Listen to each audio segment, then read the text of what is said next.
Hello. How's it going? I hope this sounds okay. I didn't test this yet.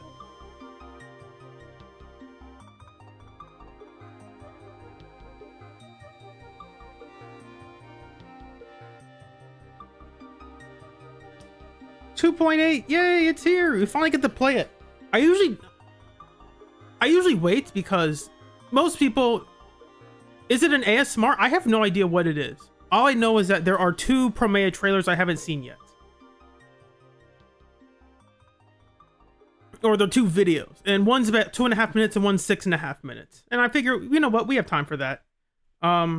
Maybe not right. We will do it, but I don't know if we'll do it right away, you know. So, while people still funnel in here, we'll do some, Oh, am I doubling my audio now? No, I'm not. Good. My Zenless is muted, which is fine.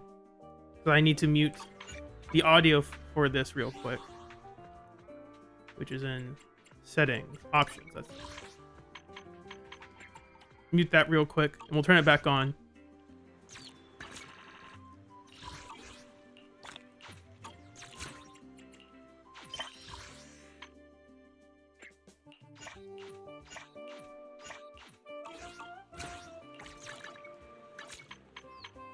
So I have already played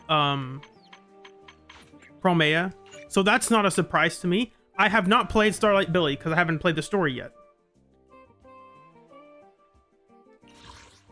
A 2-minute music collab. Interesting. Hey, hard red, or the hard dread. It's like, I don't know if it's hard dread or hard red. One of those two. What does Promeia need again? Oh, she needs all of it. That's fine. I have not fought the new boss either, so that's a surprise. And I'm going to avoid it if I can. So I think I can. We just pick a halfway decent Promeia team. I don't know. We could just throw Piper in here. Because obviously Non-Gong-Yu's right here. We'll just do this. Why not? Just tell me the target.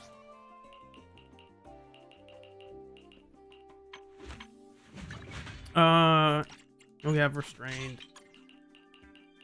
Use a yeah, that's fine. Got a new ghost story to share? And then the Bang Boo doesn't really matter that much. We'll just make it Shark Boo because who cares? And then honestly, for level 8, we can just put on Hugo for everything. That makes everything so much easier. Why is Hugo the support character to rate up? Because Hugo is the best character, is the best support, unfortunately.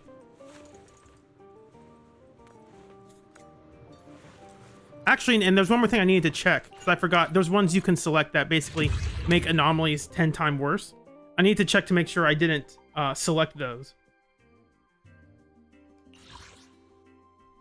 It's, oh. Well, what is this one? Start with, okay. HP as currency, okay. Okay, so we have to watch our HP. Got it. Okay. So getting a using the Monto one might actually be good for this. Yet all it is you have to spend HP and then you'll gain HP when you deal damage. This one, which one? Start with shield. Okay, as long as this one's not selected, we're fine. Perfect. We'll do this real quick and then we'll start. We'll start. I should put that on the text up here. Text. Reactions, then story.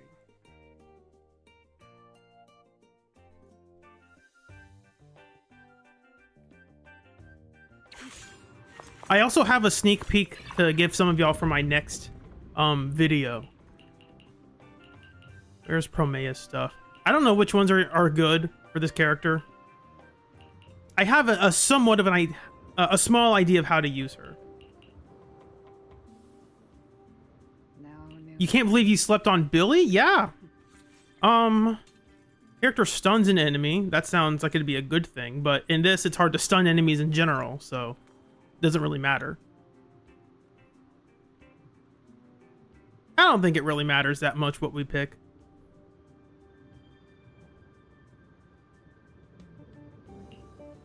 We'll just go with this one. Why not? Who cares? These are all pretty similar. Well, we aren't going to spend any gear coins. We're going to spend HP, so that one's easy. I am aware that you can like walk forever in this mode. It's funny, like this is obviously not optimal whatsoever. There are a lot of like in-between animations for this as well that you don't ever appreciate in normal combat. Because she starts spinning the thing in her hand, you get to see how much her clothes or her lack of clothes, the gratuitous jiggle physics,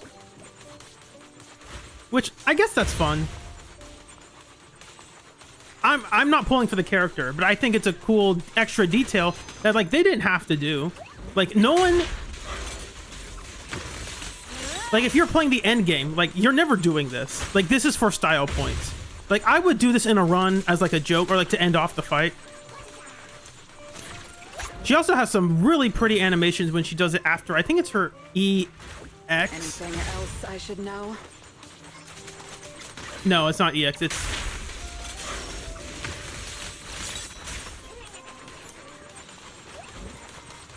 Nah, this wasn't it. I thought there was one where she, like, flips her hair.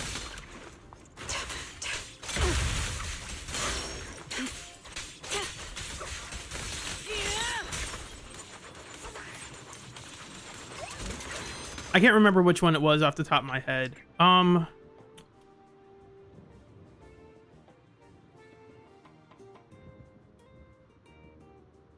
know there's one after her EX. Is it after her chain or ult? I can't remember. Doesn't look like it. Anyway. Hold basic. You're right. There you go. Thank you. Totally forgot about that one. Yeah, look at that. Here's the thing. People don't understand. Like this move right here, watching her do this takes so much time and effort to animate.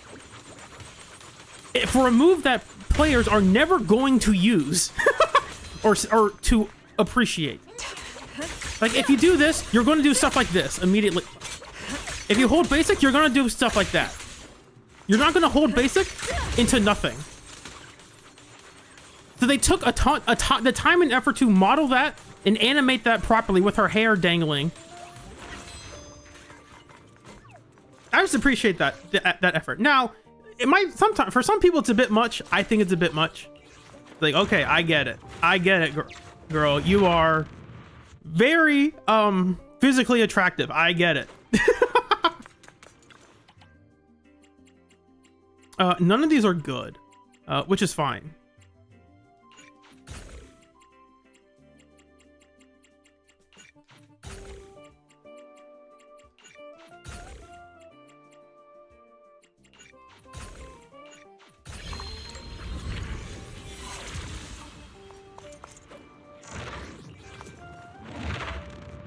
It is for the camera event. You are totally correct in that assessment. 100%. It is a camera event thing. Also, I don't know how to use her like the optimally because I don't have the character and I've barely put any time into playing her.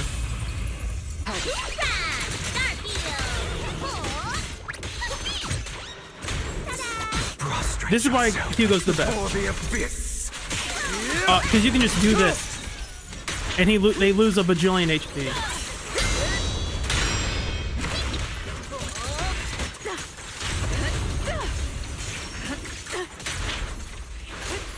Face your judgment.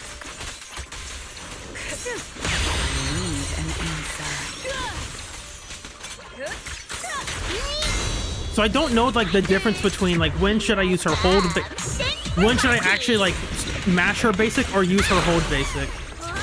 And I'm just realizing Yuzuha has not been doing anything. Let order and madness dance. After slam, hold basic or special. Got it. So yeah, that's why Hugo's here. That boss got deleted. Hollow Zero, justice will be served.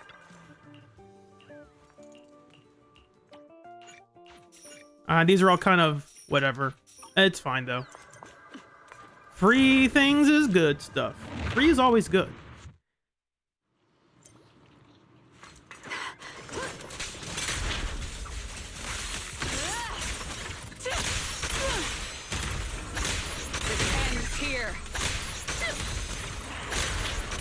removed. Because I'm not sure, like, I'll do it when the enemies are actually dead. A gap. Present approaches. Off the top of my head, I don't know the real difference between... Ooh, this is... these are all kind of bad, but I'll do the crit rate one, why not? I don't know. I can't... let's see if I can do this. Window capture. Is that it?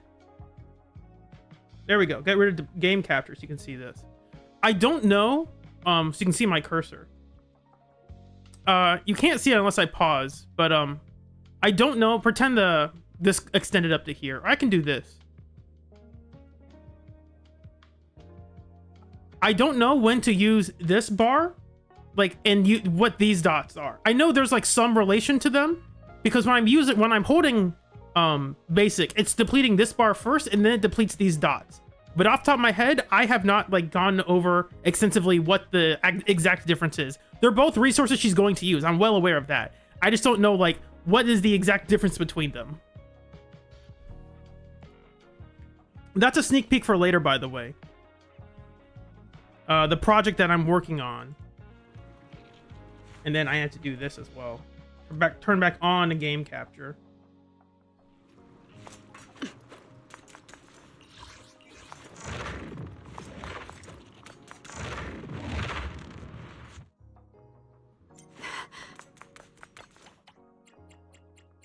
Got it. Good to know. We're already back at 100. Just dealing damage is overpowered.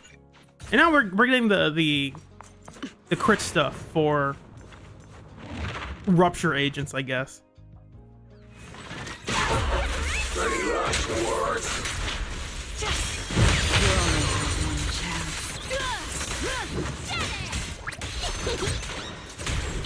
Prepare to kneel before me.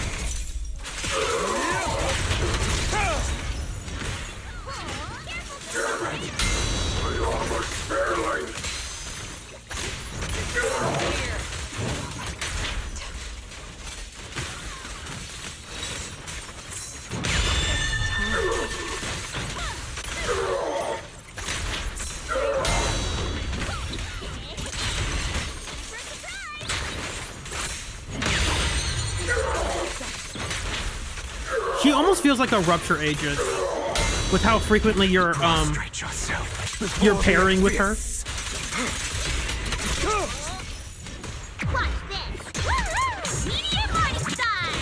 She does have a pretty strong dodge counter, which is funny because you're never using it. I don't miss.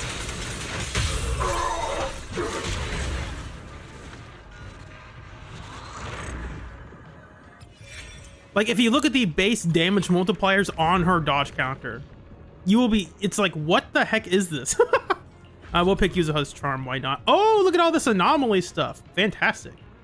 They're all the B stuff. We'll do proficiency.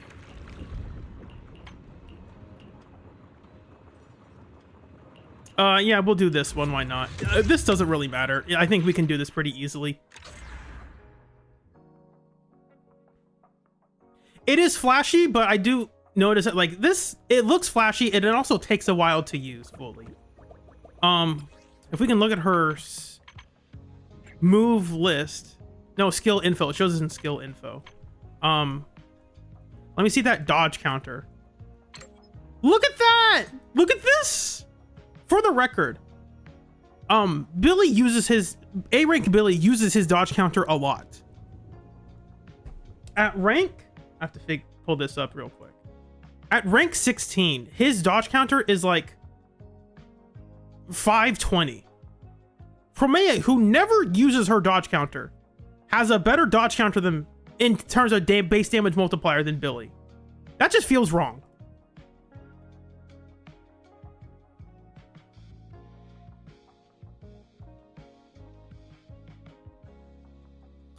Guys, don't doubt the Billy main. What did I say it was about 520? Look at this. 524.4. I know my stuff. I got it up in here. That was off the top of the dome. I know this character. crit Promeia win. That'd be fun. I'm not pulling for her, but I have a video talking about the 2.8 pulls, which you probably saw some of in that when I put up that document. But that was the excess part that I might show off, give a sneak peek of later.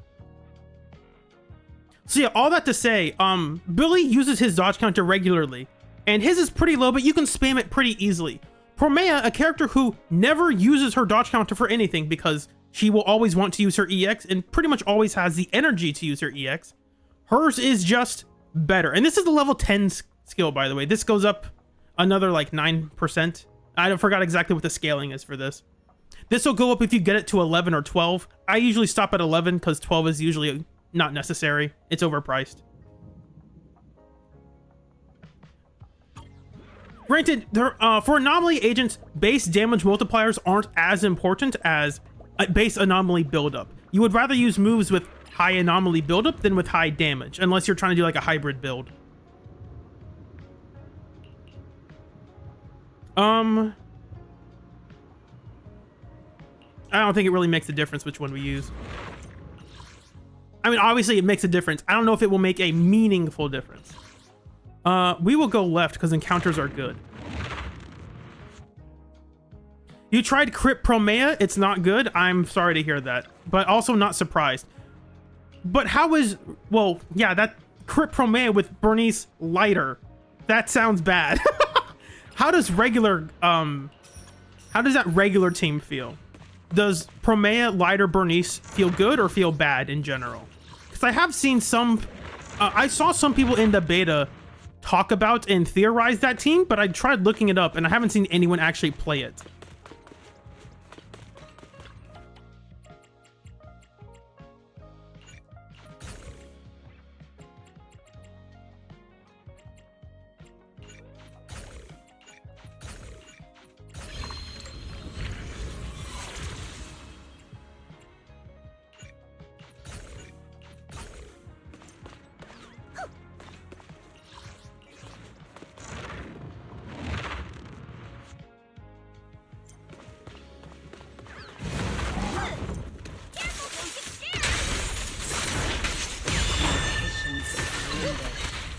Ow, I got hit.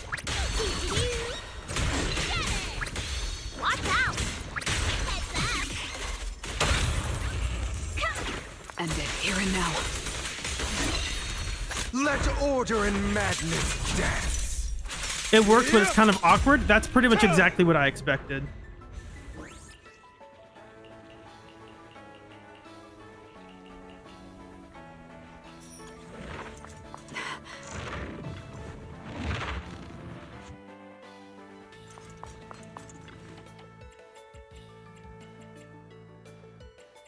Oh, that's a good one. And that's about it. You can refresh it to see if there's anything. More damage is always good. Promeia has no HP now. And we're going against the boss. And this should be fine, because we're going to use... I can immediately use my EX and stuff. We'll just use this now, why not? Krampus.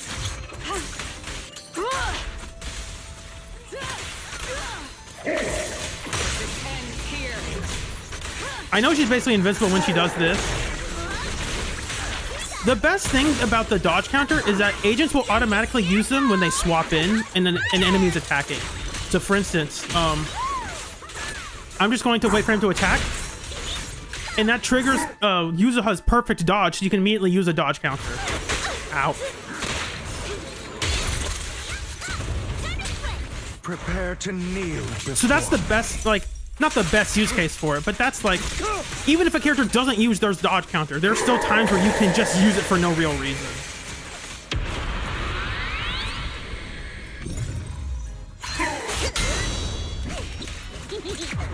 Try this one. Bouncy whirlwind.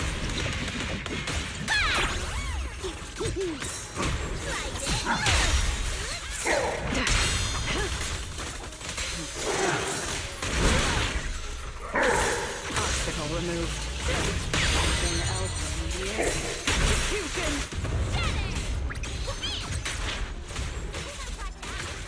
Prostrate yourself Before the abyss. Yeah, that's why Hugo's here. It's like, oh, we should stun the boss. No, you don't need to stun this boss.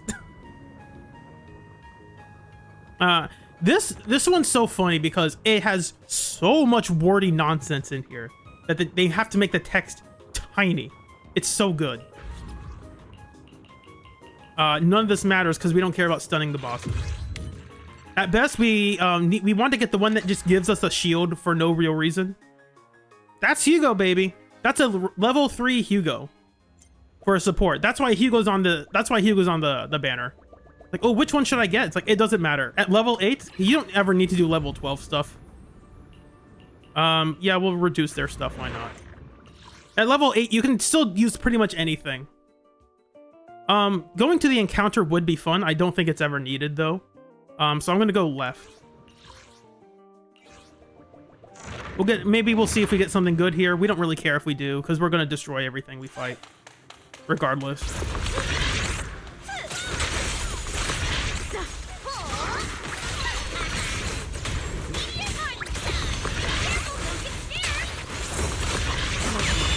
The outcome is set.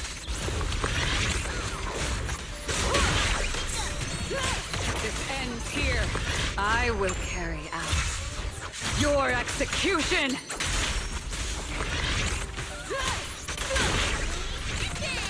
Obstacle removed. Yangdong Yu was doing chain attacks, and that's why weird things are happening. Hugo, kill this guy. He didn't kill him! What the heck?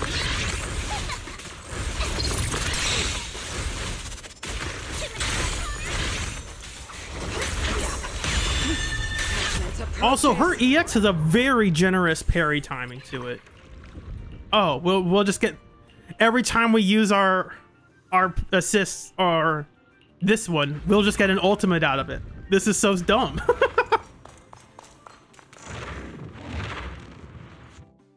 Did Hugo miss his crit? That's funny.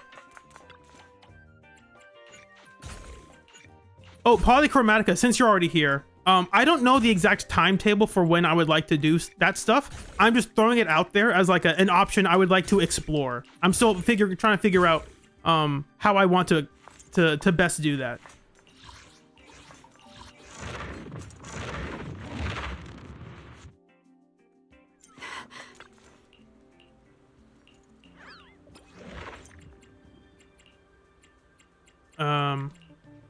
Yeah, those two are fine.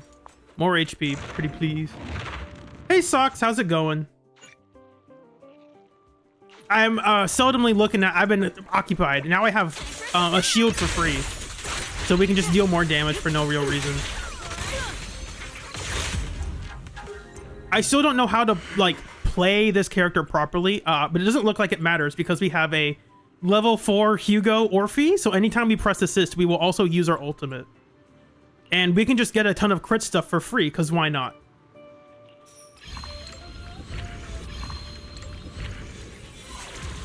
Like, this one. What are our stats? We don't have that high of a crit rate, but we have high enough crit rate where we will get it every now and then, and it's like, that's just gonna up our damage enough. Just a little bit, just a little bit. If we got the Rupture one, it'd be higher. We might get it here. Because the Rupture one's like, hey, if you have reduced... Oh, that's the one we want. That's a good one to get.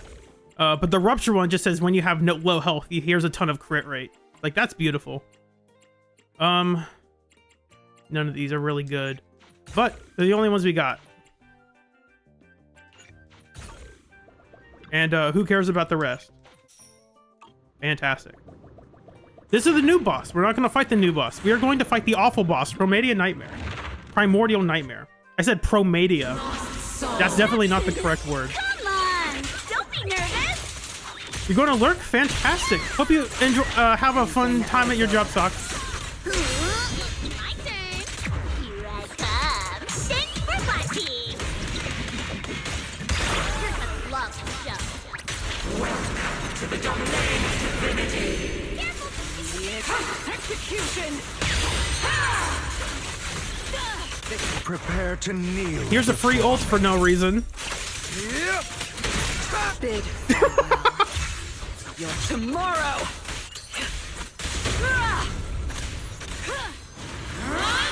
Face your judgment. Meaningless. It's fine. I'll handle it. An opening. Got you.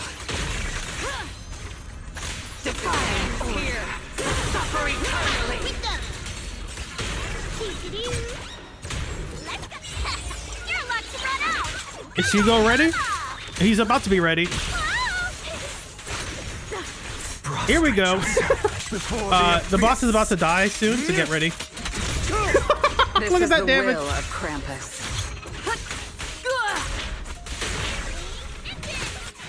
Fantastic. It's that simple. This is what Miyabi players... This is when Miyabi players talk about, oh, Miyabi destroys every boss. Every ice-resistant boss? Nah, they're not Miyabi-resistant. That's what they talk like when they talk about how good Miyabi is.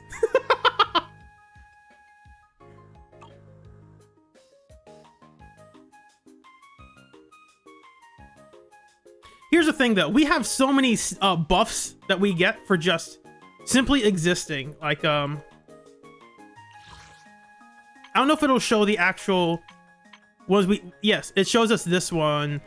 Because Non-Gong's reduced... Is it Non-Gong? Yeah, all attribute resistance is lowered by 18%. That's basically a Mindscape 1 for most characters. Yuzu has lowering it by 15%. So they're basically... She becomes basically neutral to ice. It's that simple.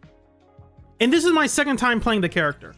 What I like about Promeia is that she is visually engaging while also being simple to play, while also having meaningful depth for interesting skill execution and team building.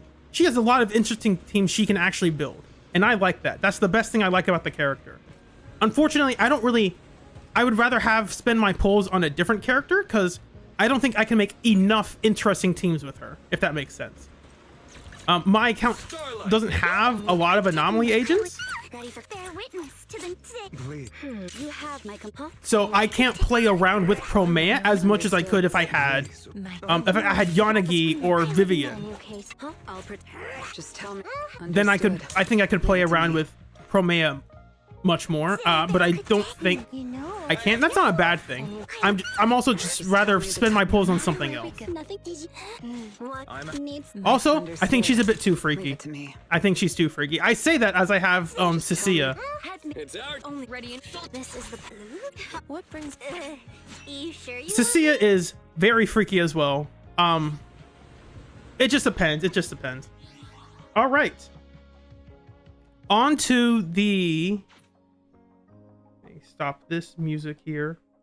Onto the... Turn on my desktop audio.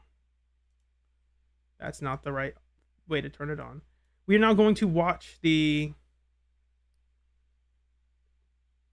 stuff. Here it is. Here it is. So there's the Promeia character teaser, and then Promeia the judge's downtime. So let me turn that off, turn this on. I'll move myself, hide the text, move myself up. I'm probably not going to record this. I mean, I can. I don't know if I'll use it for anything. If I can just press record, why not? I'm not going to make it a video. Let me know if it's too quiet or too soft for you. Tonight, we gather to bid you farewell, yet no one has come. For you were forsaken by all and mourned by none. Wait! They're catching up! Tonight we hear your confession of repentance. Very quickly, before we get going, that voice, that was the VA for Billy who said that line. Tonight we hear... They're catching up! Wait! They're catching up! That's definitely him. I would bet money on it. Tonight we hear your confession of repentance.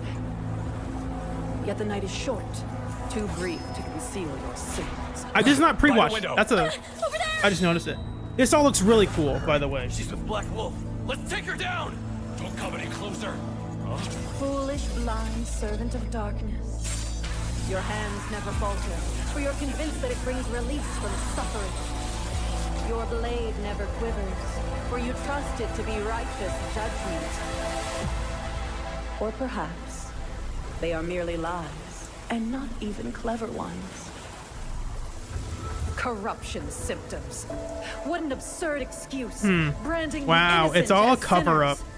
With your hands, they swing the blade to claim what they lost. And you let the rain of your bloodbath silence the weeping before your blade. What if I'd never made that choice? If I had never chosen. From this day forth, What is left of me the to be identity me? you possess. Promeia.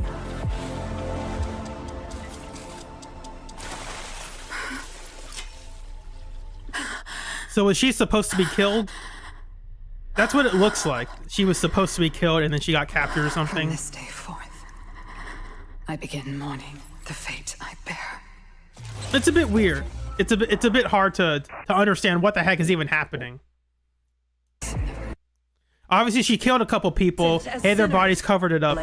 That's her job. I don't know if this is obviously this is her as a kid, and it's like it's flashing back. It's mixing up her past and present.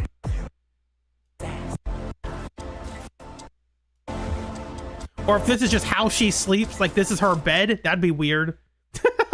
If you just sleep in the morgue with all these bodies around you, that'd be creepy. From Yeah, this is this harsh, I say it's visually harsh. This kind of art style. Yeah, it's that frame is this frame. There we go.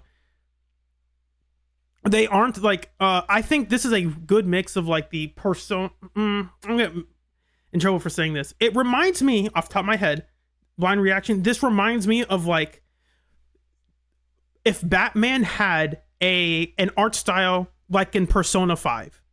Like if they made a Batman animated special that was animated similar to the art style they have for Persona 5.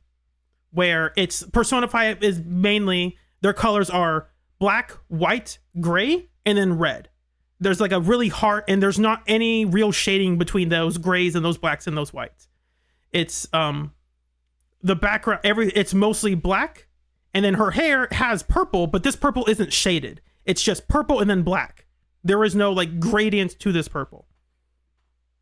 And there's no shading on her face other than the harsh shadows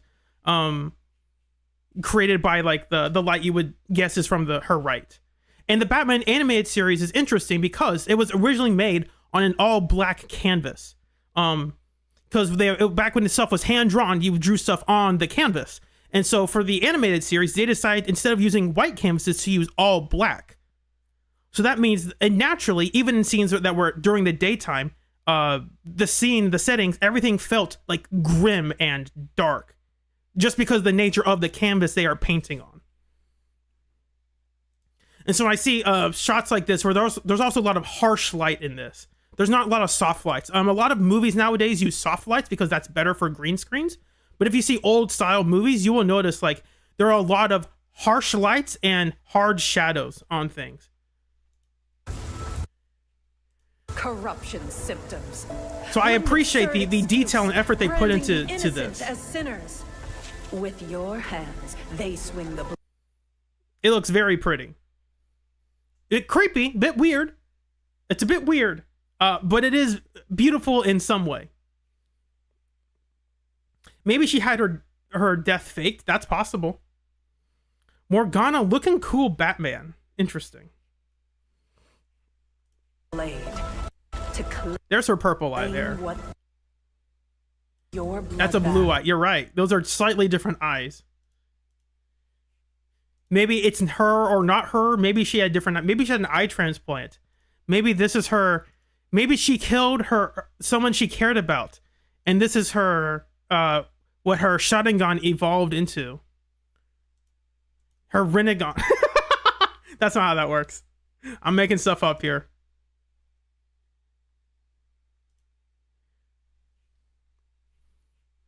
So yeah, that's all I got for that one. And there was one more they released. I thought they would only release 2. I thought they would just release these 2 and that would be it. No, they got one more. The Judge's Downtime.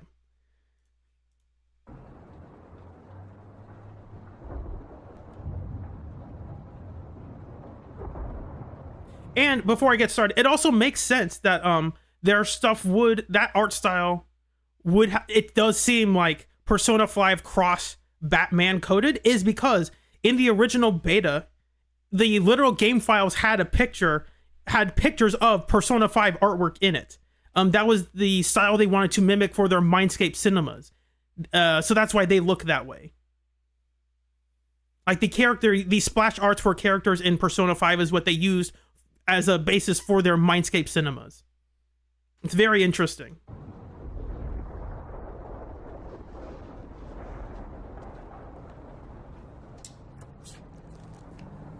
Lady Promeia, cold, taciturn, and extremely dangerous. Is she? Sleeper from the outer ring, now a blade of Krampus. Infiltrated an illegal auction, apprehended the ringleader. Nothing but high-risk missions.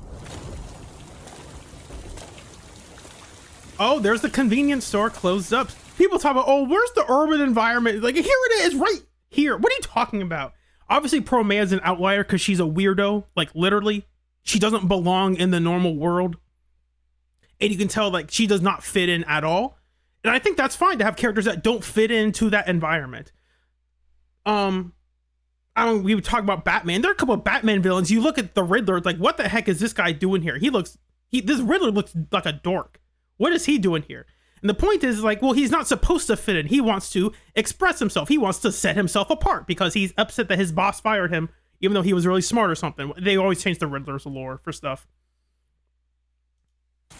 But he's egotistical. Look how intelligent I am. Like, he wants to stand out. Like, that's the point. Severe abrasions on the leg. It's not, obviously, I'm not saying it's a one-to-one, but Pain. if the Riddler looked like any other person in Gotham, it wouldn't be good. Because he's not supposed to look like every other person in Gotham. He's supposed to look like a flamboyant, not flamboyant, but visually flamboyant is what I mean. He's supposed to be eccentric, that's the word. An eccentric, crazy person who thinks he's better than everyone else. Like, that's the point of his visual design. Honestly, maybe you should be a little more concerned about staying alive. Obviously, Promeia doesn't think she's better than everyone else. But it feels like she's trying to cover herself, literally, and, like, hold herself back, and, like, she doesn't belong in this sort of world, in peaceful environment. I'll be handling your treatment and it's just standard procedure.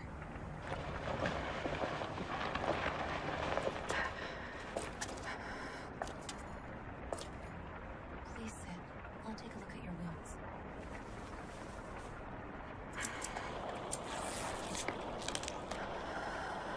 This also has some really good audio design. Like, I could turn the screen off and I could be able to tell what's happening, basically.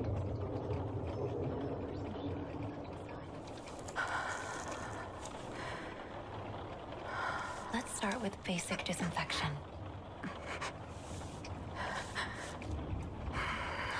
This might sting a little.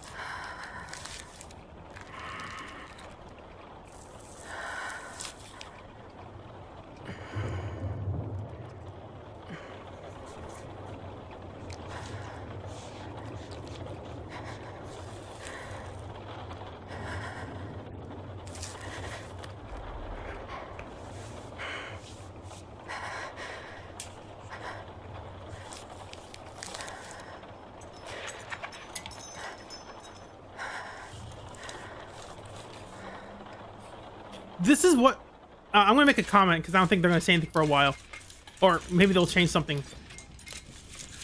This is what the show don't tell audience. They would look at this video and say, okay, this is bad because they're not showing us what's happening. And it's like, yes, because show don't tell is a lie. Like, there are times you should show and times you should tell. Exposition can be incredible and really good. And there are times where it's like, hey, we're not going to show you anything and you're just going to have to infer details on your own.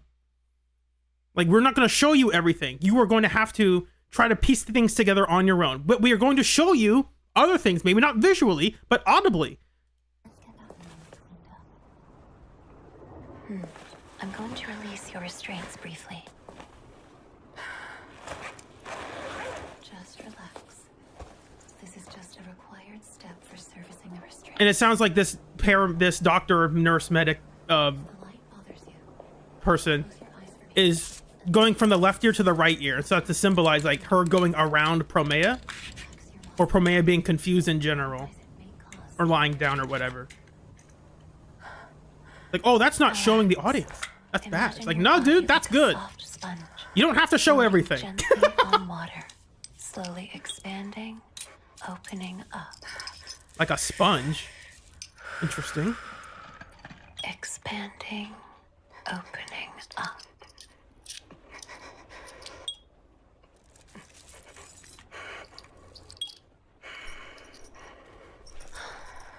As expected of Judge Promeia, the major pieces are all out. The rest will go much quicker. Are you treating me like a child? All right, ma'am. The worst part's over. You did great. Next, we'll run a few routine checks. See, this is relevant because I've been with my grandma recently. We did go through stuff like this at the hospitals. That's fun. Around your neck. Looks like A couple emergency rooms. Not for real emergencies. It's just we want help right now, so we'll just go to the emergency room. It's like non-medical emergency rooms. This will feel a little cold.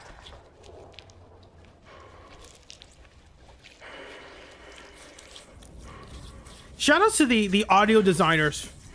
They do a lot of work for this A little stuff. Because singing the is normal. squeamishy noise of like the whatever is happening. It feels like like Ross blood and skin and stuff is happening here. Like nope, I can't do I don't like that. A little stinging is normal. It'll go away pretty soon.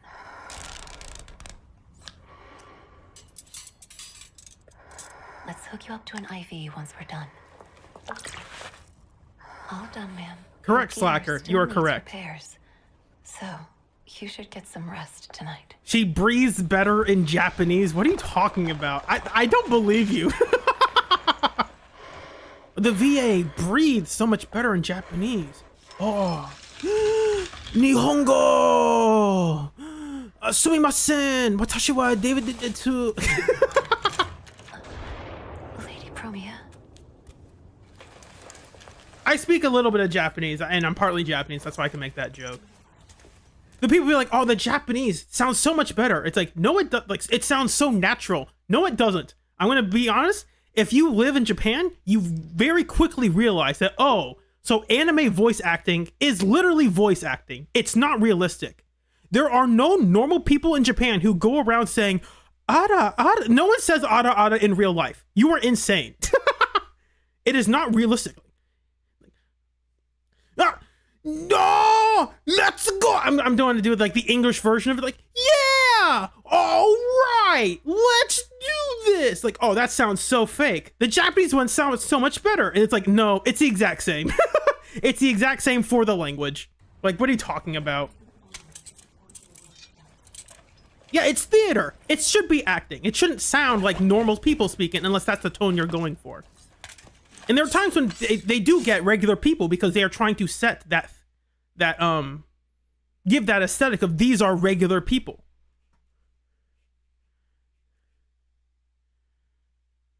Oh, spoilers! What are you doing here? That's funny.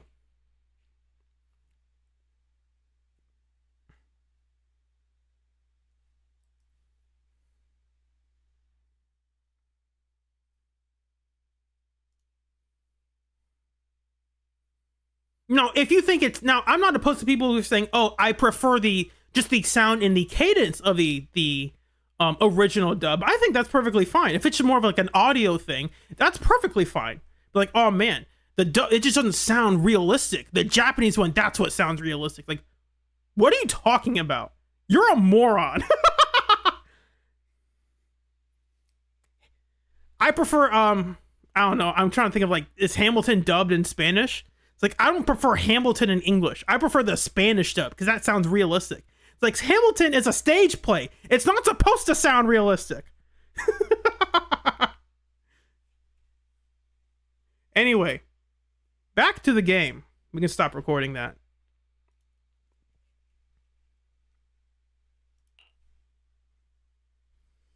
Yes, Jay Blitz.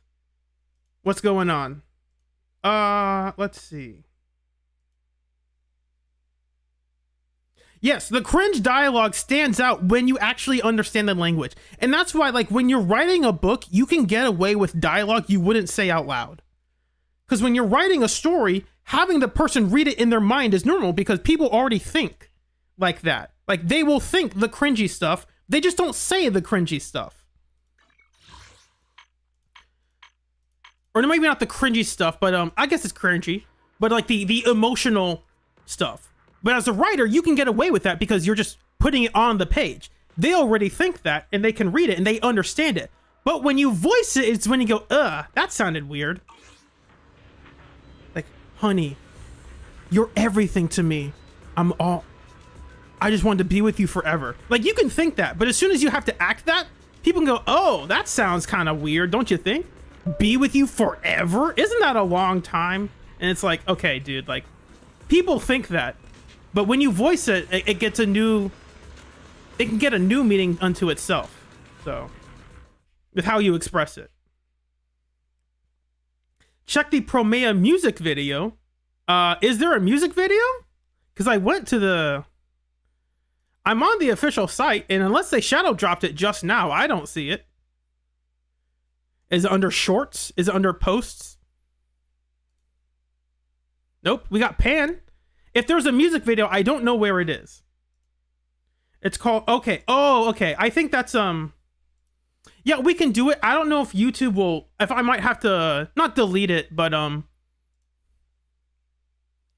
mute this in the VOD, because if it's copyrighted, I don't want this to be like, I'm going to sit here and listen to the music and not say anything.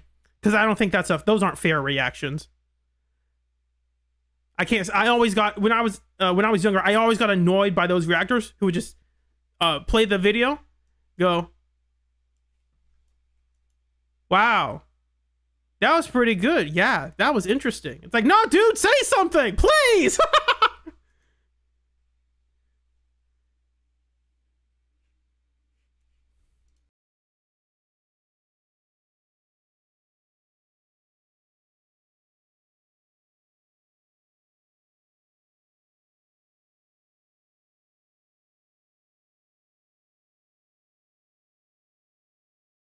Because I prefer the English voice. We're talking about the Japanese versus English voice. Japanese is actually, I think Japanese sounds very good. I think it sounds more phonetically beautiful because there are only 5 vowels you have to work with. And in English, there are a lot of different consonants that get in the way of those vowels. So I think Japanese can make their songs sound prettier because they have much prettier, their words just have prettier vowels and consonants to work with. Like, the word gathering, the word is fine, but it sounds hard to say, to rhyme with. How to make a rhyme with gathering? That ends, you just have to find another word that ends with ing or ing, right? Like, it's just hard to work with. But in Japanese, you only have 5 vowels you need to work with. So as long as you get one word to end with the oo, it's like, I can find another word, because theoretically 20% of all the words end with oo. So who cares? Pick a word.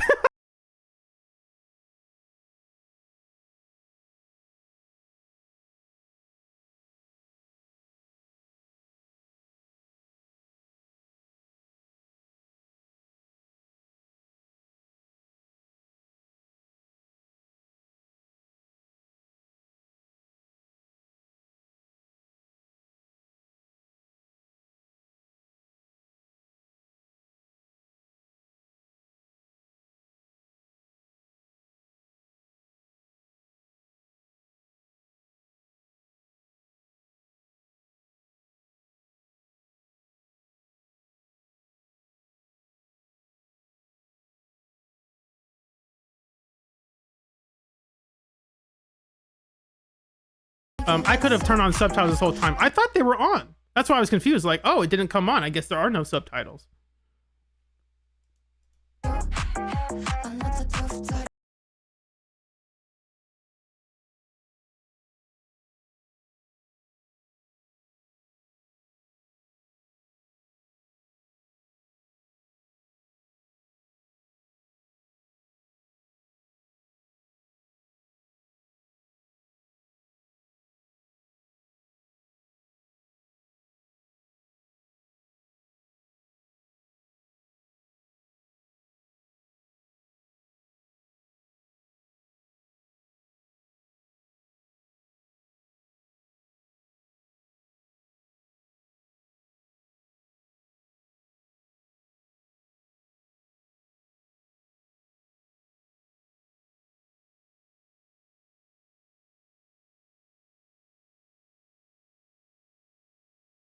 So I can read some stuff. This is I can also listen to them. It's they're saying she's a scapegoat. Watashi wa something something scapegoat. That's interesting. They have a link to it. It doesn't, I don't see an official, they usually post like brought to you, sponsored by like Zenless or something. Well, they have the instrumental track here. Oh, that's nice. They just got all this for you. That's really pretty. Here's a text file. What does this open? Are these the lyrics? Ah, here are the official lyrics. Here we go.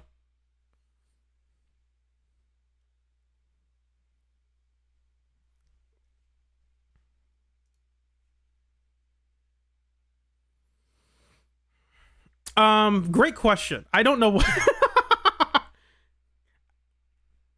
This is a fantastic title. I don't know why.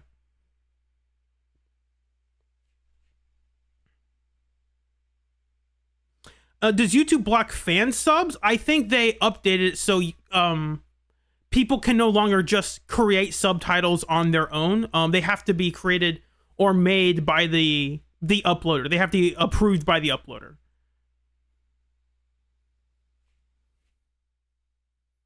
So you could still have a fan sub submit like an SRT file and say like, hey, here is my fan sub of this. Could you just upload this in some, like, pick one version of the English, like Australian or United UK English.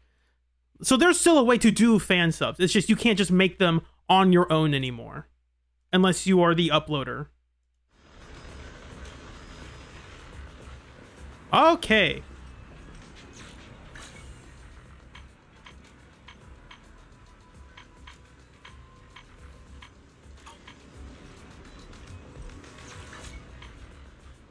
Now, the actual story will commence.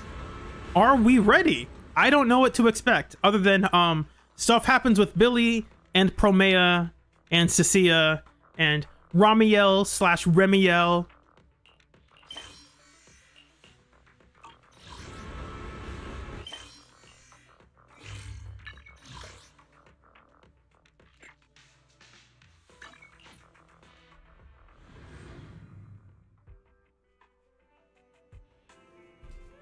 You say it's short like the last chapter. I was recording for like, I was on stream for like 5 hours.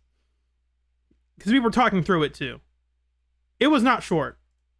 Mute desktop audio. There we go. We're gonna have the game audio. So we don't need to have VLC playing.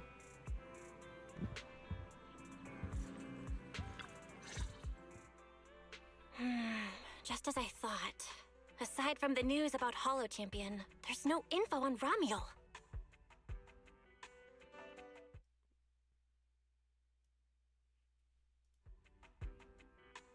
Like a limited time character? What is this? Yeah, just like an ultra rare limited time character exclusive to the competition. Once it ended, she completely disappeared. By the way, where did Cecilia go? Wasn't she just with you? She got a phone call just now and suddenly ran out, saying she had to rush to 141 to grab the freshest egg pudding in New Eridu. Let me guess. The person on the other end of the line was Commissioner Severian, right? Yeah, that's what I figured. But since she isn't here, we can finally discuss a few things that are probably best kept from public security. Apart from Commissioner Severian, I have a feeling Tops wouldn't simply turn a blind eye to Romuald. To be fair, Cecilia probably wouldn't tell her boss some stuff.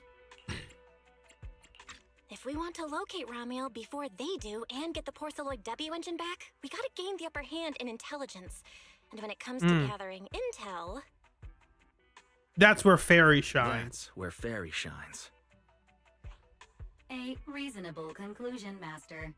Notice, during your conversation with the second assistant, the search for information on the individual, Romuald, was completed. 19,732 matching results were found.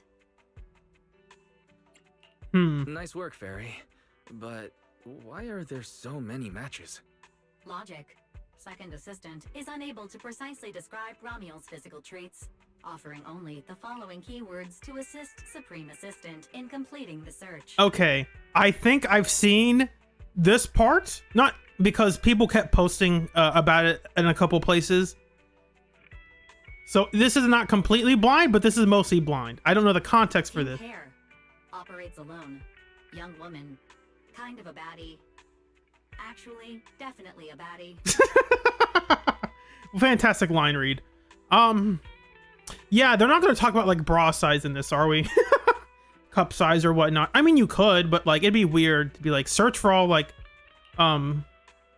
people with these measurements. It'd be like, what are you doing? I don't think that'd be a good thing to do. Something strange got mixed in there. You're the one who's familiar with her. I can only rely on your description and fill in the rest. Oh, with okay. my So imagination. it's we're playing radio over here. Belle is trying to describe to Fairy how Wise described it to Belle. Reminder. Please provide more relevant keywords to narrow down the results and improve their accuracy. Let me think. Romuald's appearance. Black dress, relatively large shoes. I think she had a bow. Did she have a bow? No, she didn't have a bow. I think we saw her wings. You describe Romuald's appearance to Fairy using as much detail as you can. How much detail is this? It's like, okay, so her top was this. Here is the exact measurements for how much cleavage she had, how much her collarbone was showing. It's like, what the heck are you talking about, Wise? Why are you giving me all these details? Understood.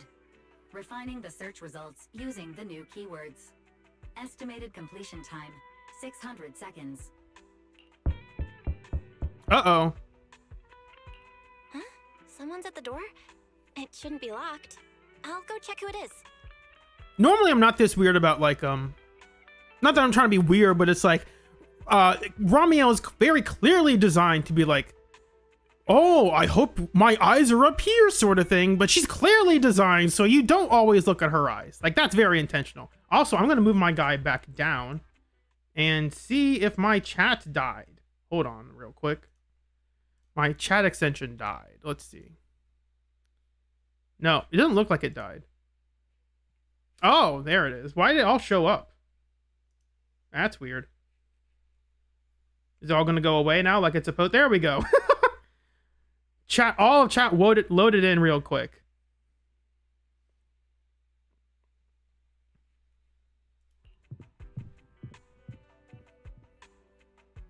Belle leaves the room. There isn't anything else to do until Fairy finishes refining the search results. I'm not trying to be weird. Further, I'm not trying to be like weird or creepy about it. I'm just trying to be like, yes, this character is designed with relatively large breasts, and there's no other way to go around talking about that. And they're not like Rena's, where it's like Rena's wearing a full outfit. Romuald's not. She's not wearing a full outfit. She is very clearly designed so you can see to emphasize her bust. And that's fine. It's just hard to talk about the character physically without also describing, yeah, by the way, she's barely wearing a top. I mean, she's wearing a top, but it's all out there. Maybe you're just exhausted from the past 2 days of the competition. Drowsiness comes over you without warning. Through the haze, you can still hear Belle answering the door. Coming. Who could it be? Whoa, what is this? That's not right. No. Carol's not around. Long time no see, Belle. Teacher? No. How is this possible? Nani? Your body moves on instinct, taking a step forward. The next second, you snap back to reality. Is this all a dream? Wise? What's going on? Teacher. Teacher. Miss Carol. Was that her? Carol? Who's that? I'm the only one here. Something's wrong with your shop's front door. I can't get in. You bought way too many snacks and ended up getting stuck in the entrance, huh? Wow, Are Belle. as wide as the door. You just called her fat. What the heck? Wow, Cecilia, you've gotten so fat recently. Whoa, Belle, calm down. What the heck are you talking about? That's thyroid. That's is that thyroid racism? Because Ben also struggles getting through most stores, I'm pretty sure. Oh, she's on the bag. Is she talking about her or the bags? That's interesting. Did I imagine that? After all, why would teacher be here? Thank you, Albert. I appreciate that. Snap back to reality? Yes. Are you okay? Did you dream about teacher? It's nothing. Don't worry. I'm okay. I think I accidentally dozed off. Don't worry, I'm fine. Glad you're okay. Oh, right. On my way back just now, I received a super important message from Demon Lord. I like the voice read of like having just eaten stuff. Important message? Could it be a clue about Romuel? Fine. I want to say yes, but at best it's only a very slight connection. Considering this specialist's exceptional performance during the competition, the sharp-eyed Demon Lord has reached a decision, granting me, Cecilia, a full week, that is, 5 working days. Of 5? Leave.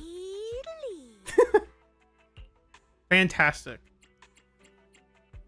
What does that have to do with Romuel? Congratulations. But what does this have to do with Romuel?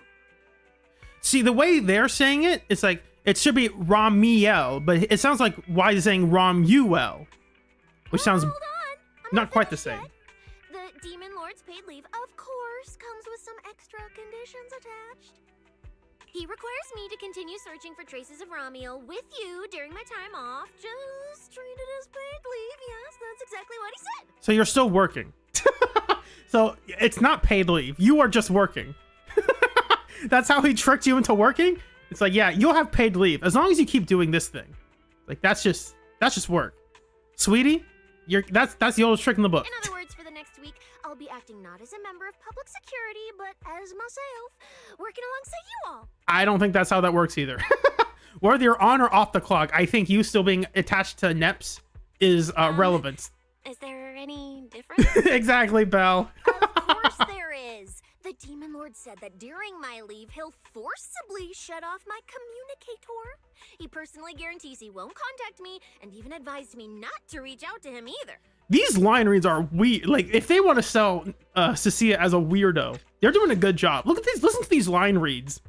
Of course there is. The Demon Lord said that during my leave, he'll forcibly shut off my communicator.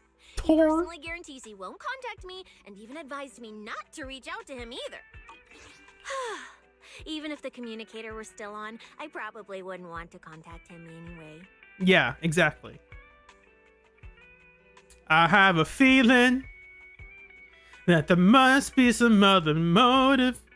That there must be some other motive. That there must be some other motive behind this. A feeling. In other words, public security won't receive any updates about our actions from now on. I have a feeling Commissioner Severian must have some other motive. Cecilia, we must break communications. I need to change into my my playable model while you guys have. Honestly, I wouldn't be surprised if he doesn't show up at all, so that way the devs are working on his new model. Fairy, Your AI assistant just sent a message. The search results have been filtered. Filtered? What? You'll find out soon enough.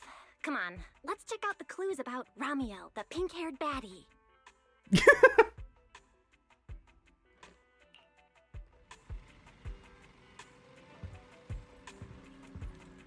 Ah, the hollow deep dive system. How we miss you. Didn't expect your AI assistant to be this capable. It can even access street cameras? It can access CCTVs, which shouldn't be possible. Hence the word closed circuit. Whatever. Oh, I see now. So that's why the Demon Lord sent me to protect you. You must have connections in public security who outrank him. They're the ones who gave you access, right? That's exactly how that works, sweetie. Yeah, that's right. Let's go with that for now. I knew it. Come on, let me see what your AI assistant found. Wait, who are all these people? Response. These are search results that may be related to Ramiel. Based on the keywords provided by Master, I performed a second round of filtering on the search results. Yeah. And identified the following different Okay. types of Ramiel.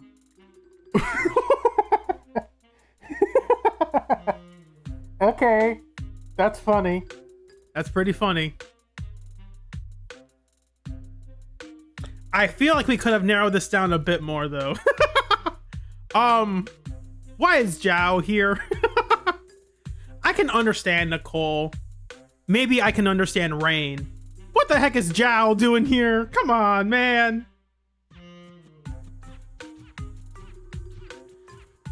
It's funny they keep bringing back Rain every now and then. Shy Ramiel. Fluffy type Ramiel. Best friends already Ramiel. Okay. Ramiel?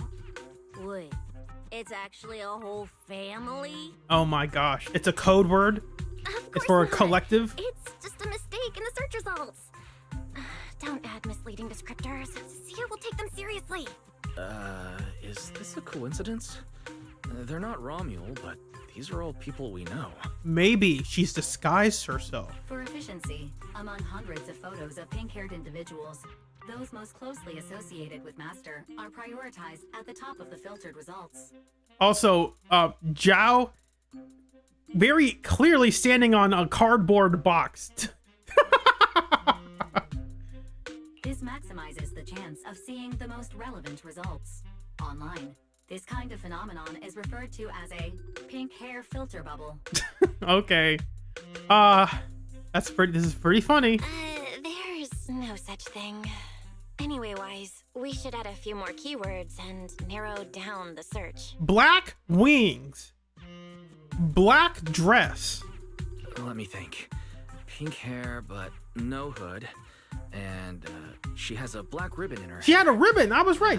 I thought she had a bow, but Nicole has bows. Well, they're kind of like bows. After racking your brain, you come up with a few more keywords for fairy. Really?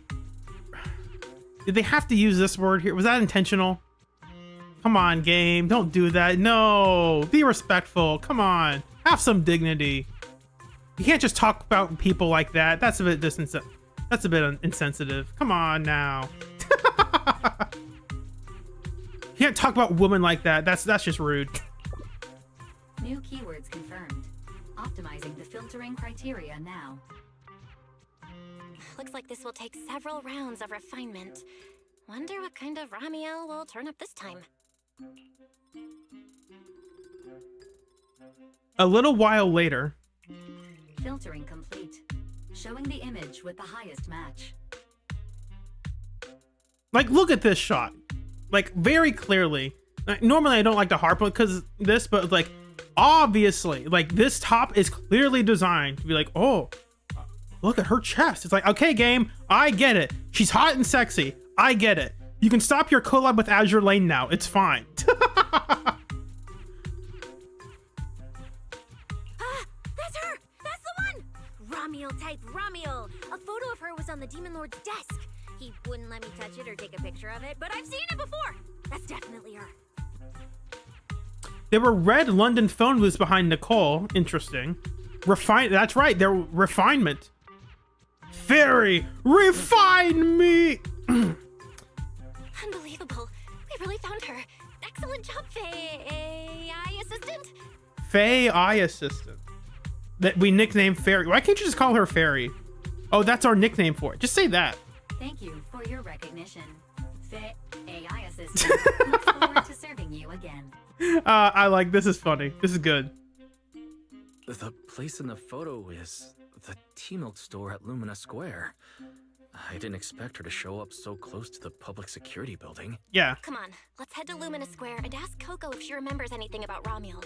She should still be working there right now. Alright, fine, I'll go with you.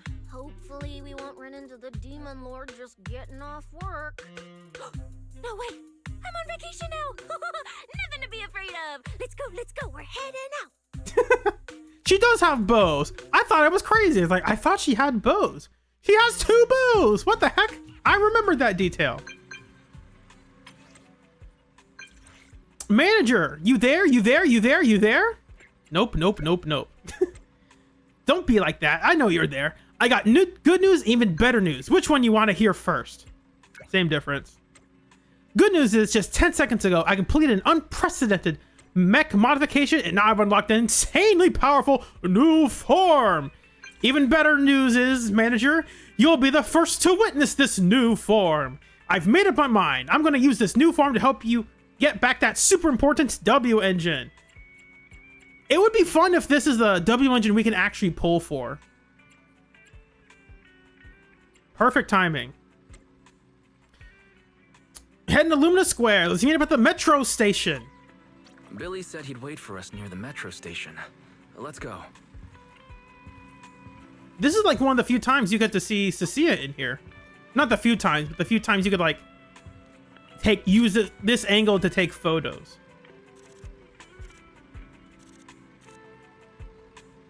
So I think like there'd be a good way to like find a way to green screen this background and use her for like thumbnails and stuff. Use this pose specifically. Because the only issue I have with the characters as you walk around is you can't select their pose. That's my one big complaint. Because when you have normal Cecilia, she can never look like this. It's very unfortunate. Because I think it would be really cool if you could like have more photo opportunities with how the characters look. But alas, you can't choose that stuff. I'm wishing Zenless Zone Zero would turn into Tomodachi Life living the dream. Of like, let us select these poses, please!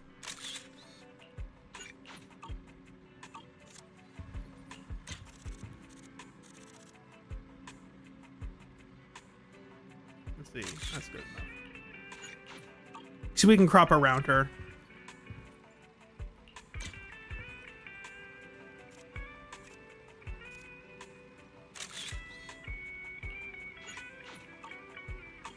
I'm assuming it'll be Faithin's W engine, maybe? Pirois? That's how I say it. Pirois. Whatever.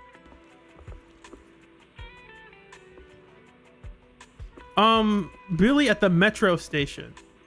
Honestly, what we should do... Hold on, I got a better idea. We're gonna do this old school. I didn't have to go back inside the shop, but I decided to.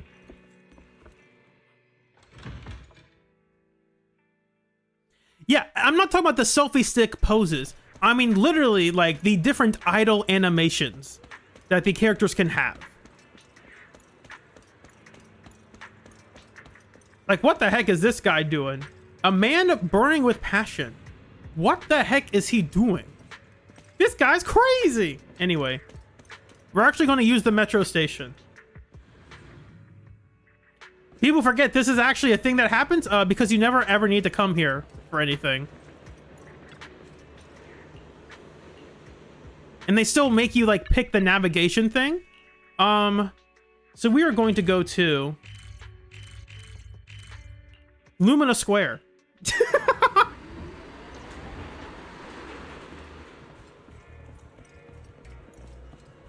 They still got people here, some dialogue you can talk to. I think you can still talk to some of these people. Maybe not the... Oh, yeah, you can still... Reina, not Rena. So they're talking about ghost stories. People forget this is a part of the world. Because, like, you just never need to ever come down here. It's sad. Because they put in all this time and effort to model this stuff, and they just literally never use it. Kind of like the HDD, unfortunately, the HDD stuff.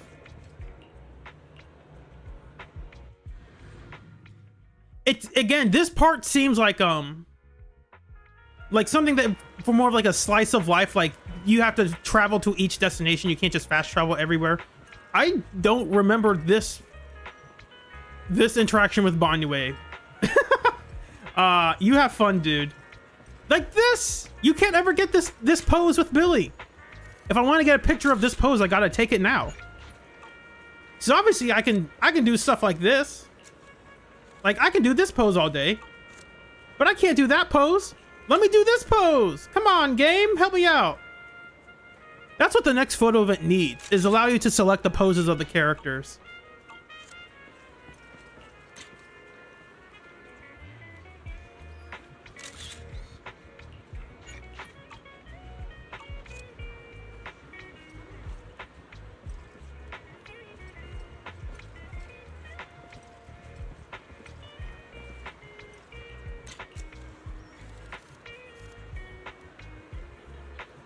I'll get on this side so that way it's the same color balance.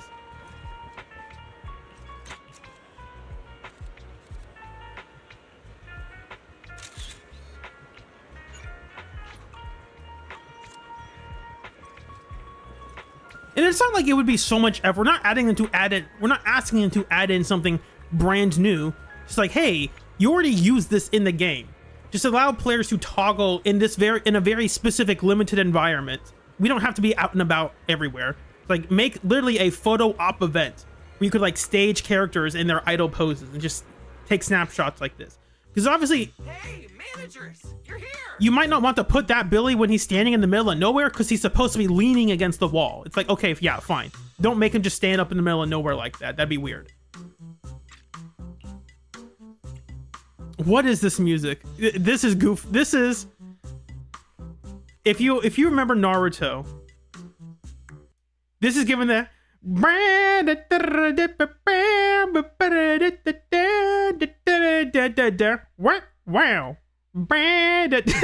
Naruto music. It's the goofy music. You know when you heard that music, oh man, you were in for some either really good or really awful filler. That had like the rubber duckies. The OG Naruto soundtrack, I think, is underrated. As in, like, people don't remember how good it is. But when you hear it, like, oh my gosh. Like, this is a story about ninja, and it's like rock, like Japanese rock ballad music.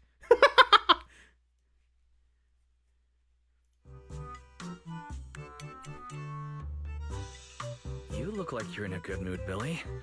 What upgrades did you get? Yeah, dude, you look exactly the same. Manager, notice anything different about me? Look closely. There's one part of me that really stands out. I don't... What is this about, dude? Not at all. Your looks and attitude are pretty much unchanged. So, Threshka, the joke with that, why the crow says idiot is because the word idiot in Japanese is baka. So when you hear a crow, they're like ba, ka, ba, ka. That's what it means.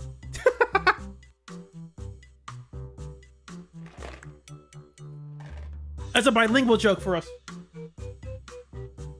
You missed it because you weren't looking closely enough. Here, this module on my chest. Do you see it? I see this. Is that it? Is that the new thing? It doesn't seem like it looks any different. I highly doubt they would make a brand new Billy model. It looks exactly the same. It looks like it can be pressed now? That's right. As expected of you, manager. You spotted it right away. He did not. What happens if you press it? Don't rush. You'll see when the time is right. I had to borrow half of your salary in advance from boss to get it. I can't think of any word to describe it other than invincible! The gold part is new? I guess I'm crazy.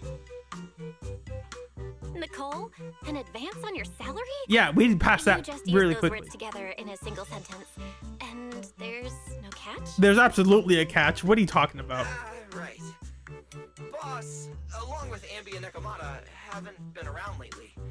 They said they went out of town to negotiate a big deal while we were in the middle of the competition. Interesting. When I called her, the signal on her end seemed pretty bad, and her voice kept cutting in and out. But I heard the words approved loud and clear. There's no mistaking it. Okay. All right, Billy, if you say so. Isn't half a year's salary a bit much? Even if Nicole agreed, doesn't that mean you won't be able to buy any Starlight Knight merch for a long time? Guys, I'm gonna pull up something real quick. I knew for a fact, I was certain y'all are gaslighting me, and I can prove this real quick.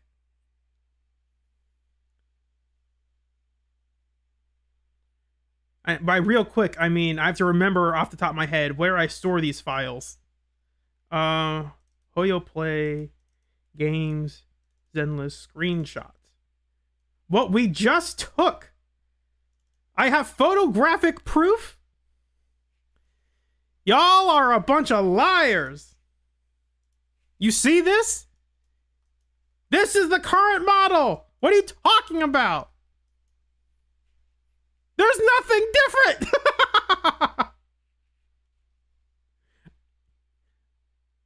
That's like, oh, the gold part's different. Like, I don't think it is, but okay. Y'all are liars. I'm gonna ban all of you. What if I just banned all of them? I'll time you out or something.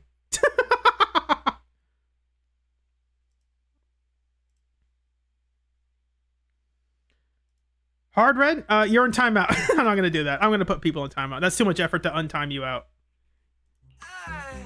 Yeah, that's right. What? I double clicked that. Hold up. Yeah, that's right. If I followed the standard process, it wouldn't have been this expensive. Most of the cost came from paying for overnight rush work. Okay. But still, we're up against a pretty tough opponent this time. The better prepared we are, the better the chance that we can help you recover the W engine, manager. I said, I'd get it for you no matter what. This is just a tiny part of what that means. Interesting. Thank you, Billy. Anyway, I'll handle this. I got careless before and didn't notice the W engine being stolen. But the Starlight Knights never fall for the same trick twice. Do they? So, where do we go look for this Romulo? Let's go to the tea milk store. She recently stopped by there, so Coco might know where she went next. We can ask her.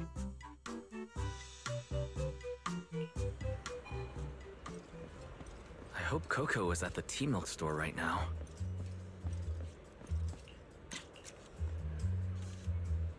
All the S rank attackers standing in one place. The S rank male DPSs. It's Harumasa that's inside there, guys. Totally. Harumasa waiting for his rerun.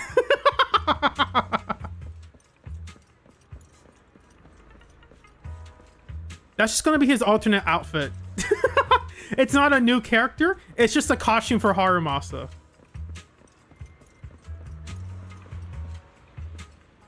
That's why he's so tired. He's working 2 jobs. Welcome to Richard Tea Milk. What would you like to drink today? Actually, we wanted to ask about someone who came to your shop recently.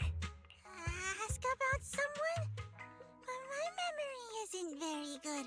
And so many customers come here every day, I can't possibly remember them all. I'll do my best to help. Belle hands over the phone, showing a photo of Romulo in front of the tea milk store. Her! I remember her. You recognized her immediately. She must have made quite an impression. Yeah, she was a very special customer. I remember... Lady, you need to sleep. What? What is this? You desperately need to sleep. Welcome to Richard Tea Milk. What can I get for you today? Let me see. What what's this, Richard's hot list? These are the best-selling tea milks in the shop over the past month or so. The #1 item on the list is our most popular new drink, a limited-time offering. The Triple Caramel Jumbo Boba Pearl Oolong Tea Milk. It's super delicious. Pearl? Why would you put pearls in tea milk? Wouldn't that taste fishy and be too hard to chew? I don't know about fishy. Oh, no, they aren't real pearls. They're freshly made toppings for the tea milk. Soft and chewy. They're like tapioca. Rich caramel flavor. Or you could try our second best-selling drink, the Nitro Fuel Lemon Tea. It's delicious too. Nitro fuel? Have people's stomachs gotten strong enough to handle fuel now? This isn't meant for intelligent constructs, is it? Yeah, there's I like that a long-running joke with the game is no one's quite sure what counts as nitro fuel. Like, it could be a regular drink. It could be quite literal fuel.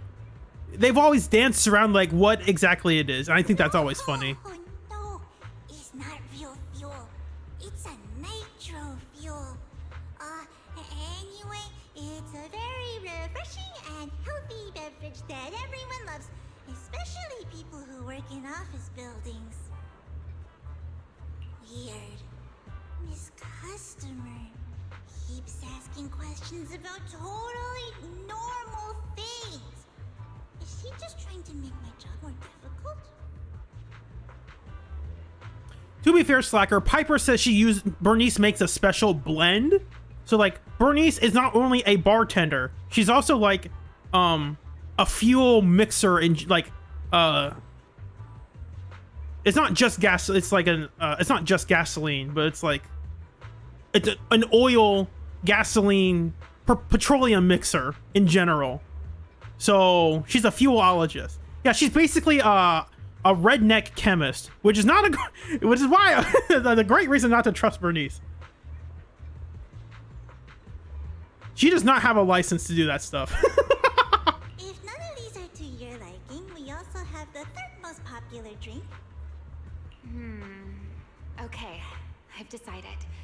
I'll take the first, second, and third. One of each, please. Okay, no problem. Which one would you like us to open for you? I can pack the others to go. Or we can also pack all three if you'd like. Coco is also a character. Open them all. Open them all. Right, I'll open them all for you. All three. You're drinking them right now? Of course. I'm curious whether this list is accurate, and I have to try every drink to know for sure. Why are you trying to humanize this evil person? Once I get an idea like that, I have to act on it. Who knows if I'll ever be back here again? What does she mean by that? If I pass it up, the question will sit in the back of my mind for a long, long time. And I can't have that. That's it. Then she held the 3 tea milks in her hands, taking turns sipping each one as she walked away. So, the new lead is... Ramiel really likes tea milk?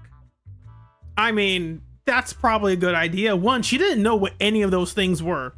So she has no idea what tea milk even is. So I don't know if that's correct. She also asked me where she could find a store selling trendy toys and gadgets nearby. I pointed her towards Sanzi's studio. Yeah! She probably went that way. This clue is gold. Let's head to Sanzi's studio right away. Did you know? The new stuff at Sanzi Studio is pretty good. It's funny to hear them say Sanzi and Sanzi. Starlight Night collab next. Not sure if that's true though. It might be true. It could be true. I never got a close up. What is that on her ear again? I don't. It's like 2 hex nuts that are donuts or something, attached with like an aluminum pipe. I know, with like a metal straw. Also, people don't appreciate that they even bother to simulate traffic in this area. I always think this is a fantastic place to like in the videos where they just have like the back, or they just have stuff in the background happening as they're talking over it. I think like analyzing this is really fun. If I'm right, this is going to turn red soon, and then lights will turn green, and the cars will go, and then it's going to turn. By soon, I hope it was happening a bit faster. Here it is. Here it's happening. So it's flat. This part's flashing. Whoops. This part's flashing green. So it means, hey, we're going to turn this off soon. They're probably going to let this person finish walking across. They probably have a system that checks if NPCs are still walking, keep it on. And then when the last one stops, turn this red and then turn this green. There we go. Look at that. And look at that. Traffic is literally happening. Someone spent the time and energy to automate traffic in this game. It's amazing. And NPCs will stockpile up here waiting to cross. And eventually, this light will turn yellow and then red. It's great.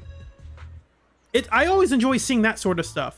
Because I noticed that too in when I was playing through, I think it was Persona 3 Reloaded. Like in the background of the scene, they're showing off traffic in the background. Like we're in a restaurant and there's a street and there's just traffic in the street that's constantly changing one direction and the other. And it's like, oh, that's neat. Like someone had to integrate the light system. Hello, Sage and Umbrero. How you doing?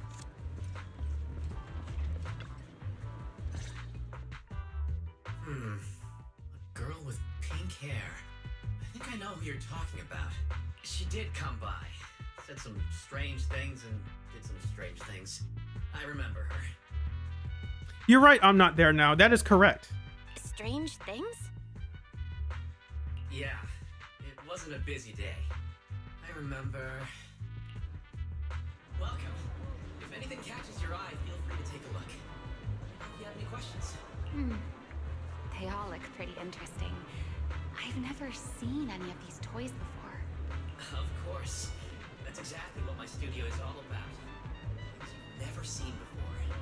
Whether it's 100 years in the past or 100 years in the future, my creations are truly one of a kind. Interesting.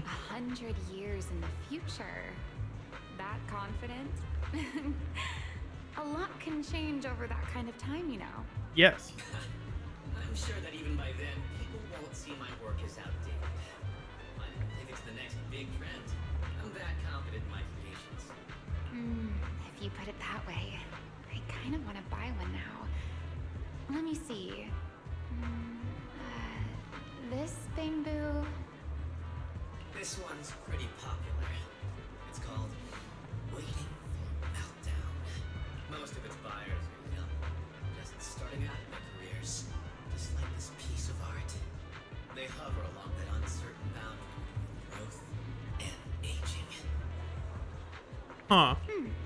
I see what you mean. And, in a way, it reminds me of myself. Oh, because you can't age or something because you were like a clone, or like you drank a tea milk that made you immortal or something, right? I'll take it.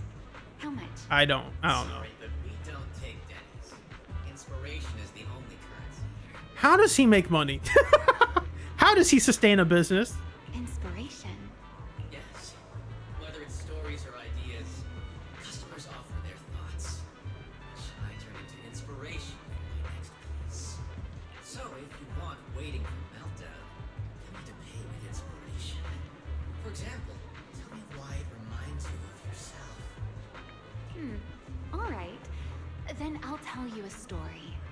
One forsaken by time. And just like that, she traded a rather fascinating story for Waiting for Meltdown. So, what was the story about? Oh my gosh, he has licensed merch. I keep forgetting that. That's a trade secret. May become my next creation, so I can't share it just yet. Not until it's been shaped into something like a thought you can touch. Please understand. Guys, it's not Billy. I would love to share it, but I can't right now. You have to wait until season 3 before I release my masterpiece. What if the lead we're looking for is in that story? Hold on, Yi. You mentioned that she said some strange things and did some strange things. So, what did she do? That could also be an important lead. Yes. Before we even spoke, she lingered outside the studio for a while, drinking 3 cups of tea milk at the same time with intense focus. It was really strange. Who drinks 3 cups of tea milk at once? But I didn't ask. I thought maybe it was some new trend or some kind of weird ritual. Well, there goes our key lead. Oh, right. There's something else. Before she left, she asked where she could find scenery of old Eridu, where she could see what the world was like 100 years ago. I joked that she could check out the cinema across the street. To my surprise, she actually went. I think the reason he sounds low is because they send the original audio. I think the way that this works is they record the audio and then they all send it, each whichever languages they have, they all send it to the official headquarters, like where they actually make the game. And then the devs are the ones who do the balancing and stuff for that audio. And I think the reason he's low is because when they applied the filter to this guy, they didn't readjust his volume in the game. I think that's the reason. Because I doubt they send the original, like, I doubt they would like apply all the filters in the US and then send it to China. I think they would all do all the filter stuff in China. That's my guess. That way they have the original lines that they can work with. Your joke seriously. Anyway, let's go check it out. Because you don't want to send I don't think they would want to send audio that is too doctored over. They would let them, the studio for the official game, do all the doctoring for their footage. That's my guess. I might be completely wrong, but I think that might be the case.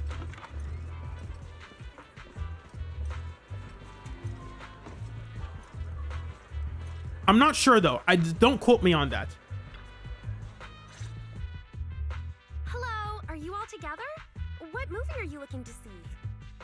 And part of the reason I think that is because there was one event where basically Billy didn't have his voice modulator at all. And if you were on the English side, you would hear that immediately. We're like, hey, Billy doesn't have his voice modulator. But if you were on the CN side, you probably don't notice that because you're not used to hearing the Billy, how the Billy voice is supposed to sound in EN. So you might think, oh, he just sounds like that. I'm just guessing.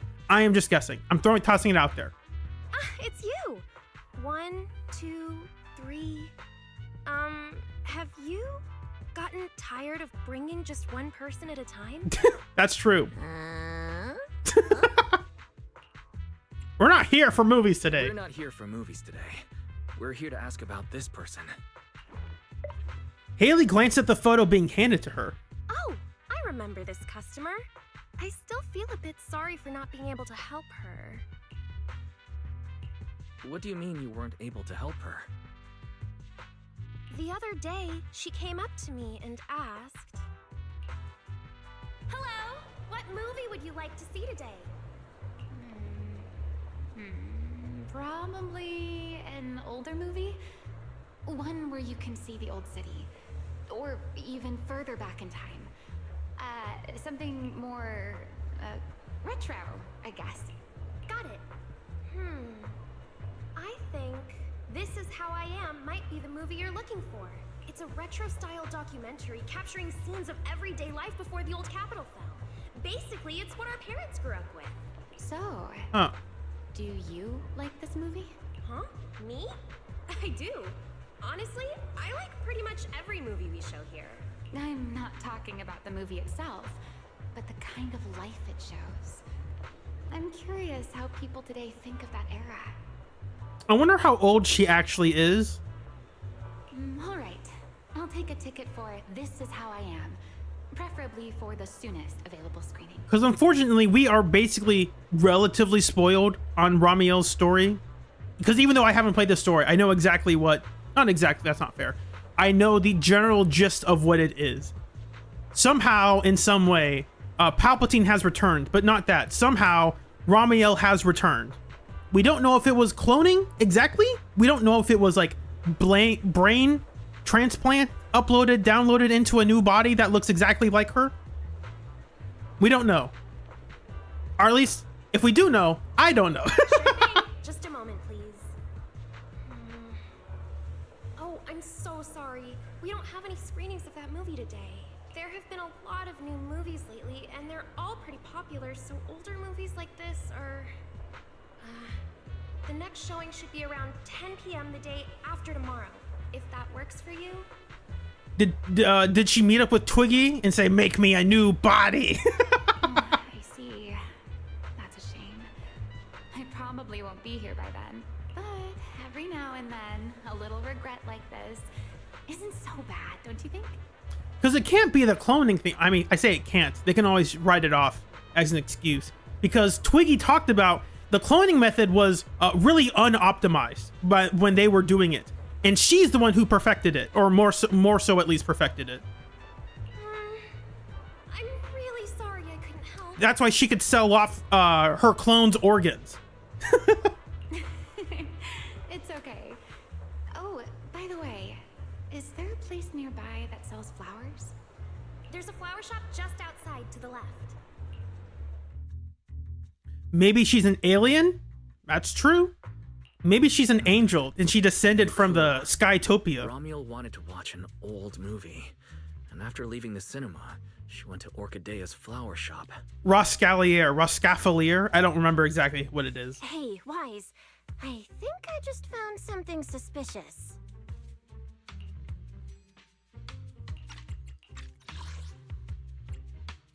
She likes flowers.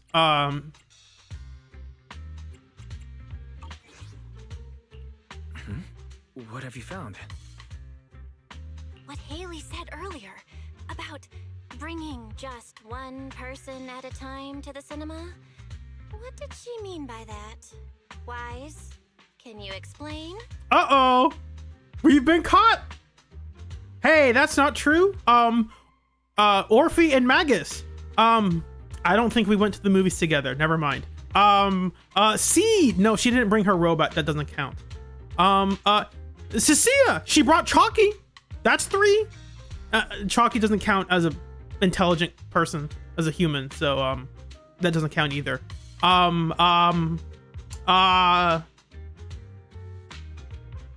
thought no. Well, wait, hold on. We came.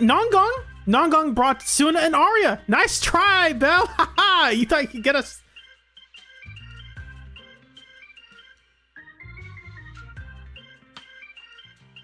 Yes, I noticed that as well. It's a new clue about Wise. Hey, hold on. What does this mean? I've got friends. Hold on. There's nothing wrong with going to movies with people. Feels like a clue that wasn't meant to be found. It's perfectly normal to go to movies with one person at a time.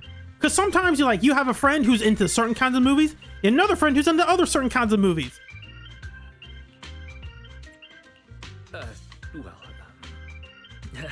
Let's forget about the movies right now. We should head to the flower shop. What if Orchidea gets off work before we get there? I keep thinking about her stopping by the cinema like that. This Ramiel.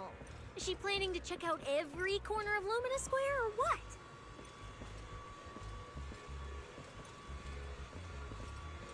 I've never heard this before. This is a new discovery for me.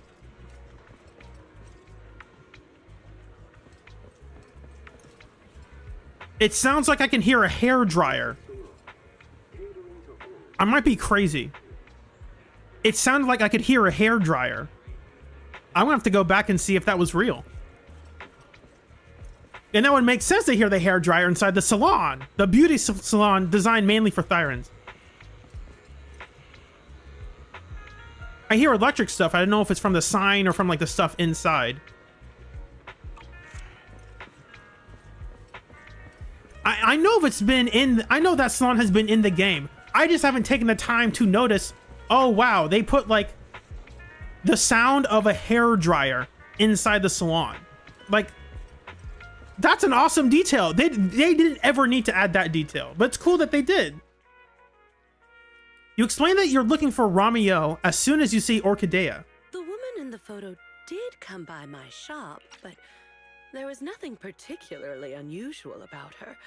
She just bought a bouquet of witherblooms. I see. You want to buy flowers to honor the departed. In that case, I would recommend white chrysanthemums or lilies, as they symbolize pure love and remembrance. Do you have any white witherblooms? We do have them, but they're not typically used for funerals or similar occasions. That's fine. I'll take a bouquet of witherblooms. Oh, by the way, how would I get to Route 6 in Minerva Quarter? Route 6? Route 6 in Minerva Quarter? That place was sealed off as a restricted area when the old city fell. These days, there's probably no conventional way to get there. However, if you don't mind taking a bit of a detour, you could try heading to Blazewood in the Outer Ring first. There are rumors that one of the hollows near there connects to Minerva Quarter. But they're only rumors, and the hollow's really dangerous. Please, just forget what I said. Thank you. I'm not there now. That I sounds appreciate like a it. hassle. It'd probably take a lot of time. Blazewood. Another name I've never heard of. I'll just go straight through the reception. I'm telling you, it sounds like she was newly awoken. She has no idea what tea milk is. Blazewood? It's quite Has never heard of Blazewood, which is impossible. Cheese restaurant that runs on passion.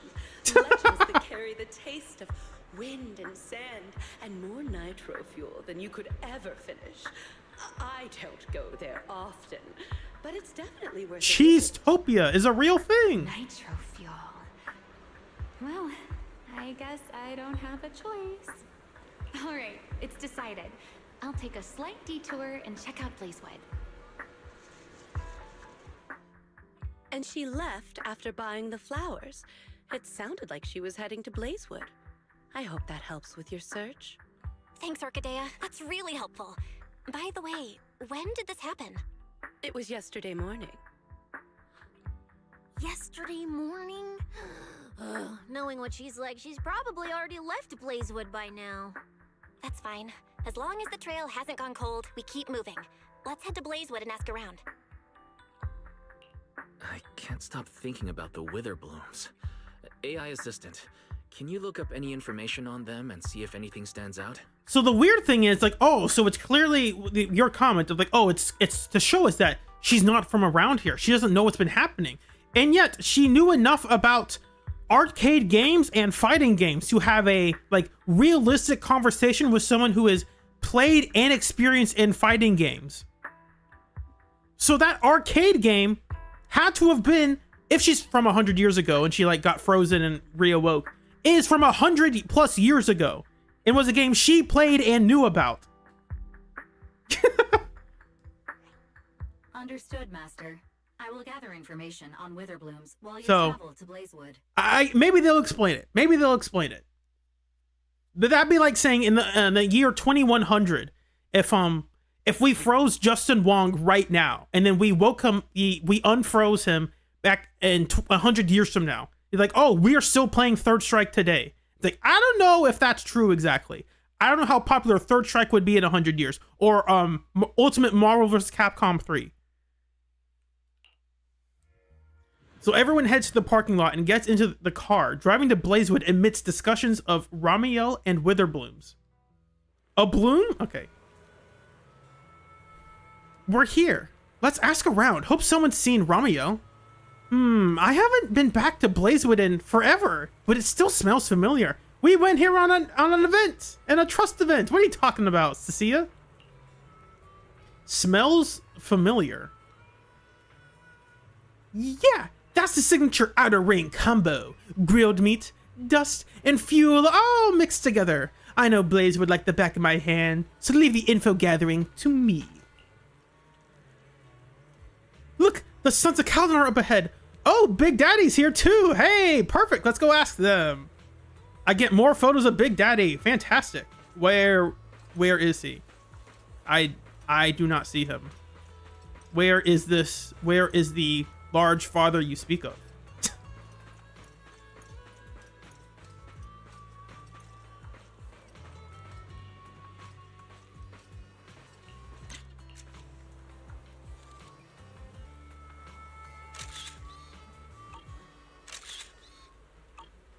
Billy's not lined up straight. Or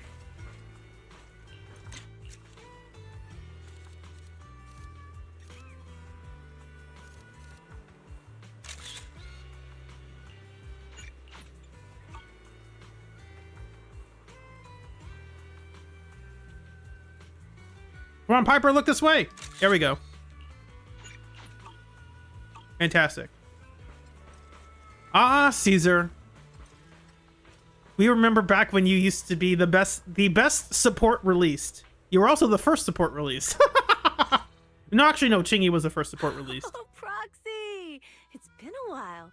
You guys here to hang out in Blazewood? Yeah! Must be nice. Traveling around, making new friends everywhere. That's what it means to be young. Unlike little old me, already too worn out to even think about traveling. Also, fun fact, Piper's, I think it's I'm about to say C rank conversation, because I'm like, that's how they are in like Fire Emblem or something. Her C rank support, where she talks about her not being out of a job because Bang Boos don't have long legs, is very funny.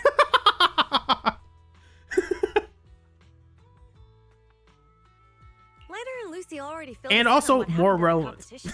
Nice work out there, Proxies. Billy, you did great too. What was that read? Come on, Caesar, say it louder. Lighter and Lucy already filled us in on what happened at the competition. Nice work out there, Proxies. Billy, you did great too. Come on, say it louder, big sis. Why does it sound like you're only complimenting me as an afterthought? I'll take it. That's how that is honestly real writing right there. When siblings talk about each other, they're like, I am going to compliment you, but I'm going to do it in a backhanded manner because I know I can get away with it. It's like, I'm a bit annoyed that I have to compliment you, but you did a good job. It's like, oh, what was that? Can you say it a bit louder?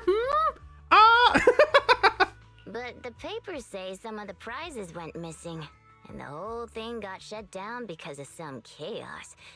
Is that actually what happened? Mm-hmm. Yeah. So basically, this is what happened. You give Caesar and Piper a quick rundown of what happened during the competition. I see. But I haven't run into any pink-haired strangers lately. You might want to ask someone else. Normally, the Sons of Caledon would be all over this, but things have been kinda complicated lately. We'll give it our best shot, though. What's been going on? What's been going on? Has something happened? It's Tops. I have no idea what's up with them, but they suddenly flooded the outer ring. Oh no. Over the last few days, they've sent a bunch of strange people and machines into the hollow near Blazewood. Uh-oh. That's not a good sign. I mean, it's a hollow, so we can't exactly tell them to stay out, but trust me, when those guys start swarming like that, it's never good news. Especially since this isn't even their turf. Johan-kun, the only reason I remember that specifically, or I remember that vividly, is because the VA for Piper reposted that video of her saying those lines, of that line read, not the line read, but that scene, in response to someone posting the picture of the tall Bang Boo that we see in the new Bang Boo event. And so the VA is in on the joke. So I've called everyone back to Blazewood for the time being. Lighter and Luce are on patrol, and the rest of us are on high alert for whatever Tops is planning. I see. But for Tops to be making moves now, could it be related to Ramiel? Or maybe... Rusty Cliff Corp? Could it be Rusty Cliff Corp? If they followed the trail from the competition to Ramiel, that tracks. But would they really go this far? We'll just have to play it by ear and see what happens. Claire, Piper's not homeless. She's just retired. Huh. We got caught up in conversation. Where'd Cecilia go? Her? As soon as we hit Blazewood, she took off to catch up with some friends. Look, she's over there with Big Daddy. There she is. Let's go say hello to Big Daddy as well. How does she know Big Daddy? This might change the lore because I'm writing a video that I have to, will probably edit based on new information that is revealed here. Mm-hmm. You go ahead. Caesar and I will keep an eye out for any clues on this Ramiel girl. Ramiel. Thank you, Susie Young. Always wonderful to hear that. Be careful, and keep an eye on Tops too. Relax. The Outer Ring is Sons of Caledon territory. Anywhere our bikes can reach, there's nothing we can't handle. Oh, now they're facing this way. Cecilia and Big Daddy seem to be having a great time chatting. Looks like she's pretty close with Big Daddy. Interesting. The tumbleweed would be a good for the shot. Let's see. Go ask around. We'll keep our eyes peeled. Here we go. Photo op, guys. I think I need to position Billy more this way, on this side, so that way the camera will look. He'll look better in the shot. Let's see. There we go. No. It's I need to position him facing this way a little bit. Cheat him to this direction because they turn their heads to the right better than they turn them to the or on my right than our left. Stage right versus stage left.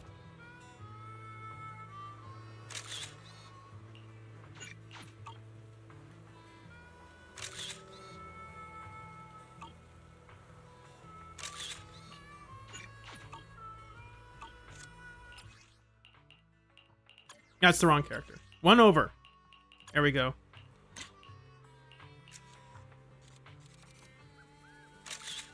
Piper, open your eyes. Come on.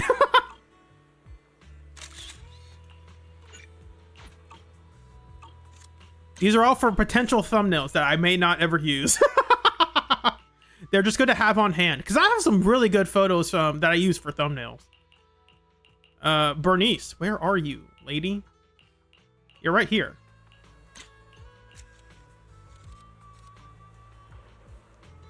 Piper, lean in. Scooch over. There you go. Everyone smile. Piper, you are not smiling.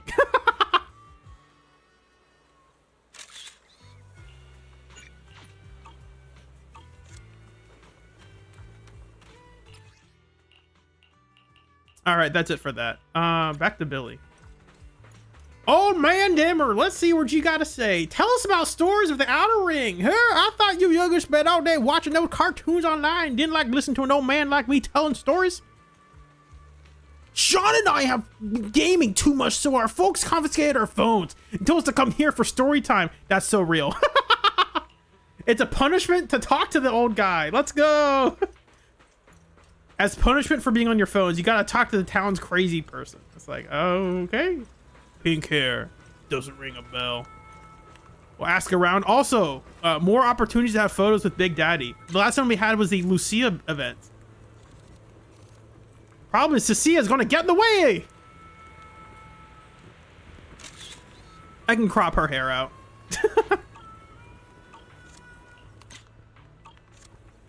Oh my gosh. Look, guys, look.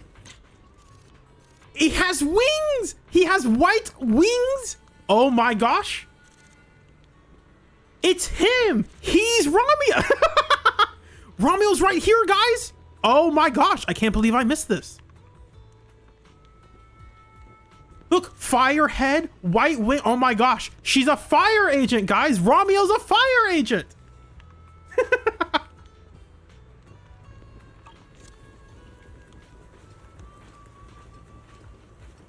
Now we pick Caesar to have a picture with her Big Daddy.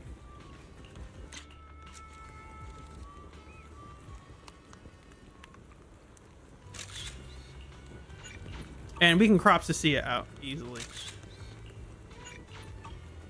Caesar, your eyes were closed! Keep them open.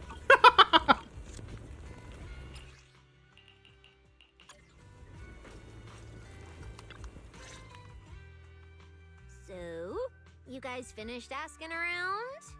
Got any intel? Caesar and Piper both said they haven't seen Romuel. Big Daddy doesn't have anything on Romuel either. Let him say it. Come on. We all came back to Blazewood together. If any of us had seen a stranger, somebody would have remembered. Yeah, that's a detailed scarf. You know Big Daddy? You two know each other? Yeah, I've known the Sons of Caledon for ages. Have you? Really? You acted like you didn't before last time. If I remember right, back then you were going around saying you were looking for the champion.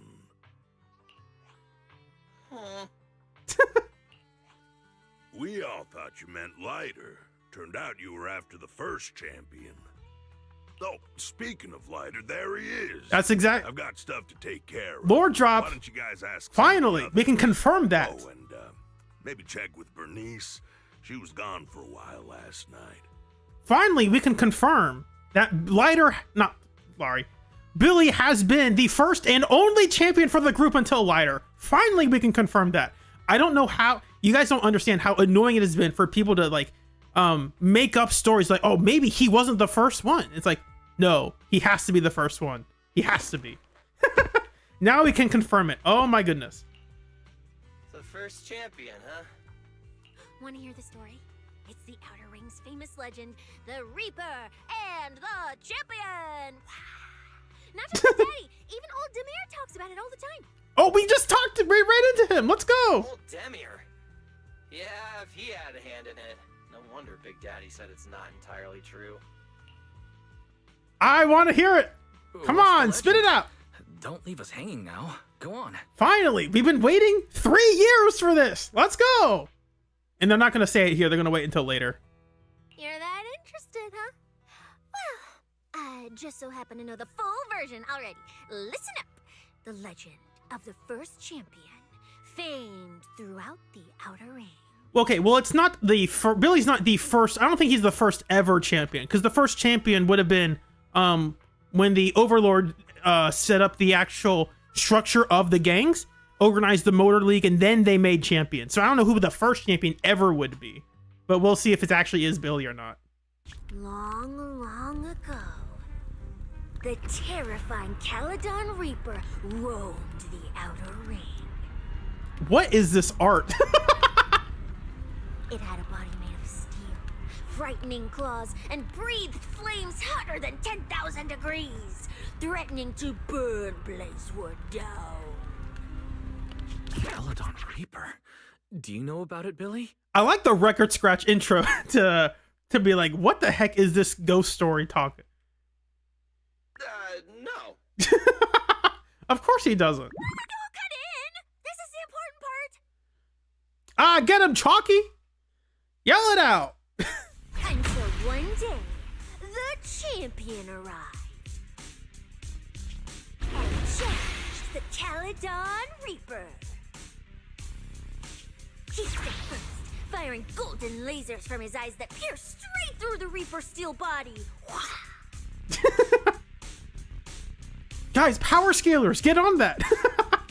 Then he used his indestructible Wanderer's cape to seal the Reaper's mouth just as it was about to spit fire.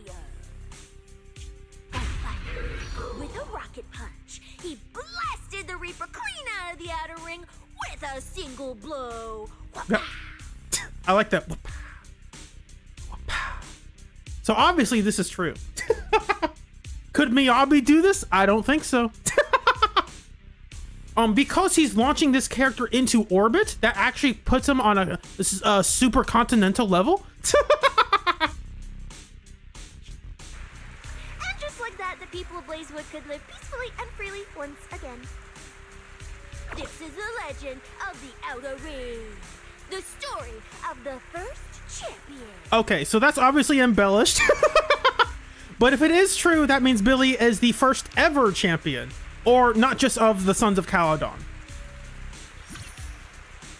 That may or may not be exactly true, though. So, the first champion is incredible, right? What do you think about the cape, Billy? Me? It's good for keeping sand off, I guess. But totally indestructible? That's kind of exaggerated. It is pretty tough, though. Perfect for carrying Starlight Knight card packs and merch.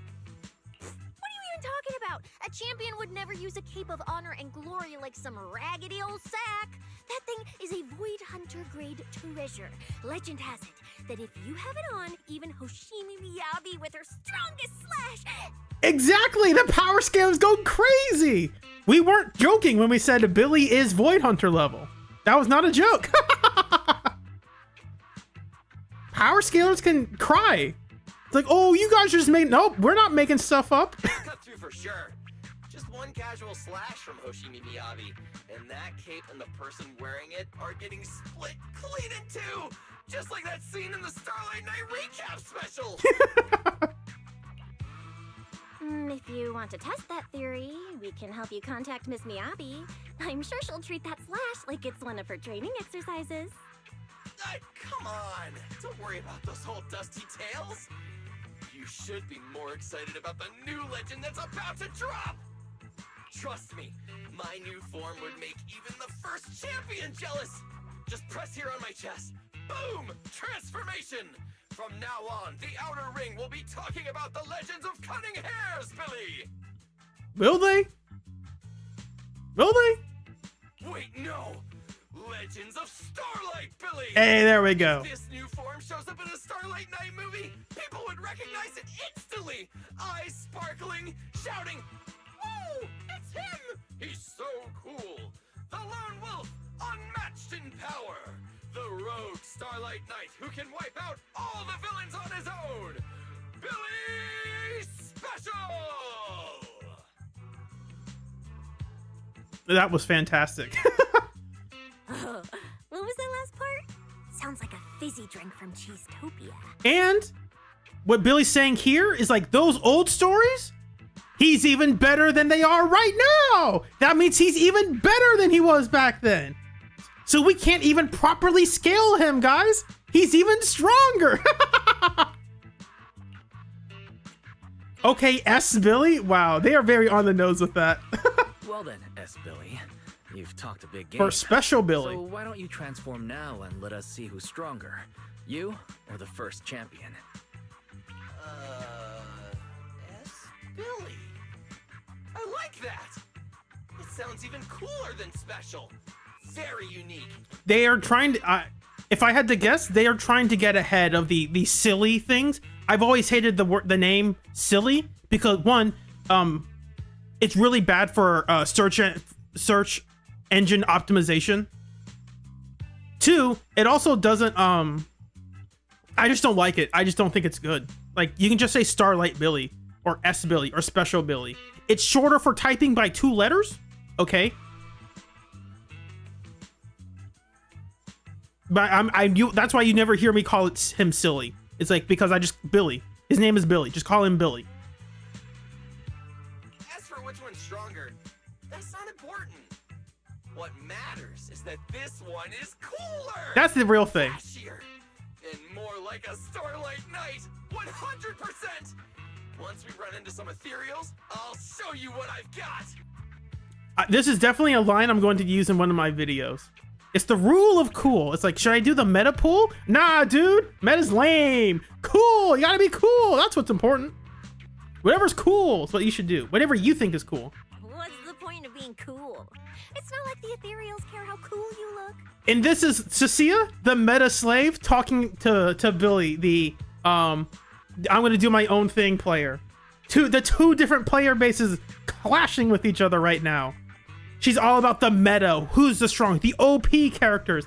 And Billy's like, nah, I just want to do something that looks cool. I want to play the cool characters. You wouldn't get it.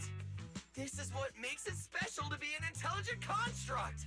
It's the Starlight Knight way. let's put the Starlight Night talk aside and get back to our prize thief. Big Daddy hasn't seen anyone that looks like Ramiel, so we'll need to ask around some more.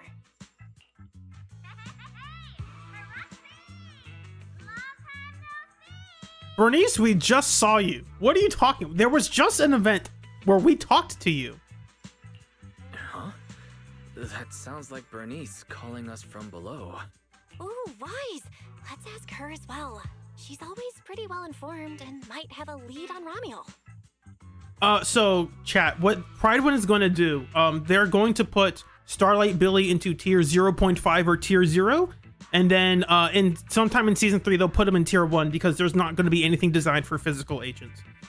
Because Billy's good, but there aren't any bosses where you really wish you had Starlight Billy. That's it. I think they put Promeia in tier 0.5. That's also why I didn't make because I know some people do like, I'm going to react to the Pridewind tier list. And it's like, what is there to react to? Literally nothing has changed. They're not going to change it until season 3 actually comes out.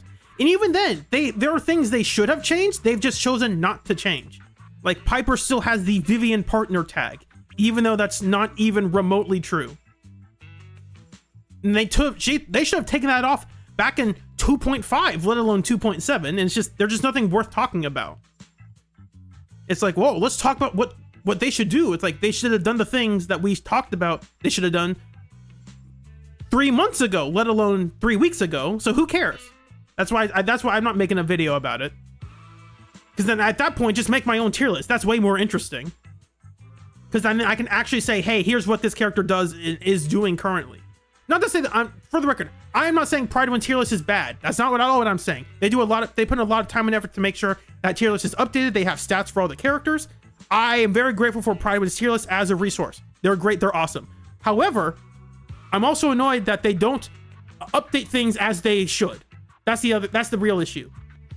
In fact, we're going to be talking about things that they haven't updated for a while. Because if you look at this, I'm going to pull this up here. Pridewind. Go to Zenless Zone 0. Agents. We'll go to Billy right here.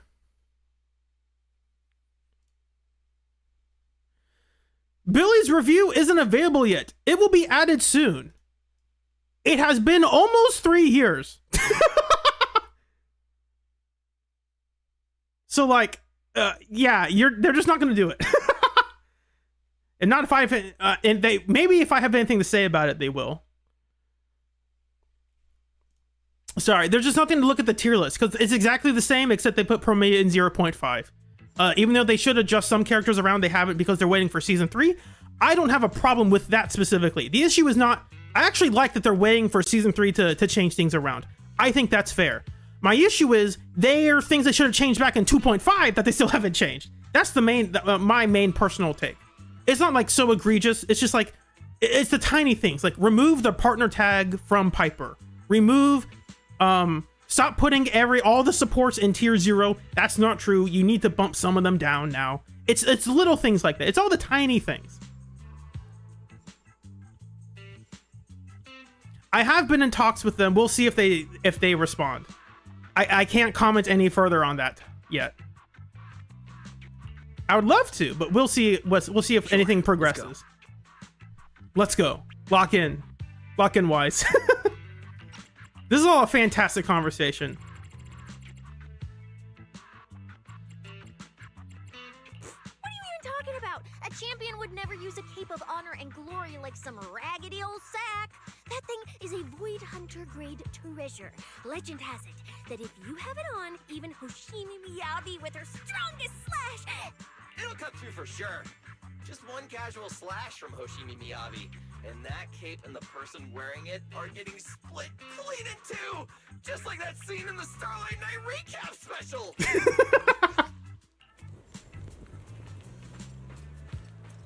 If Bernice doesn't remember either, well, better just ask her.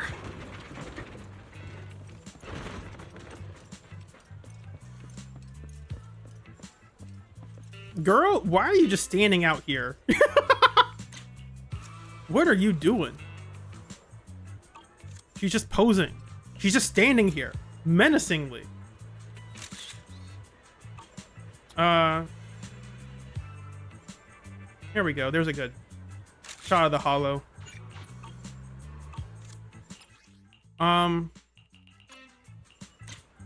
Barnway is pushed back because he's too wide. He's too his model is too round. Is rounded in. One is too wide, and it's also I think it's wide in all directions. So I think he has like a wider circumference or radius around him than most other agents. So for instance, like Lighter can get in a bit closer. Barnway cannot. And also, there's a really funny thing, if I can show this off right now. If we go to Lumina Square.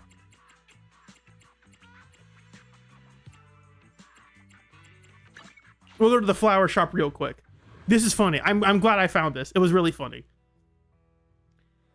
Everyone, I'm going to pick Lycon. I think Lycon would be a good show. Because Lycon's really big. As in terms of height, Lycon is probably like the tallest or second tallest agent in the game. Lycon can walk under this, right? Lycon has no problem walking under those bars. Barnway cannot. He's too tall. They make his model proportions. It's too tall. It's so funny. And Pan's not actually that tall. He can fit through. You have to squeeze him in somewhere, because some parts are lower than others. Now, you can get Barnway under here, but when you do, he's stuck. Or he's kind of stuck. He's slowed down because the model is trying to, like, push him around, so he's no longer, like, out of bounds or something. It's just funny.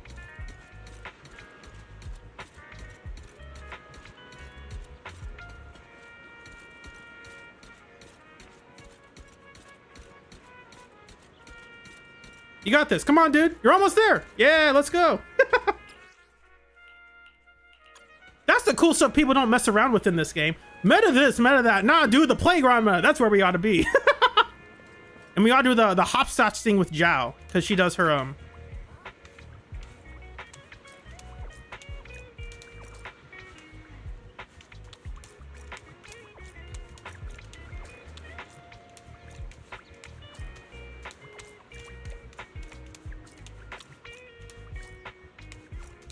Anyway, back to the story. Yes, in Chingy's story, she beat up some baddies who were hogging around the playground equipment. They were doing more than that, but yes. Try Monato. I'll let the chat. I mean, I can do it for y'all, but I think you should guys to experiment for yourself. I think that's something you guys would enjoy doing. Try it out yourselves. Tell me how it goes.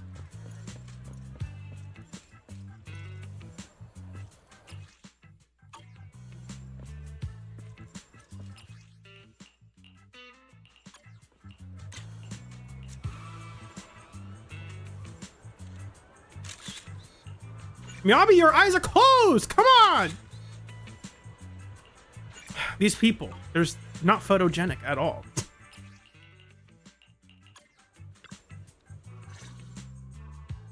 You're looking for someone?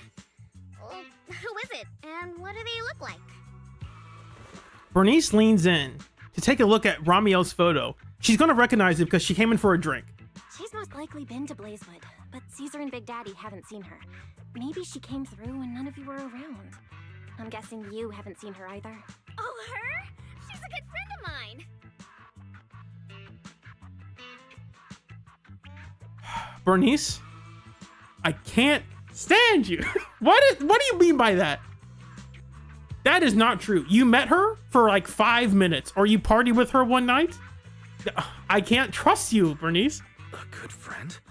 You know her? That's not true. She didn't even know Blazewood existed. Of course, we're besties. We hit it off right away. I've never met anyone like... what was her name again? Yeah, thank you, Bernice. This is why you don't trust the crazy, perpetually drunk mixologist, the redneck chemist slash moonshiner slash I don't know, petroleum digger. I don't know what to call that. You don't even know your good friend's name? Well, we only just met. I might have forgotten to ask her name, but we spent the whole night drinking nitro fuel together. Why do I feel like it was just you drinking nitro She told me fuel? it was her first time drinking nitro fuel, and she fell in love with it right away. I never thought I'd meet a rival like that. My throne powder ring fuel god is shaking. That is her online name. That is true. So what happened What next? happened after that? Did she mention where she was headed next? Yeah, she did. She said she wants to go to this dreamy garden full of nitro fuel trees. There's a joke here to be made about Ramiel going to a bar. We're asking, have you seen looking for a tall drink of water?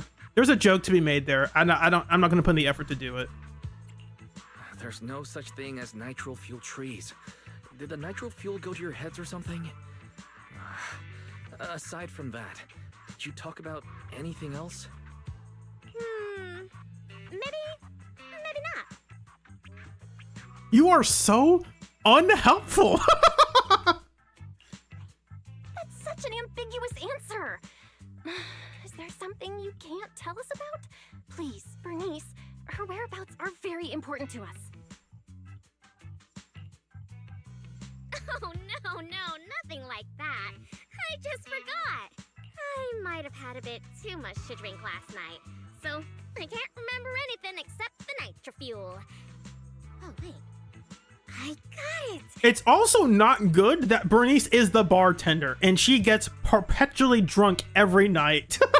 Not every night, but like, that's not a good quality in a bartender. I'm just telling you. If I have another nitro fuel and recreate the moment, I'm sure I'll remember something. That's not how that works. Oh my gosh. What is this story? I can't remember anything. Maybe if I had a little more whiskey, that might loosen up my memories. Like, that's not true. Bernice pulls a giant cup of nitro fuel out of nowhere and takes a big gulp. It's literally a joke. Like, she pulls it from nowhere. Remember.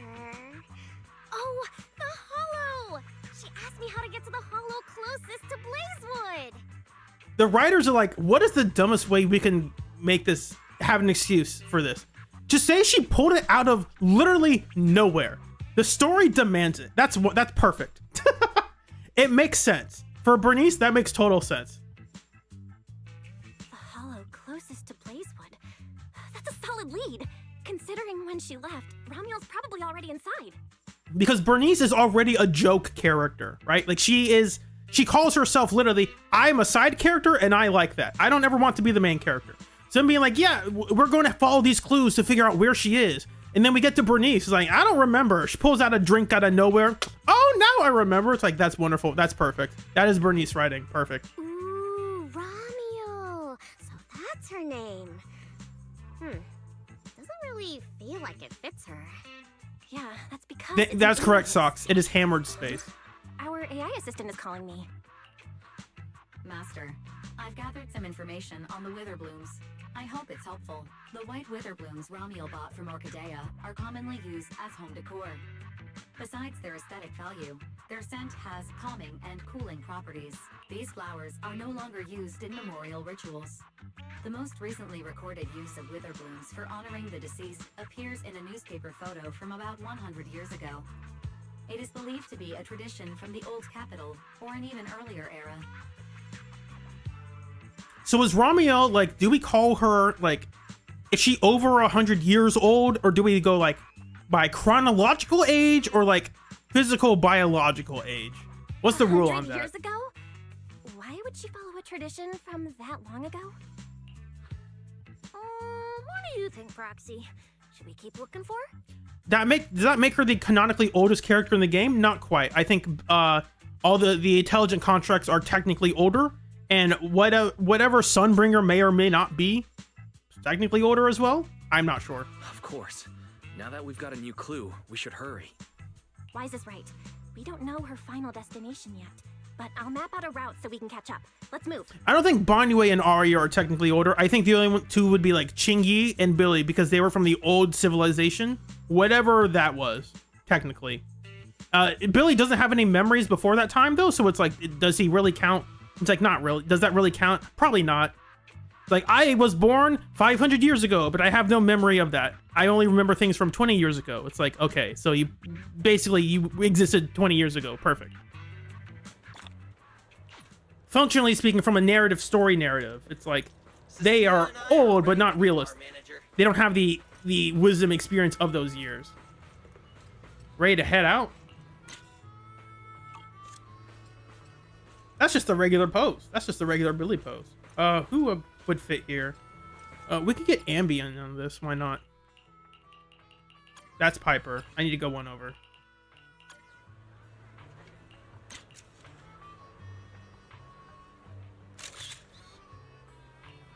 The sad thing is, if someone started off later, they'd have more agents to do these poses with. As in, like, we could get Valina. Someone could get a photo shoot with Valina if they wait just longer to do this story. Ah, Banyue. So practicing social distancing. How nice.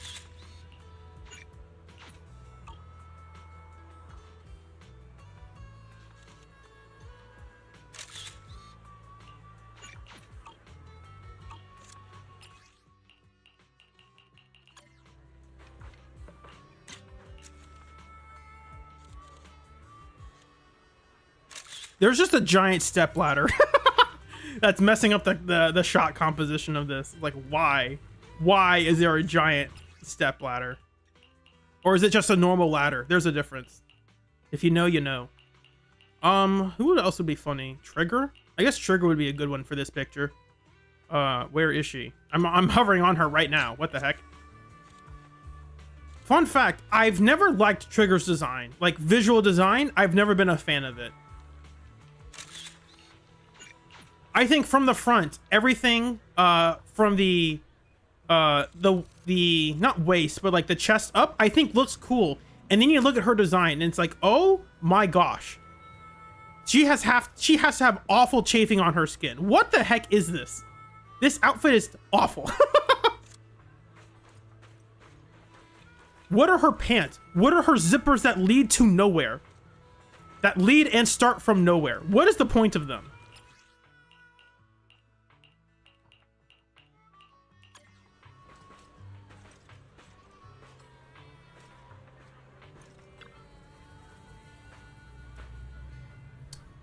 Based on the clue Bernice gave us, Ramiel's probably in the closest hollow. You ready, manager? Let's get moving before the trail goes cold. Let's go. I like the aesthetics design of Trigger from like the waist up. Or like the ribs up, basically. I don't like from the front. I don't like the lack of any top, basically. That will take more time. Excuse me? Though. Coming through. Huh? Yo, yo, yo! What is this? Me. Billy, what are you? No need to go another way. I've been getting ready for this. It's showtime. Here it is. Evil darker than a black hole. Rejoice! You've earned the honor of being scorched by starlight. Dimension burst. Star crash. Starlight Night, transform! How does this guy pass the forbidden fruit test? Running into me today must be your lucky day. Behold, my brand new form, upgraded with funds from Boston Gold Wallet. Come at me, all of you. Where did his motorcycle come from? So I have not played this. This is my first time playing this character. I've already played Promeia. I've not played Billy. When Starlight Billy attacks his enemies, he gains determination. You're filled with determination. Very relevant. The amount recovered varies by skill. Determination caps at 120 points. Additional determination is gained when triggering a perfect dodge when using EX or chain attack, or when triggering a block, which will be on his EX or special. When sufficient determination is available, hold basic to use a powered move. Hold special or EX special to use this thing and recover HP. When decibels reach max, press ult to consume decibels and use your ult. Transformation complete. What do you think, Ow. manager? Ow. Toss me a... Oh, I missed the dialogue because I did that. No.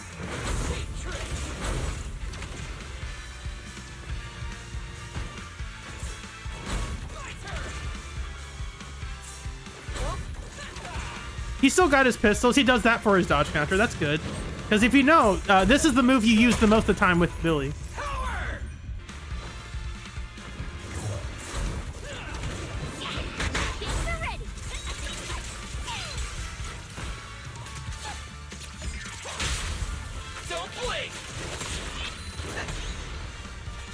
Nice. Oh, so his basic, you can't dodge out of his basic 4? And it has a lot of iframes, but that's kind of annoying.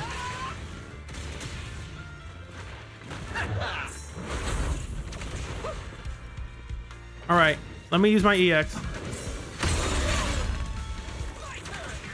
I don't know if I'm supposed to like hold it down for longer or...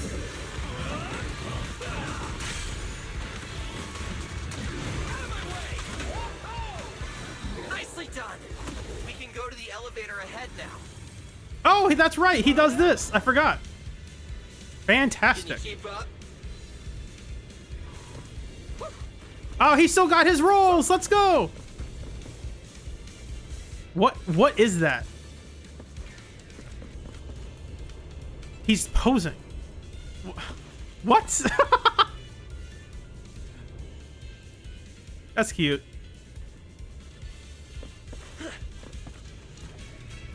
Look at that tracking on that. Look at all the animation they do to just change directions. Very unnecessarily. He pulls his pistol out, flips it around, and puts it back in immediately. And he still does that transition for his back dodge. But he does a couple more poses along with it.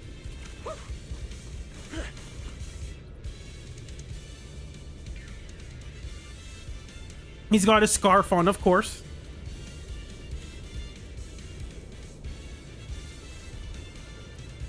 I took a lot of time and effort drawing this, so I am very well aware of what this design is. Starlight Knight, transformation! Transformation! Why isn't it working? That's wonderful. Do one more. Say the other lines. You got this. Come on, say it. Oh, I can feel it now. Transform! Transform now! Now! Oh, guess I couldn't feel it. It's a great day for a joyride. Come on!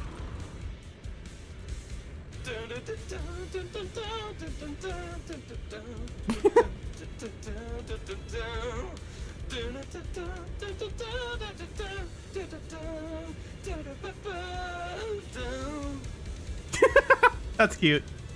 I am aware of that song. I've been learning it for something that I would like to try out.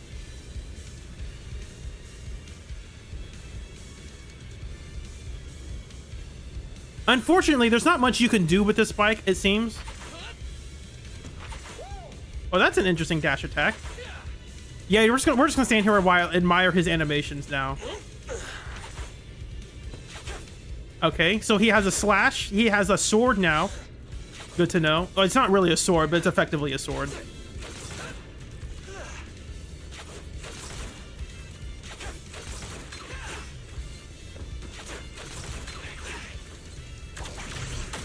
Interesting. That stays active for quite a while. That's when you guys... Oh, the story's so short. I don't believe you. We're gonna be here for 5 hours.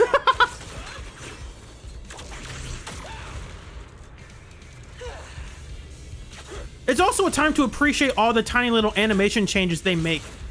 Not changes, but how they animate his model from going from like basic 2 to nothing.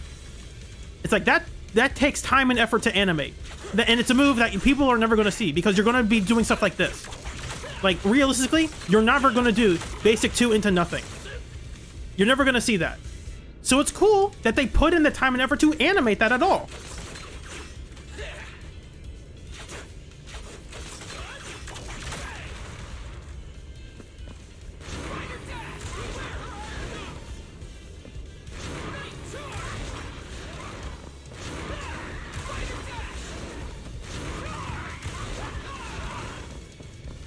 I can't wheelie anymore.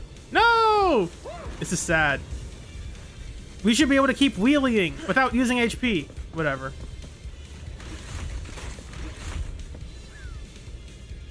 Oh, wait! I see some traces of ether. I'm waiting around here because I want to have some like if I keep this recording. I'm not recording now, but I can save a recording from the stream later. Oh, it teleported us down. What? We did not go down. Feels like by Romeo. Game bugged? Anyway, the reason I did that is because I wanted to have a shot of Billy without all the HUD display up. That's it.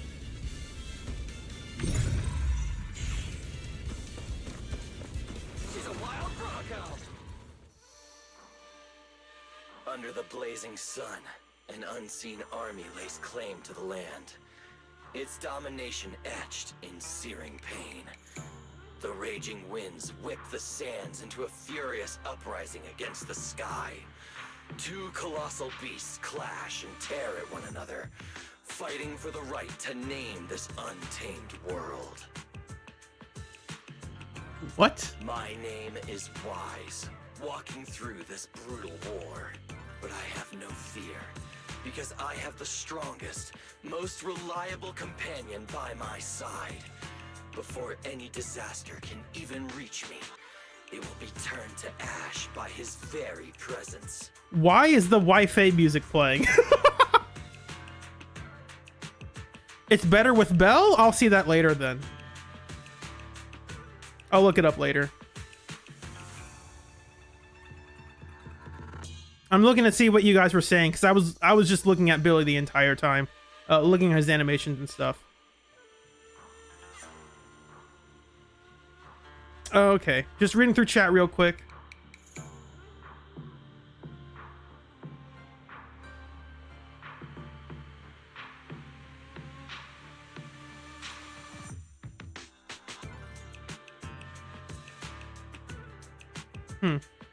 I may not say it out loud, but I'm truly grateful to my companion.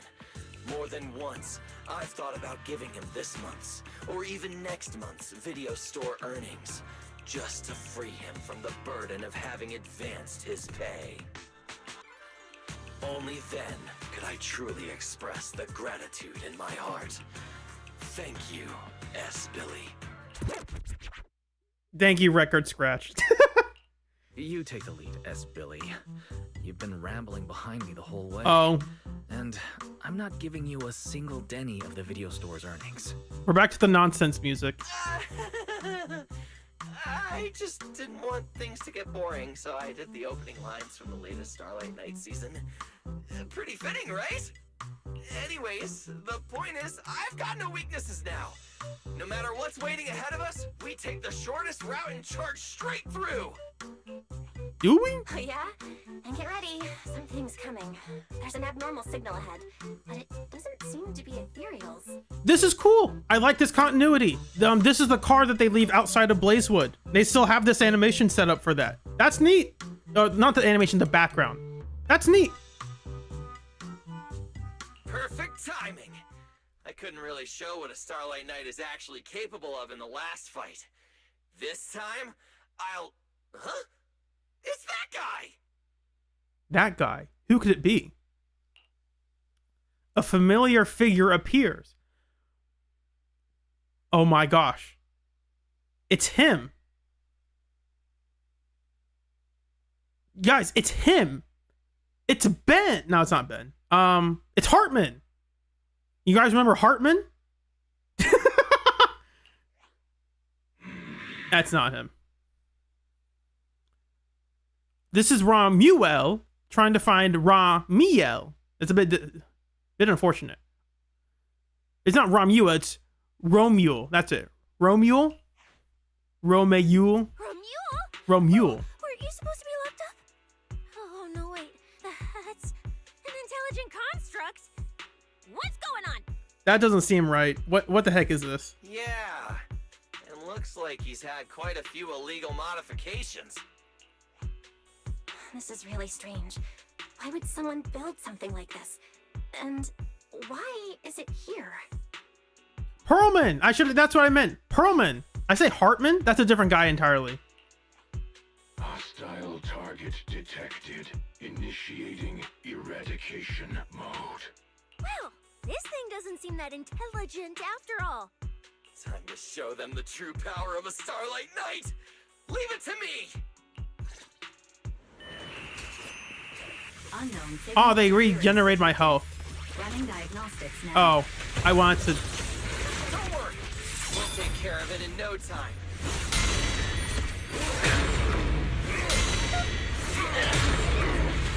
They never got rid of that audio bug. There's a really annoying audio bug with Cecilia. Get ready to be shredded!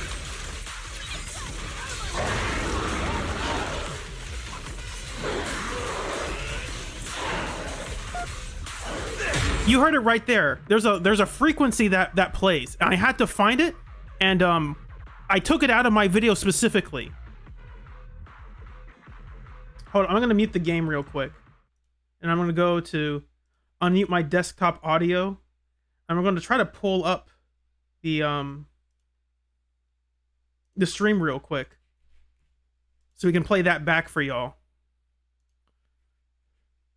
Because I heard it in the videos I was making, and I was like, what the heck is this noise I'm hearing? This doesn't sound right at all. This is very distracting. Because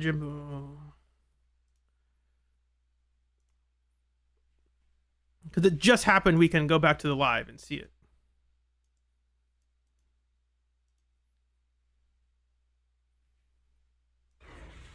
They never got rid of that audio bug. There it is. I think it's a bit, we can hear it a bit later. Oh, it's right here. There's nothing. Okay. You guys can't see the screen, but I'm going to show it now.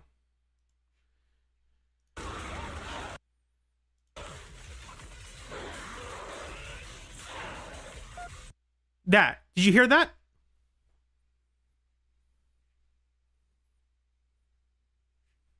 Gonna turn this up even higher for y'all. There's just a tone that is played for no reason.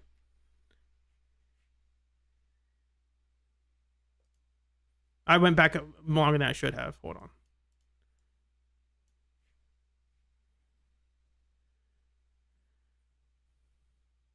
It only plays on her defensive assist. And it happens like every 3 times. I don't know what causes it.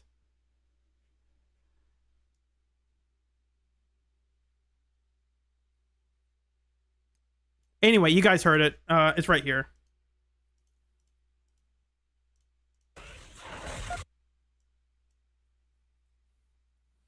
And I had to go in my recording for my Cecilia runs and try to find the parts where that was playing and like remove that frequency, because there are 2 of them. It's ones that it's one frequency and it's an octave up.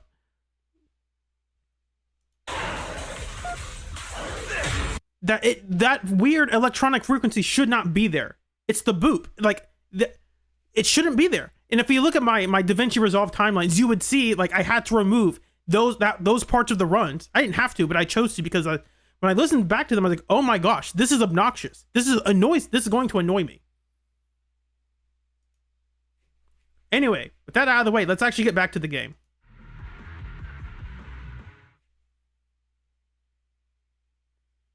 It's not a voice line. It's not, I promise you, it's not a voice line.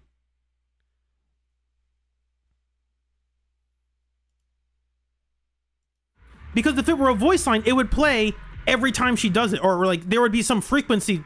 I say frequency as a joke. But it's not a voice line. I promise you, it's not a voice line. It's not.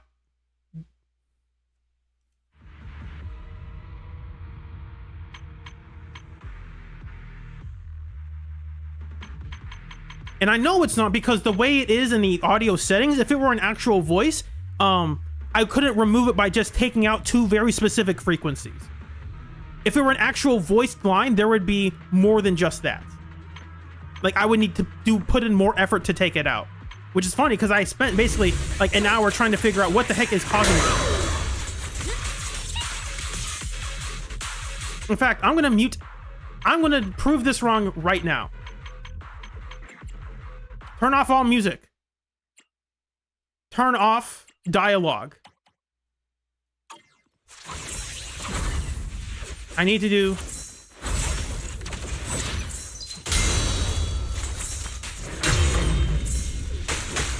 Come on. More defensive assist, please. Hit me. It only happens every, like, 3 times, though, so it's hard to fish. Ow. I'm pretty sure it's in the sound effects. If it's in her dialogue, then that's just wild.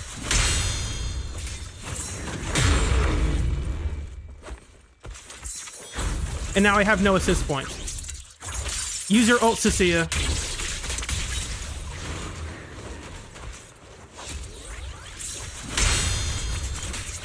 Now that I put this out here, I can't hear it at all. Let's have it the other way. Now let's put in the... Is she going to do it as soon as I put in the voices? That would be weird, though. Because it's not a voice line. Like, it's just not.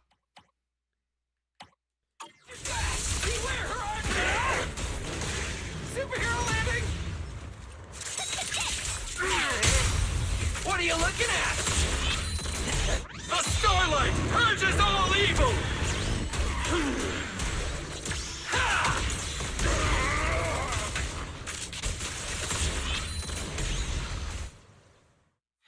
I forgot to turn the music back on. Darn it.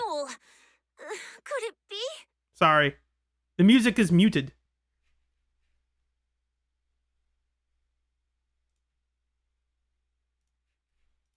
Just for this scene, though. Under sustained attacks, Mech Romual finally drops to the ground, unresponsive. Don't worry. Enemies like this are nothing to S, Billy. Bring as many as you want. Uh-oh. Several Mech Romual's units appear one after another, gradually closing in like a pack of wolves on the hunt. Oh, come on. I just said that. Is everything I say coming true today or something? You know what? When we're out of the hollow, I'm gonna win the lottery, pay off my advance, and still have enough left to buy the latest Starlight Knight Hollow cards! Are you? They're mass-produced. Interesting. Mass-produced? This is not good. There are too many of them. Don't worry, manager. Fighting outnumbered is a Starlight Knight specialty. They're just a bunch of scrap metal. Just round them up and take them out with a single dazzling attack! Yo, it's been a while. What? You can talk? I feel bad now that the music isn't on, because we might have like an unskippable cutscene here. If I like quit the game and come back, I could start from this scene again. But I feel bad doing that. You can talk too! What are you so surprised about? Running into you here was well within my calculations, though I must say, there are a few unexpected surprises. Because I'm also afraid if I quit out and come back, that it'll skip the rest of this scene.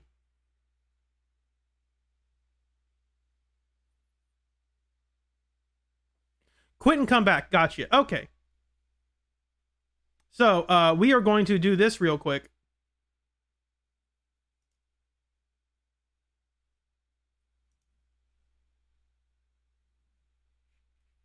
And we'll put this on the presenting tab. Why not? And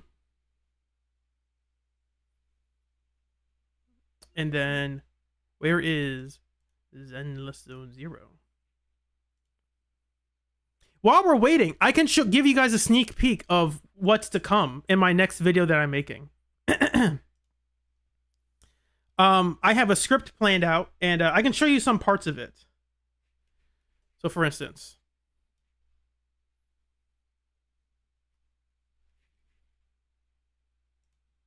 That's the wrong tab. Press the wrong thing. Who else am I gonna lean on when she gets tough? Who is gonna talk to me on the phone when the stun window's up? Who's gonna take your place? There ain't no stunner better. Oh, darling, we belong together. Listen, just a little sneak peek into what's to come.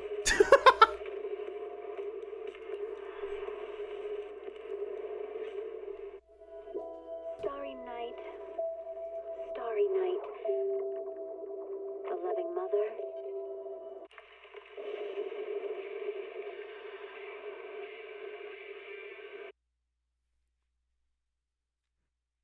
I swear, I'm going to go into the training room and I'm going to get this to work. We interrupt the story to bring you.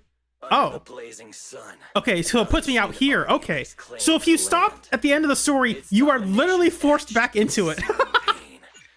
The raging winds whip the sands into a furious uprising against. If I skip this, what happens?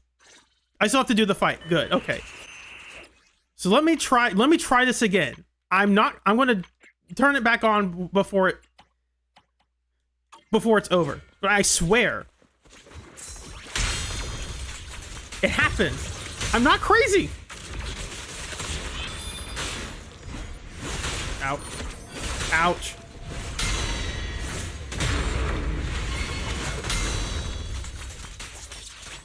Is it attached to her voice lines? That's so weird if it is, though.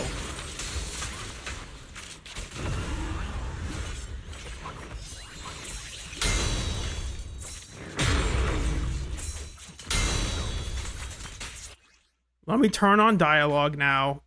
It's so weird, though. Why do we attach to her dialogue? It's not dialogue. I've got you all wrapped up.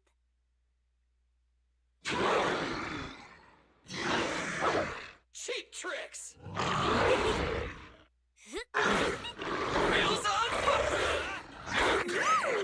Chucky can get pretty fired up too. Because those are her regular lines when she does defensive assist. That's why I don't think it's part of the defensive assist dialogue.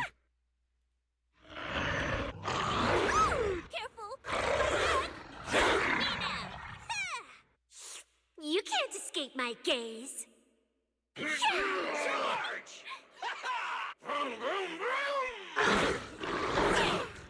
What are you looking at? The starlight purges all evil.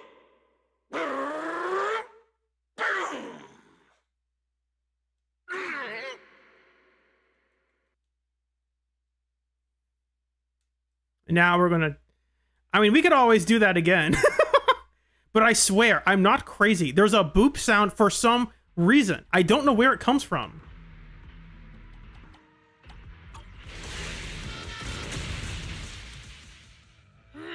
This thing fights just like Romuald. Could it be? Oh, okay. We got through this a little bit. Fantastic. Oh, come on. They're mass-produced. Don't worry, manager. Blech. You can talk too. Running into you here was your new toys look way more fun than what I've got here. That way of talking. Why does it feel oddly familiar? Ah, right. Of course you wouldn't recognize me like this. Here, my business card. Is this the guy from, the villain from 1.2? What business card? Oh no. Manager, something's wrong. I can't move. No, it's Romeo. She's phrasing us. She's an ICE agent. What's going on?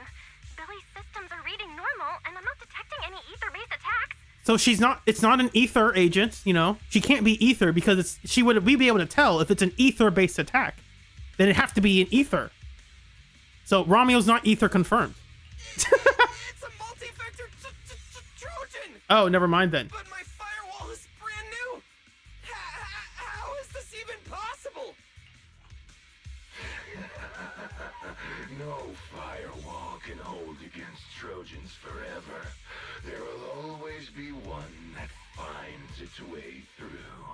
In a closed network like this, release millions of Trojans in a Oh no, it's yokai. I got it now. It's yokai. through the walls, unless your opponent can build millions of walls just as fast.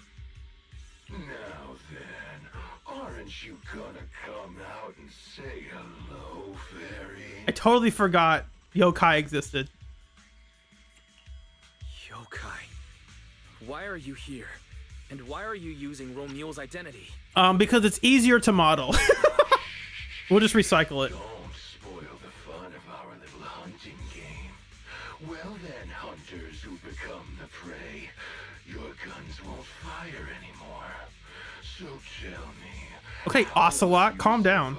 When the wolves start closing in.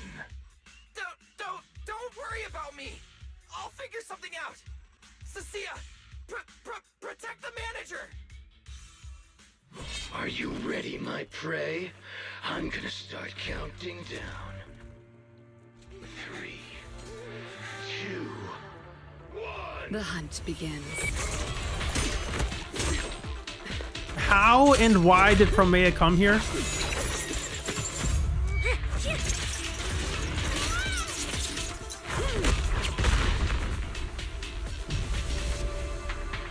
Promeia!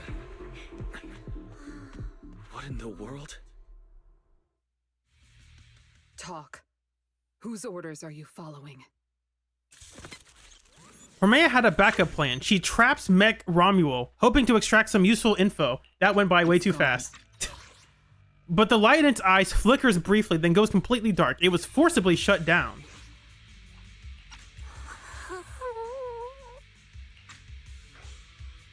Thank you. Thank you, Promeia. If you hadn't... Hold on.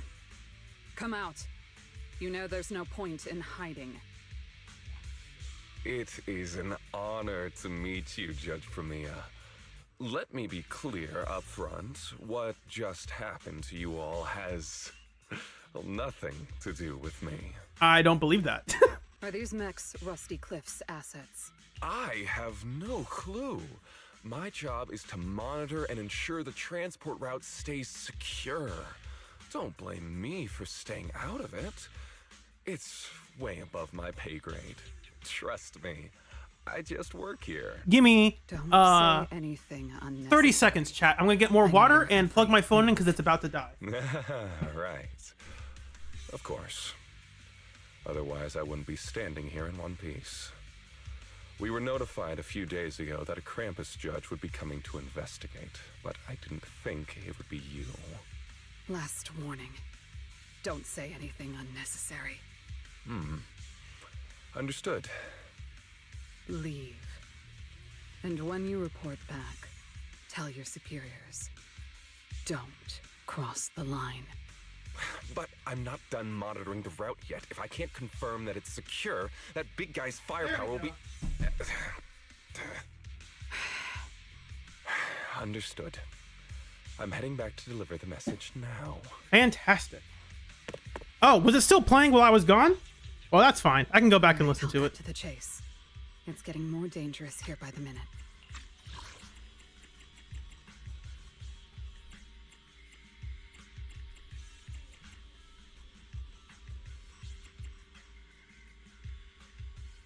Don't say anything unnecessary. I know your every move. Right. Of course. Otherwise, I wouldn't be standing here in one piece. That's why you guys are saying One Piece. We were Got it. notified a few days ago that a Krampus judge would be coming to investigate, but I didn't think it would be you. Last warning. Don't say anything unnecessary. Understood. Leave. And when you report back, tell your superiors. Don't cross the line. I think they've already crossed it. But I'm not done monitoring the route yet. If I can't confirm that it's secure, that big guy's firepower will be... Understood. I'm heading back to deliver the message now. All right, I'll cut to the chase. It's getting more dangerous here by the minute. Leave now. Don't stick around. Leave now. Interesting. More dangerous? Because of Rusty Cliff Corp? How much do you know? So what does yokai have to do with Rusty Cliff Corp? Rusty Cliff promised they'd keep a low profile and wouldn't disrupt normal life in the Outer Ring. Looks like they're starting to cross that line. Go home. You don't need to get caught up in this. No, we can't go back yet. Reason. We're looking for Romuel. It's about the competition. You bring Promeia up to speed on everything Cecilia and Billy know. So, that's the situation. We'll do our best to avoid tops. Whatever their goal is, as long as it's not related to Romuel, there's no reason for us to get involved. I'll go with you. You mean you'll help us look for her? Yes. Rusty Cliff won't bother you with me by your side. Wait, I object. I agree. Way too suspicious. You're with Tubbs. Why would you suddenly help us? This has nothing to do with your mission. I can't disclose the details of my mission, but I'll tell you what I can. I'm investigating the big guy that Contact mentioned. It was suddenly deployed after the incident at the competition. Oh my gosh. Big guy? Big Daddy? It can't be! No way! And he has the wings on his back? Oh my gosh! It's all connected! He's Romeo? He's in charge of Rusty Cliff Corp? The story ties it all together, chat. I got this nailed down. In addition, according to Krampus intel, Rusty Cliff is also actively searching for Romuel. Following those leads led me to you. I'm afraid this is not a coincidence. It can't be a coincidence, that's right. So I want to find her too, and ask her what she took from Rusty Cliff. Or what Rusty Cliff wants from her. So, the incident at the competition, Romuel's whereabouts, Rusty Cliff's operations in the Outer Ring, these are likely not separate events. They're all connected by an invisible thread, and Romuel's holding the other end of it. Let's team up then. No matter what the rest of Tops is like, Krampus can be trusted. Seems my colleagues left a good And impression. Don't worry. I'll make sure I live up to it. There we go. I can move now. They had to nerf Billy for the fight scene specifically. He was nerfed. Scan and cleanup have been performed on Billy. His firewall has been updated to isolate unauthorized data packets disguised as local hollow environment data, especially deceptive distress signals tagged Starlight Night. What was that last part? Why did you mention it specifically? Is that it? It had a packet that said... It had a packet that started with Starlight Night, that's why he died. Anyway, thank you so much. Manager's AI assistant rocks. And thank you, Promeia, for protecting the manager back there. I won't forget that. Guys, the writing's on the wall. They introduced the villain for season 3. He immediately nerfs Billy to become unplayable.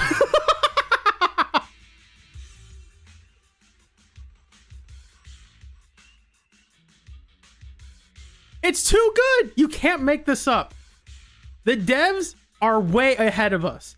Like, oh, are we going to theorize? I wonder if Starlight Billy will be good in season. Nope. Maybe I'm doing that up. Thanks for helping earlier.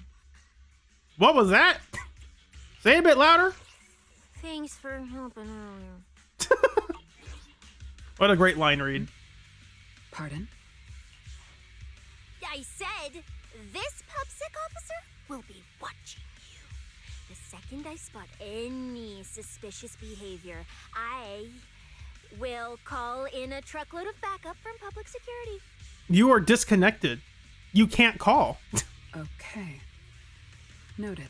That is the other thing. I can talk about it now.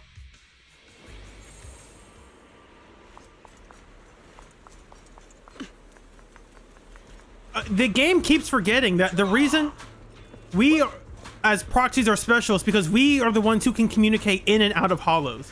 But in in a couple times, they've basically ignored that part of the story of like us being able to communicate outside of hollows. Or the proxies only being the ones who can do that. Because Cecilia gets a call from her boss. Up ahead. And like that should not be possible. Like you can't call people inside hollows. That's not how that works. We established that very early on in the lore. Now, granted, it's fine if they want to break that for the reason of we want to do something more interesting with the story.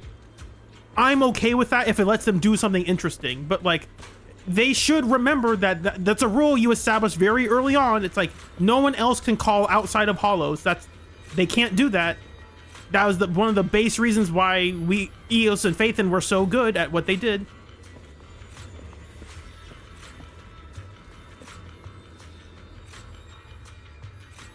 These faded ethereals, we've seen them before. Ramiel did this. We don't need to fight, but they're totally blocking the way. Move around them. Let's move them out of the way together. That's the other thing in games like this where it's like, oh, there's something blocking our path. It's like, guys, you literally jump hundreds of feet in the air. Just jump around them. Who cares if they're blocking the path? Go around them.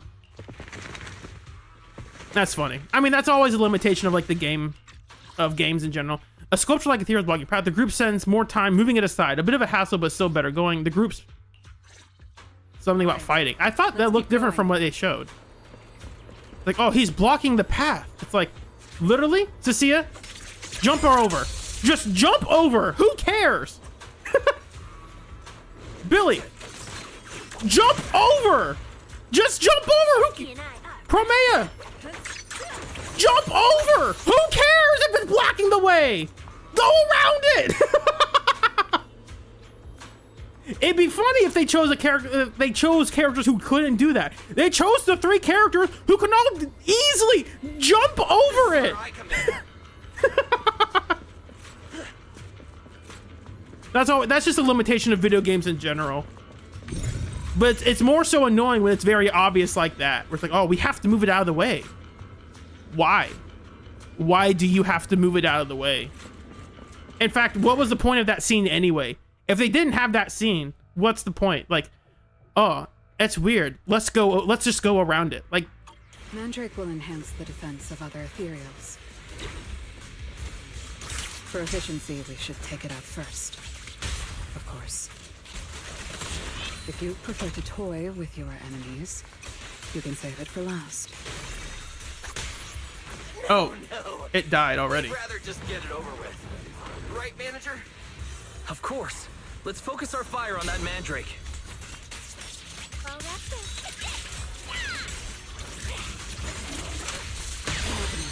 The outcome is set. Take this!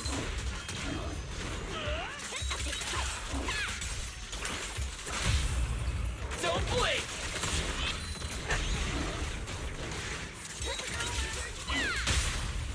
What are you looking at?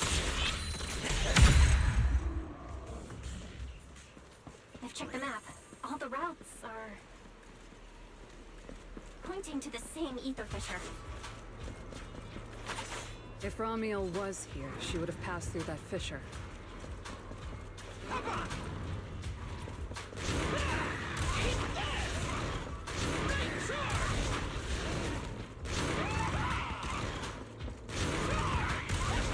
I think they said in the beta you could actually like move that around more easily. Like if there was an actual mode you could control.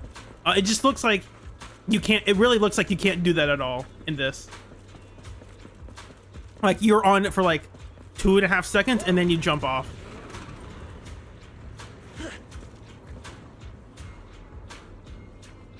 I mean the special version, not the dash version. Dash is obviously, it's easy.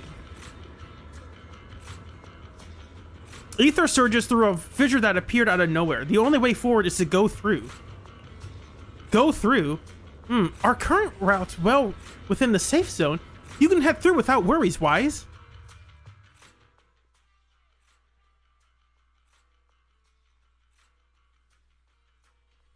I'm gonna look at chat real quick. Doesn't it feel like there are fewer ethereals blocking our way? Someone has already been through here and cleared the path. Could it be Ramiel? Hermit crab. Either way, it works in our favor. Let me read chat real quick.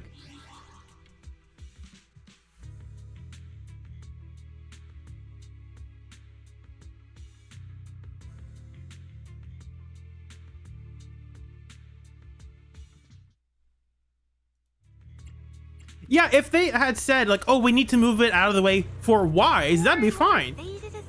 But even then, it's like Wise can crawl. Like, look at, it's wide enough. Wise can literally crawl under him. We know you can crawl. We had a cutscene of you crawling away from Wandering Hunter, crawling into vents with the Spook Shack squad. You can crawl, Wise. Just crawl around him. It's funny. I'm going to get this defensive assist, or I'm gonna be. It's very wide too. Billy's dodge counter hits very wide, because before it's only hitting in a straight line, but it doesn't seem to be as long distance, or maybe it is.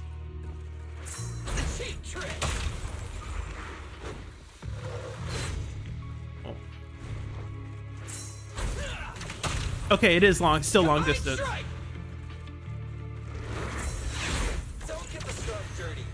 And it also has a wider range, because Billy's dodge counter normally can't hit enemies that far away. Starlight, shine bright!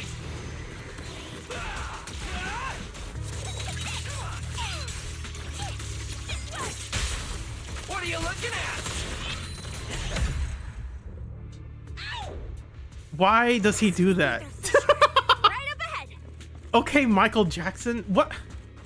There is a common right there. I saw this. There is a common writer where the villain is just Michael Jackson. Like, like the main villain of the season is Michael Jackson. It's so dumb. It's dumb in a good way. Like, it's dumb positive. Not dumb negative, dumb positive. The ether surges through a fissure that appeared out of nowhere. The only way forward is to go through. So what do you say, manager? Should we go through? I don't see any other paths around here. We're already here, so sure. This route hasn't been logged before, so we can't predict where it leads. Stay sharp out there, Wise. The ether fissure keeps expanding, like toothpaste being squeezed endlessly. That's an interesting description. Until the irregularly fluctuating ether fills the entire passage. Soon the passage reaches its end, and the surroundings gradually stabilize. You are prepared to step into unknown territory, but what appears before you is, oh my gosh, it's him, the mastermind. The big guy, Big Daddy. He has angel wings on his back of his jacket. He's going to reveal he's not a hog Thyron, he's a angel Thyron. He's going to reveal he's Ramiel. I can't believe it. We trust, oh, it's not that. It's the Chasm Memorial. Didn't expect the fissure to lead us back here of all places. We didn't lose our trail, did we? Should we have not gone through that fissure? Is it too late to go back? Let's not jump to conclusions. I think we're on the right track. Look. Ahead of the memorial, a bouquet of white flowers is slotted into the netting of the fence. They're similar to lilies, but looking closely, they are unique patterns on the edge of the petals, like black marks left by burning flames. A little sour fragrance wafts through the bouquet, as if radiating a distinct loneliness. So this is what wither blooms are like. The flowers are still fresh. If it was really Ramiel who left them, she couldn't have gone far. But where should we go now? The trail ends here, and there's no one around to ask. Why did she come here? Why leave these flowers? What could it mean? Maybe they're for a friend who passed away.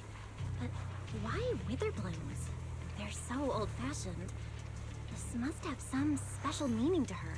We just don't have enough information yet. Over 100 years ago, the alias Ramiel.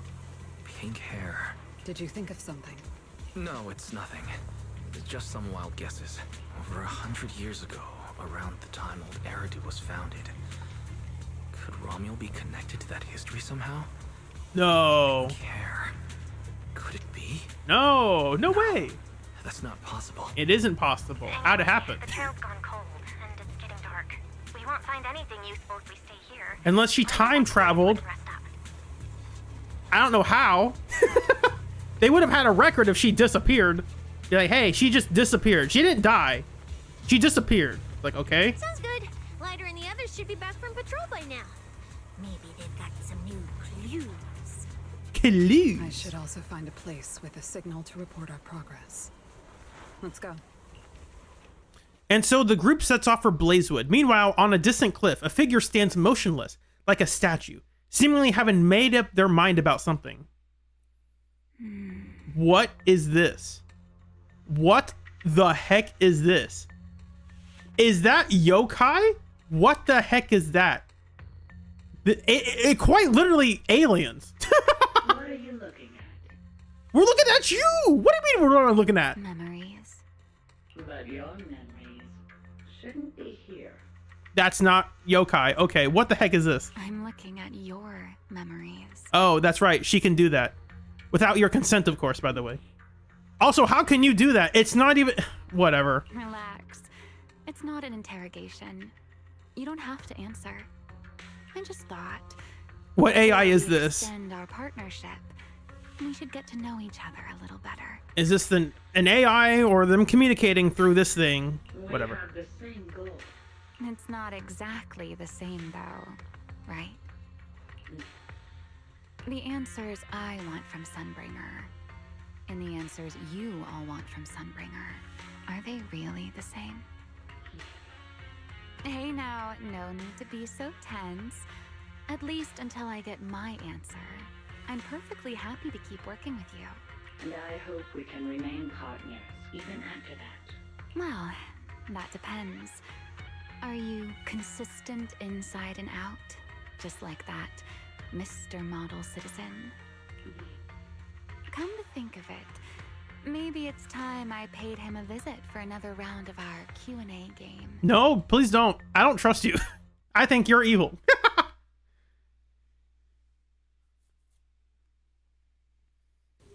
Not evil, evil. Conveniently evil.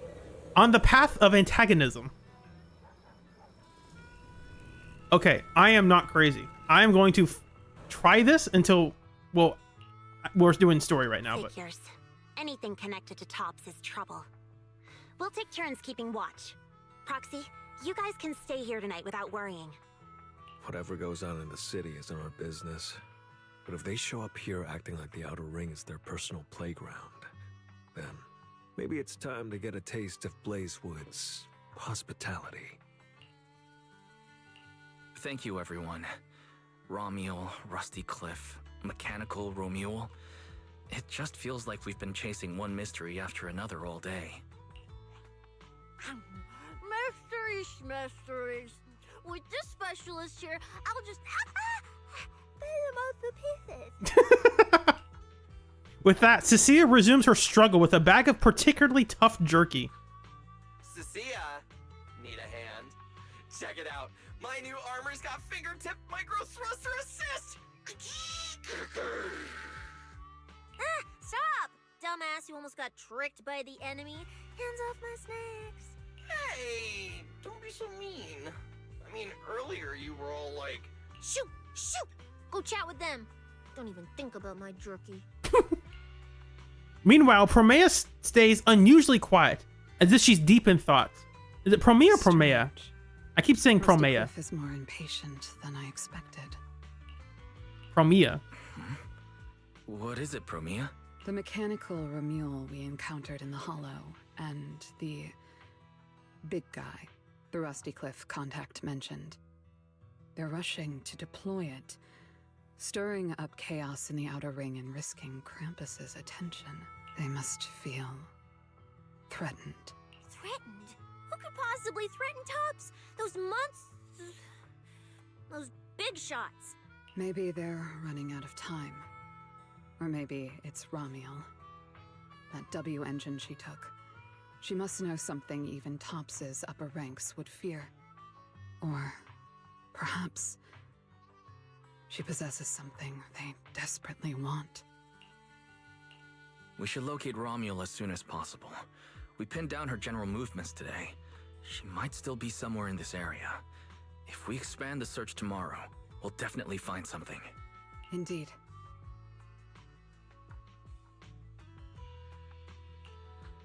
Right now, Sons of Caledon stretch pretty thin, but if something urgent comes up and you need help, just say the word.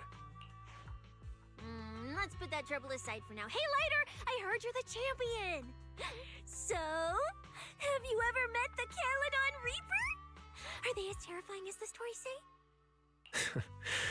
I've heard a few stories. They say they're the quiet type. Deadly. Ruthless. Moves like a shadow. Interesting. Then again, who knows? Maybe they're actually the kind who budgets carefully just to take photos at themed restaurants. What are these analogies?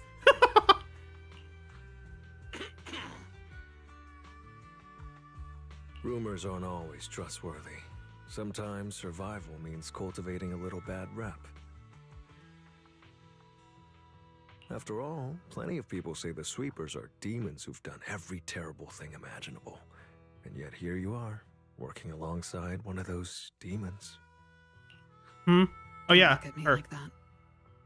I have no intention of making excuses for the reputation I earned in the past. Cecilia shrinks back a little and falls silent. Let the past stay in the past. Is behind us. What matters is the present and what comes next. We'll continue looking for Romuald tomorrow, so everyone should get some rest. Cecilia, stop eating snacks. If you give yourself indigestion, Belle's going to come after me. How is that my fault? Just give me just a minute. The campfire crackles softly and the night's chill seems to ease a little. The bonfire is so nice. Well, why are you here? It's so nice. Why are these people here? Oh, here's Big Daddy in another pose. I'll talk to these people first because I'm afraid they might move on without me. Who else? This morning, a bunch of impatient city folk came by, looked lost, and walked up, asking if I'd seen any woman with pink hair around these past few days. Did you tell them? I'm just an honest guy. Of course, I told them everything I saw. The twilight cloud, burning pink yesterday evening, the old pink scarf someone hung out to dry in town, the faded pink base coat. Okay, so he's crazy. City folks, he says, really need to keep their tempers in check. Didn't even let me finish before storming off in a huff. Thank you, old Demir. Always got to have you around. What do you got to say, Lay? Okay, you don't have anything new to say. Hey, who's running the shop? Casa, come on now. No one's running Cheesetopia. Big Daddy, what's up? That woman in the cloak. The one who's always with that Cecilia girl. You remember Promeia? Yeah, I remember. She used to be pretty well known among the sweepers. Word is she switched identities later on, pledged loyalty to someone else. We need her for the investigation. I'm not worried about that. The Outer Rings winds kick up too much dust. Everyone's got a past they can't scrub clean. The past doesn't matter. What matters is the road they're walking now. Since she's chosen to work with you, as long as she keeps it clean and plays by the rules here, I won't ask questions or interfere. Everyone deserves a second chance. She's definitely different from before. Obviously, Big Daddy wouldn't know about the sweepers.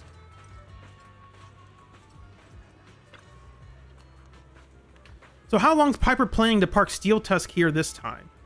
Can't say for sure. Depends on when we wrap this up. According to the new town regulations, oversized vehicles get the first day free, but starting from the second day, there's a daily parking fee, environmental maintenance fee, potential risk deposit. How about preparing for a week? Hey, wait up. Steel Tusk is parked nice and proper here, not blocking the main road. Besides, wherever Steel Tusk parks, that spot automatically becomes the safest parking lot around.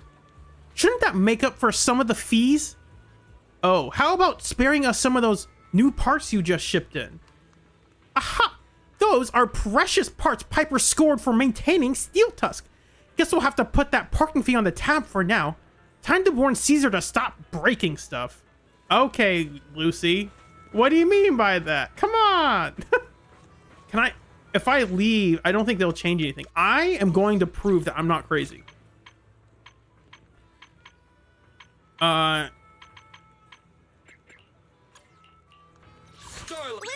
Take your man. A mission. Do you want me to fight or cook? I'm gonna prove it right here, right now.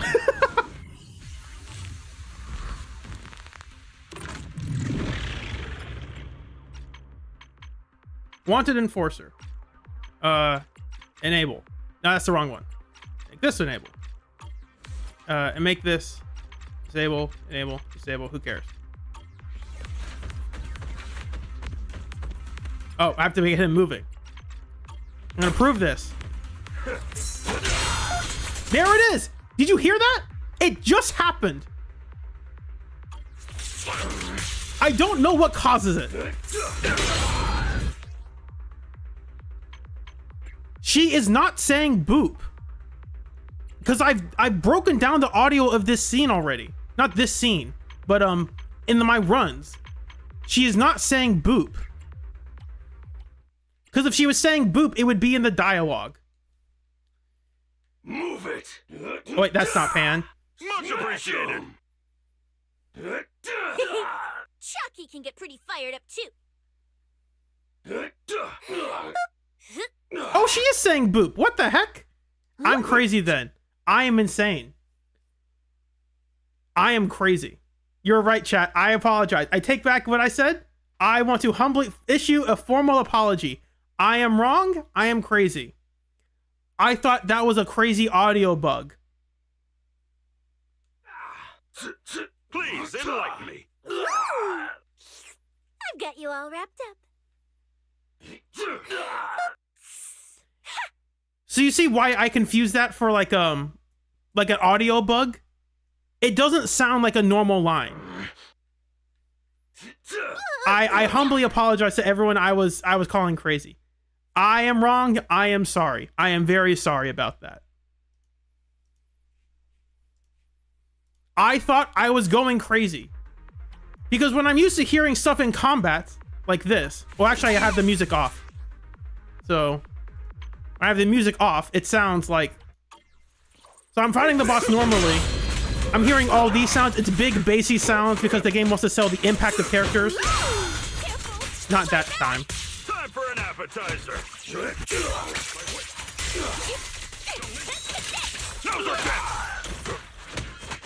There's a lot of big impact sounds. And you hear that tiny boop and you're like, what the heck is that? Like, that's not supposed to be there. That doesn't match up with the rest of the sounds I'm supposed to hear. That's why I apologize. I am very sorry about that. That is on me.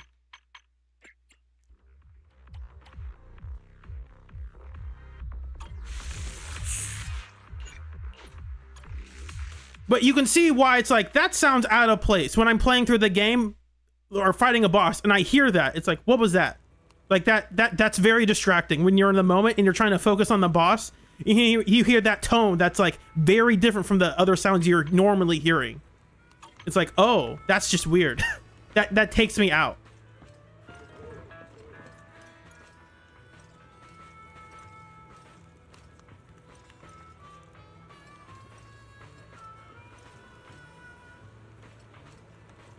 Yeah, it's not that it's, I'd be fine if it's there. It's just much louder than like the rest of her normal audio.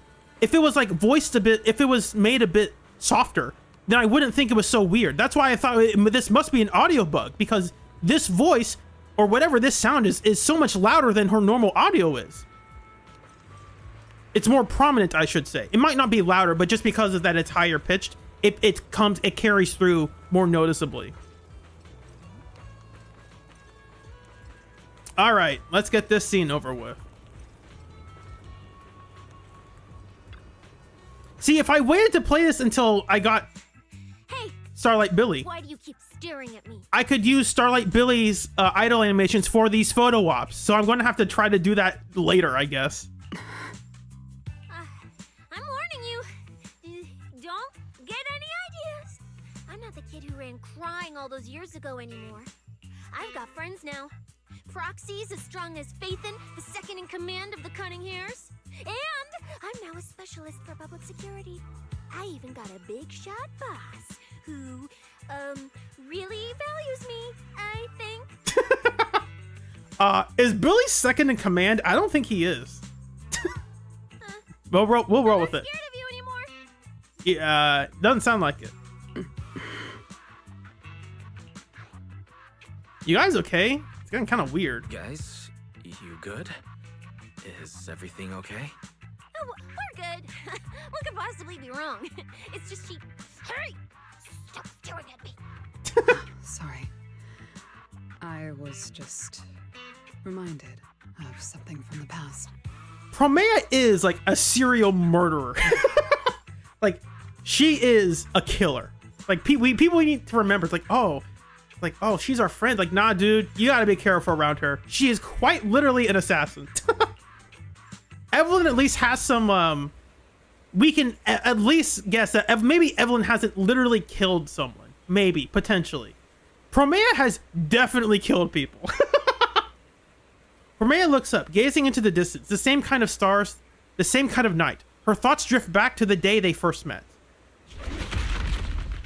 I guess you could argue Ambi has also most likely killed people as a soldier if she was sent to fight rebels. That's possible. It's not confirmed, but it's likely. It's not likely. It is within reason of the... is reasonable for her to have killed someone in combat. All clear. But not like assassinate them. There's a difference between like killing people in combat if you're fighting people. It's like, well, that's natural. If two people are in active combat and one of them dies, that's not murder. But you to walk up behind someone and shank them, that's very different. Wait, this ring's straight up plastic. We fought her for nothing. It's the outer ring. Go for the inner ring, dude. Let's leave. If we don't get out of here before the sweepers are back, we're done for. Not my target. Found you. You're the last ones.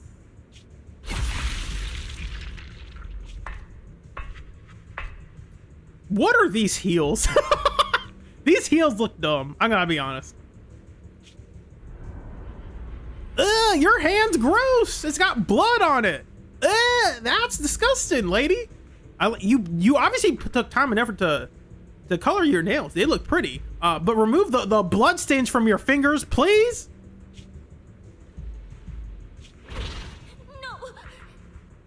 Don't come any closer!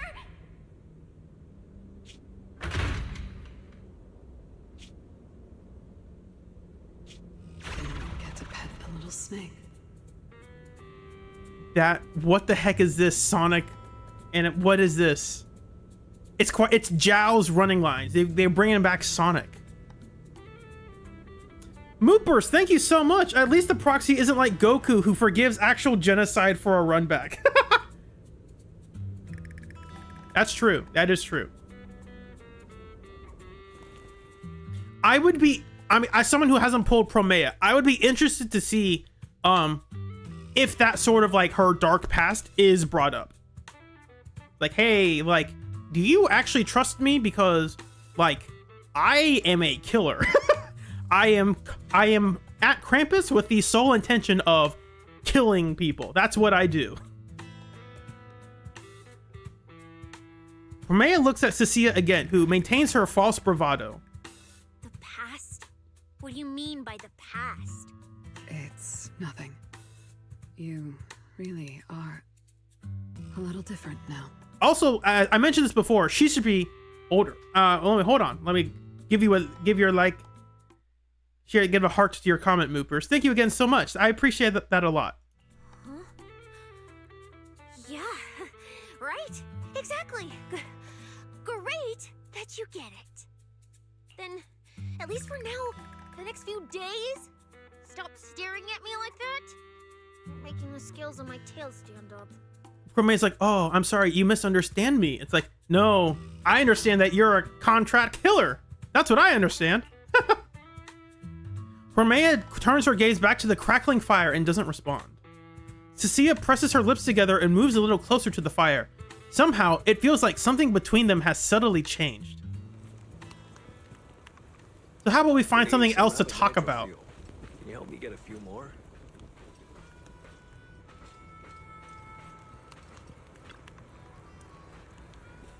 Ahem. So, by the way, your Krampus place? Isn't it for handling those super dark, super scary missions? Investigate, evaluate, and execute judgment. That's all of it. You make it sound so easy, like you're just cleaning up a room. Back in the outer ring, the moment word got out that the sweepers might be coming, everyone would scatter and hide like spooked rats. Fear is the most useful warning system for staying alive. But back then, whatever, those things are different now. At least now, I can sit by the same fire as you, right? Yes, though I don't usually stay near the fire. She's not a fire agent? Oh, because she's ice. She can't stay near fire. She'll melt. She's an ice agent. Fire and heat give away your position in the dark, drawing unwanted attention. Oh, I see. So, why'd you come over now? Maybe it's because it doesn't seem so bad to have a little light now. Yeah, it's safe. It's safe here. Nice and warm. Plus, with powerhouses like you around, I've got nothing to fear. Promeia gives a slight nod, her expression softening just a touch under the firelight. Walked off before I could even finish. Thank you, old man Jenkins.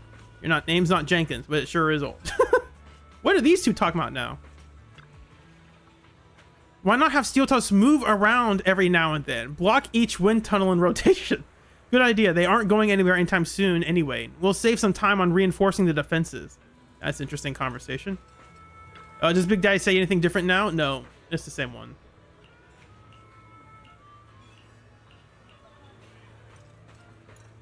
Lucy, what's up? What's up, number 2? Sometimes I really envy Piper. Her big communication technique is revving her engine. The louder the noise, the faster people give in. Getting off track here. Anyway, gotta head out and find Caesar in a bit. If I catch wind of any new developments from Tops, I'll make sure to let you know ASAP. Wind? Catch wind? Hello? Lucy's trying to be a wind agent? Okay.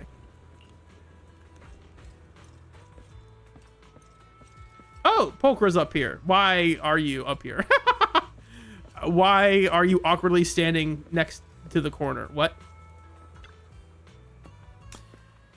That massive hunk of metal wandering around the hollow. Boss and the crew looked like they were readying themselves for a nightmare. If you ask me, if Tops really wanted to make a move on Blazewood, they wouldn't have waited this long. Got another theory? It doesn't look like Tops is invading Blazewood, more like they're sifting through the desert, making a huge racket, desperately searching for a particular grain of gold, or a whole vein. Maybe it's got something to do with the new friend that airhead Bernice made. Tops' big stir, a mysterious pink-haired guest. Things are heating up. Guess my boring probation just got a lot less quiet. Staying with the Sons of Caledon, the biggest challenge isn't the enemies. It's keeping myself from getting soft over random little things. It's too normal. So normal I'm forgetting how to hustle, scam, and scheme. Yeah, girl, get your bag or something. I don't know. I'll hit the streets tonight and see if I can shake down some cash from those Tops lackeys. I don't think that's what you should do. Also, what is this? I'm noticing this now for the first time. Is this the Reaper Ceci is talking about? What the heck is that?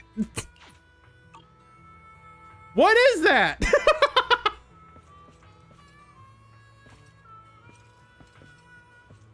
Bernice, what do you...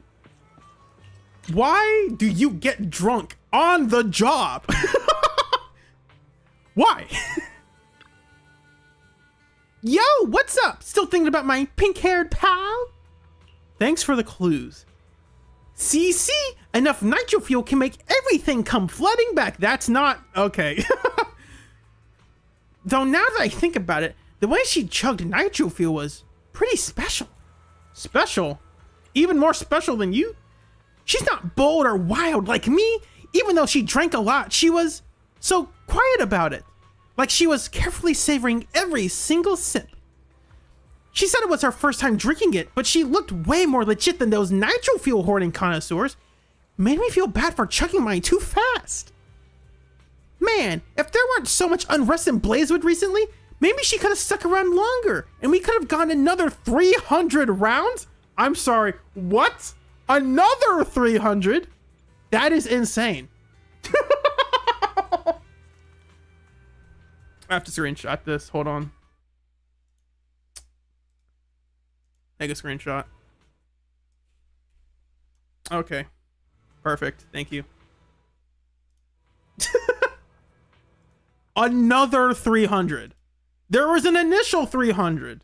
They're talking about another 300. Bernice, your blood is, there is no more blood in your system. It is 100% nitro fuel alcohol.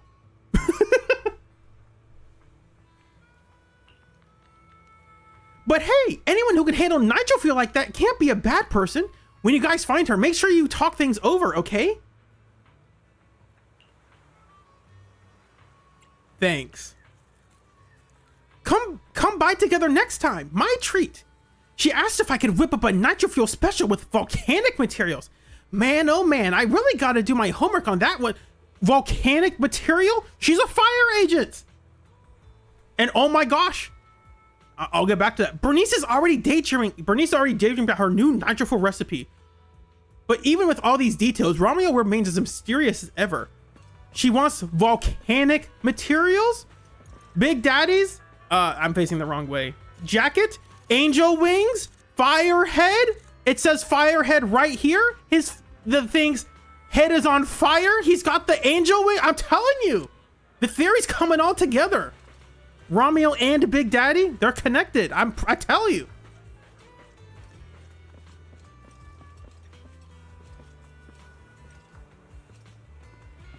This is what we were like back in season 1. Just making up stuff for the love of it.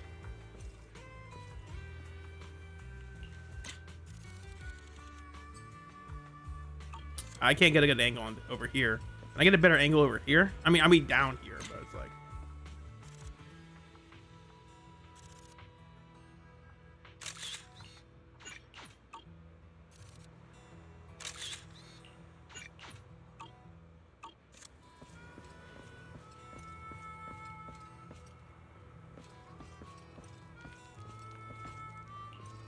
The problem with this angle is like Billy's is like both their eyes, his hair's covering his eye, his fur's covering his eye. That's the problem with this angle.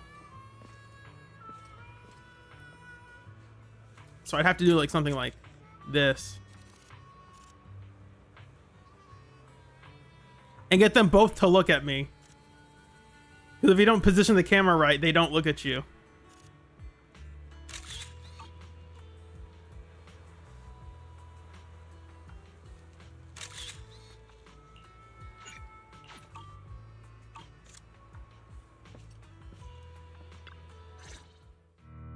Bro, this new look of yours.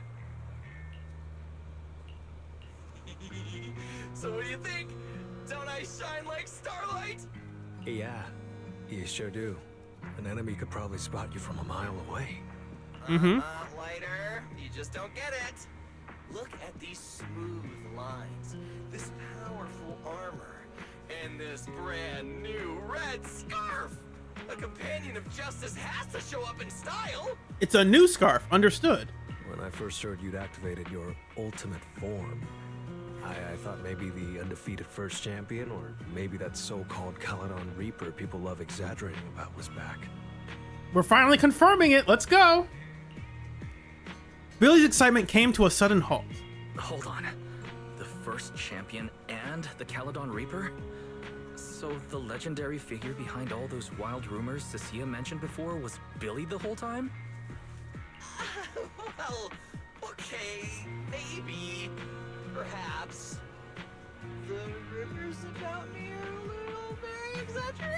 are a little very exaggerated. Also, I'm noticing this. What is this? These white lines? They normally don't have. I think this is an error in the game. They normally don't have these. These normally extend to the tops of the screens. That's odd. After all, the Caledon Reaper disappeared long before the famed first champion made his grand debut. Isn't that right? Ah, I'm getting it now. Okay. So before he's the champion, he's the Caledon Reaper. Understood. When the rather ironic story of the undefeated champion beat the Caledon Reaper started circulating, well, some versions even claim to know how many rounds they fought and what finishing move ended it. At that point, it's pure fiction. So the silent, ruthless Reaper and the red scarf-wearing champion who always sought out the toughest opponents were both Billy? No wonder Lighter thought Billy had reverted to that, more intimidating form. Billy, I think Big Daddy might still have the old maintenance blueprints he used for you. With your current resolve in your original form. Oh! Things are getting spicy. Unpopular opinion, I don't want Billy to go back to his past. He doesn't want to. I agree. I agree. He'd probably be even stronger than before. It'll also suit this place and its survival of the fittest mindset better. That's the version of you most people remember. Is it? Billy falls silent for a moment. Yeah, you're right, later. But that's not who I want to be anymore. That road only leads back to the old Billy. The one who just followed orders, reeking of oil, fear, and blood. A weapon. But now, on this brand new road toward the future, it's time for Starlight Knight Billy to make his debut. Wait, look at something real quick.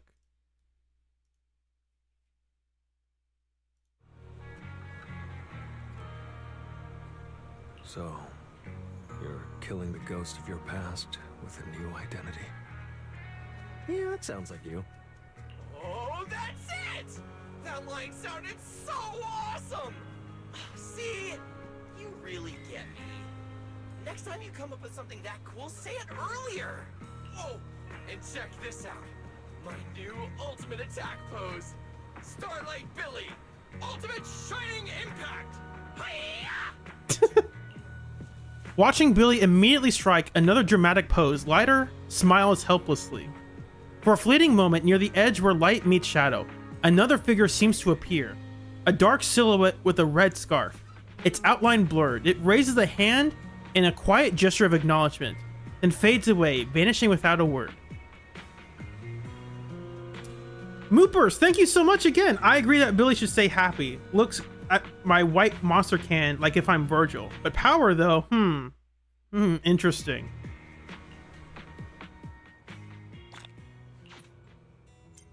Billy's Got more red scarf. investigating to do tomorrow.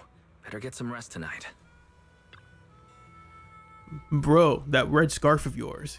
You notice? The fact that you, Lighter, my man, notice and look so carefully at my getup means my makeover is a total success. Super well put together. The red scarf is super eye-catching. True. Allow me to formally introduce this red scarf, one of the iconic new symbols of Starlight Knight Billy. It represents burning justice and the resolve to protect. This new red scarf will fly alongside a new legend, waving high wherever hope is needed. Hope, huh? Sounds a lot lighter than titles like Reaper and Champion. The Outer Ring's already got enough heavy legends weighing it down. It's nice to have something lighter for a change. Ha! He said his name. This time, just remember to keep it close and wrap it tight. Don't let someone else take it. Ha! Ha ha.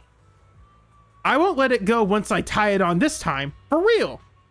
And here's to us. Let us wear our red scarves without regret.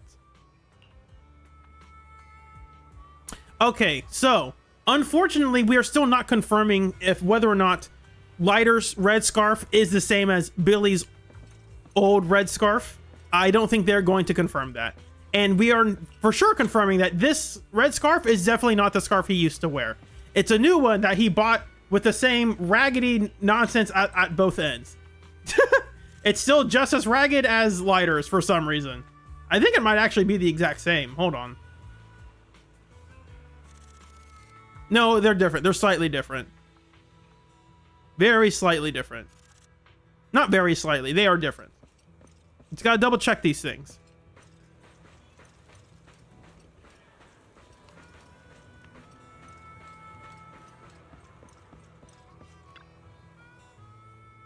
Oh, that's right. I already talked to you. So. Same old, same old.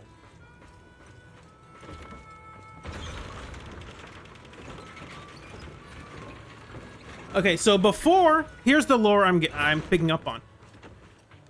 Before Billy becomes the champion, he is the Caledon Reaper. Which means he was doing something for Caledon? Maybe? We'll find out. I'm not going to read in too much into it until after it's all said and done. It's getting late. Head back and rest? Yeah, sure, why not? Drowsiness washes over you like a rising tide. Your consciousness slowly sinks. Blurred faces, faint voices. Somewhere nearby, a familiar voice calls out, guiding you forward. What is this? Oh no. I don't like that. Nope. Okay. Where am I? Is this a dream or... Belle! Are you here?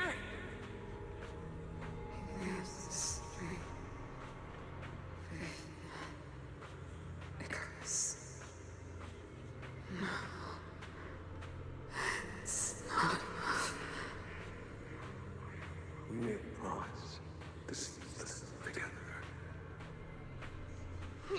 Those two lazy bones. Get ready. We will not lose. No, no. Okay, monster. Help me, please.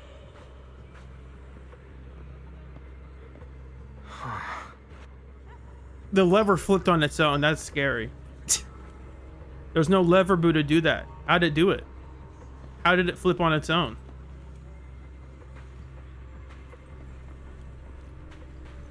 That's... teacher?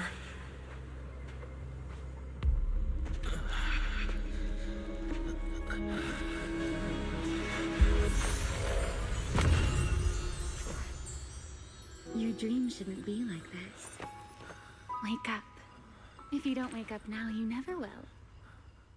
What are you doing here? The dream recedes like a tide. You find yourself standing once more in the quiet night of Blazewood. The campfire has burned out and everything is silent. Only a single figure stands before you. What? You are a villain. Get away from me, you grappler. Get out of here. Head. Wait. What happened? You were sleepwalking, you know. Another step and you'd have followed those memory ghosts straight onto the highway. Who are you? Romiel, why are you here? No, wait. Before that, who are you really? Easy there, Mr. Model Citizen. If you raise your voice, you'll wake everyone up.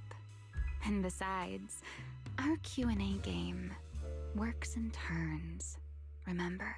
I don't trust you. I don't care. I don't play any games with you. You asked me. Get out of here with that. Nightmare. I already helped you with that. Waking you up from your dream wasn't easy, you know. I think it might have been kind of easy. So, now it's my turn to ask a question, right? What do you want to know? What do you want to know? No need to be so tense. We're just chatting like before. Let me think. Your nightmare. All right, let's start here. In your eyes, what kind of person is your teacher? I think she's a cow thyron. I'm not sure. My teacher? Why would you ask about her? What does she have She to could do be a with goat. you I'm or not the sure. W engine you stole? Answering a question with another question is a serious foul in a Q&A game, you know. You still haven't answered how in the world you know about an arcade game back from 100 years ago, even though you have whatever. But if you really don't want to answer, I'll give you a little hint. In a game like this, the one answering can't lie, but they don't necessarily have to tell the whole truth either. Well, if you're telling the truth, if you're telling it in a way that is a lie, then that's still, if you're telling it in a way that is untruthful, it's still a lie. Let's get back to the question. You can say, oh, I don't want to reveal all of it, but I'll reveal this part of it. Teacher is a good person, a bad one, or perhaps Teacher. Sasuke. My teacher. She. Don't take too long, or you'll get penalized for it. She's my guide. I trust her. Maybe there are still things I don't fully understand yet, but I trust in her character. I trust the path she set me on. A guide worthy of trust, huh? That's a very interesting answer. All right then, By the rules, it's my turn to answer the question you asked earlier. Who am I? My real name is Remiel. Well, I suppose most people would recognize me better by my family name. Dan. My full name is Remiel Dan. I can't believe her name is Dan Hibiki. I can't believe it. Dan Remiel, sister / cousin of Dan Hibiki from Street Fighter. The collab's here, guys. No, that's impossible. That name belongs to someone from over 100 years ago. Well, people can get a new name. How many people are going to be named Michael Jordan in 100 years from now? Come on, that's not too surprising. I knew you'd react like that. After all, that name probably only exists in history books for you, doesn't it? Lieutenant Colonel of the Guard of Staves. And All the lore people are like, oh my gosh, we gotta update the wiki now. one of the first generation Void Hunters. Are they all gonna be alive? I saw a tweet where it's like, if all of them are alive and didn't tell Swordmaster about it, that'd be so funny. All of them are alive except for Miyabi's parent. But how can that be? It's not completely impossible, you know. Time tends to be a little kinder to a person like me. We are generally aware that, like, one, Joyous is around somehow. Sunbringer's around somehow. Ramiel's around somehow? There has always been this theory of, like, hollows and time travel. It's been around. It's never been really explored. If they do some nonsense where it's like, I've time traveled and therefore I can't age or some nonsense, doesn't make sense if you still don't know things from 100 years ago, whatever. Whatever. I'm gonna stop theorizing and just get on with it. If you still think I'm lying, well, even though you haven't asked yet, I'll give you one more answer for free. Something I'm sure you're dying to know. Am I?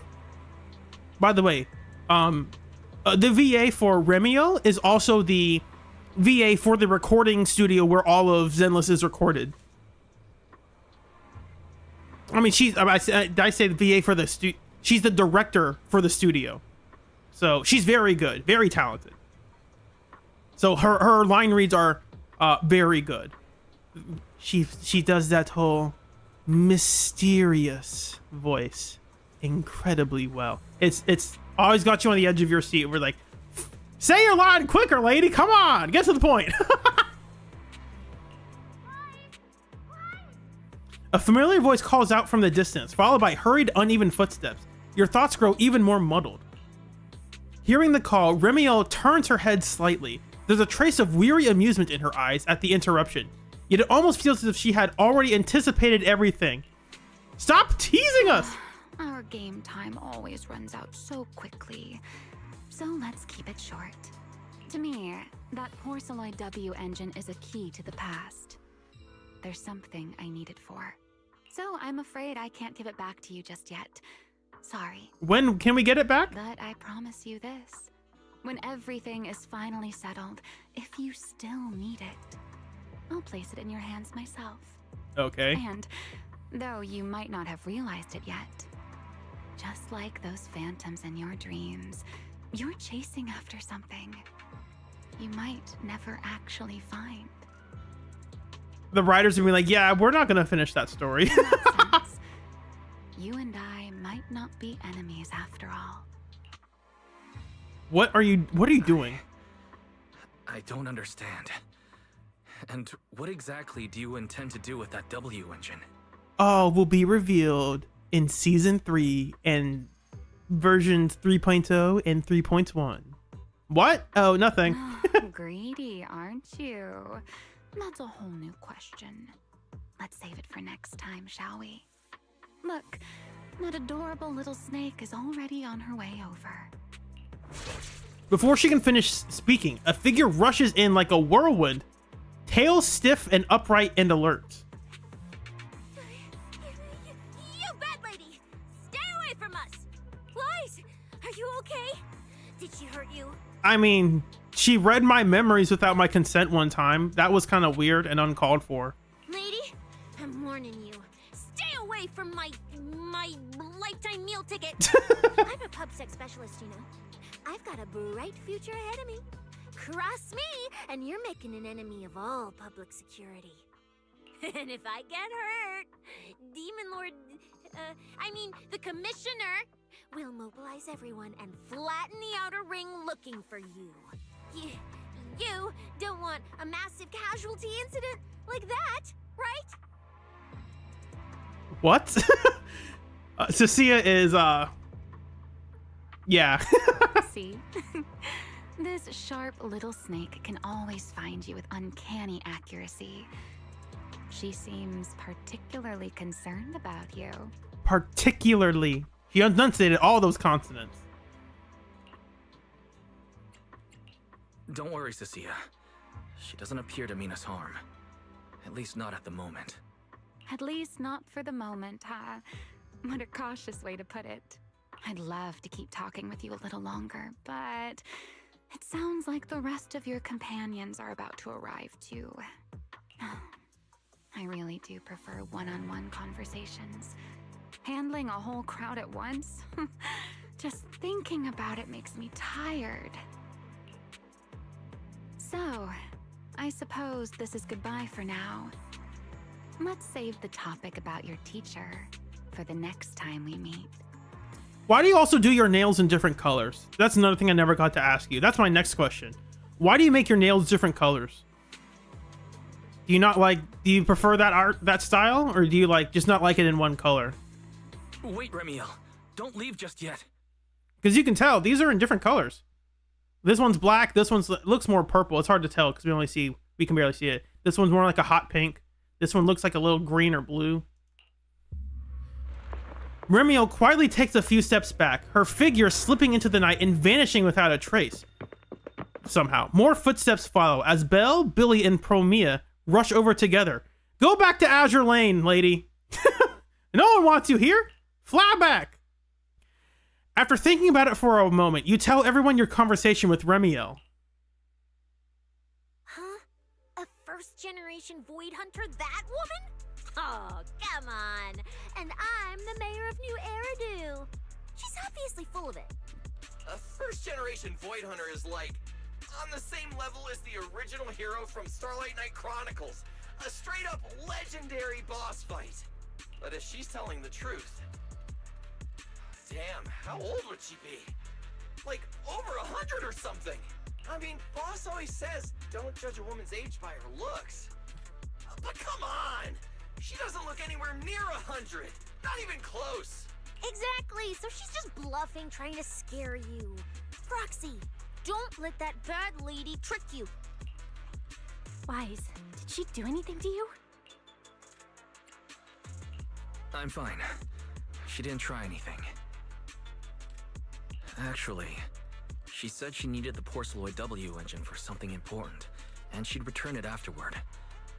Honestly, I don't see a reason for her to approach me just to lie. Maybe that's part of the game for her. Maybe she just wants to trick you and lie to you because she finds that amusing. Same goes for Maybe she's the Riddler. first-generation Void Hunter claim. There's no clear incentive for her to make that up. Riddle me this, Phaethon. Right. I agree with your assessment. What is it, Promeia? Did you think of something? The big guy I mentioned earlier. Strictly speaking, I'm not meant to be sharing its movements with you, but given the circumstances, there's no point in withholding it now. Big guy is just a code name. Its actual designation is Anti-Void Hunter Riot Suppression Mech. That's a bit of a mouthful. That's why codename is simpler. A mech designed to suppress Void Hunters? But why? It's the I'm going to make a joke about the anytime they find a way to nerf Ye Xiongguang or Remiel in season 3, we're going to make a joke. This boss is an anti-Void Hunter Riot Suppression mech. The end game is designed to make this character feel terrible. I don't know. At first, Tops treated it as nothing more than a classification, a metric for combat prowess. After all, no one truly intended to oppose a Void Hunter. But now it seems more likely it was never just a label. Tops's upper ranks may have known Remiel's identity long ago and made preparations in advance. Even the Hollow Champion competition may have been staged to lure her out. You, me, Romuald, and every other participant, we may all have been unwitting pieces on Rusty Cliff's board, used to corner Remiel and eliminate her. So then, if that Porceloid W engine is important to her too, then yeah, it all makes sense. Mm-hmm. Wait, what? So you're saying she might actually be a first-generation Void Hunter, the one from the Legends, who can level cities with a single strike? I don't think that's her. I think that was someone else. I think I'll make a comment about the anti-Void Hunter stuff a bit later because it involves the new boss. So I'll save that discussion just a little bit. But I do think it's funny that the way this boss is designed and the buffs that are aligned with it in Deadly Assault are intentionally designed so Miyabi can't benefit from them at all. It's a possibility, yes. Or she can, but it's a real struggle. I didn't bare my teeth at her, did I? And call her a bad lady? You did. Is it too late to run for my life now? Maybe I can call for backup from public security. No, wait, no one gonna back me up. I'm dead, I'm so dead. What if she gets mad and turns me into some permanent outer ring roadside decoration? I can picture it already. A faded Cecilia, just like those faded ethereals. Stop! Roxy, stop it! No, I'm picturing it too. We need to confirm Remiel's true objective. Now. She can't have gone far. I'll pursue. Tracking a first-generation Void Hunter? Damn, that's sick. Count me in! So, Well, I went back that too quickly. Tracking a first-generation Void Hunter? Damn, that's sick. Count me in! So, which direction are we headed exactly? Excuse me, the great, not so great specialist Cecilia here might possibly maybe have a way to find her. Okay, just to be clear, I didn't do it on purpose. I swear I wasn't trying to offend the great first-generation Void Hunter. It's just, earlier, I might have possibly maybe accidentally stuck the precinct-issued tracker on her. How? You attached a tracker on a first-generation Void Hunter? Cecilia, how exactly did you manage that? Did Chalky do it? Right when she was saying goodbye to you? I mean, I didn't. Chalky. I knew it! Anyway, it got stuck on her while she was distracted. I knew it. There's no way you did that. Way to go, Chalky. Good job, girl. Cecilia pulls out a compact, high-tech display and swallows nervously. I'm serious. I didn't mean it. You guys, you all have to back me up. I had zero intention of offending her. None whatsoever. I swear. When this scene is over, I'm going to talk more about Well this. done, Cecilia. This Facing a this boss. first-generation Void Hunter without a trace of fear. You've proven yourself a capable, level-headed public security specialist. I didn't. That's not what happened. Don't twist my words. It was just an accident. No need to panic, Cecilia. I don't think she's hostile. If she were, we'd already be done for. I guess that's true. I mean, she's super strong. She could probably take on 1,000,000 Cecilias solo. Oh, wait! The signal's there! I've got her! This direction. No! Why'd it cut out already? Did she find it? Cecilia, is that thing of yours even legit? Or is it some free promo thingy you picked up? It's the free one. How would I know? It's my first time using this thing. The fact it worked at all is a miracle. Tracker's final signal coordinates retrieved. Location, near one of the Persena's companion hollows. Then it's likely Ah, the signal dropped see? because she entered the hollow. The story remembers that you can't get a signal out of the hollow. The story remembers that. Got it. I'll go wake the Sons of Caledon. Wise, you guys go ahead. We'll catch up. I'm gonna pause this real quick to bring up this thing. I don't know if this version is the most up-to-date version, but I think it's relatively accurate.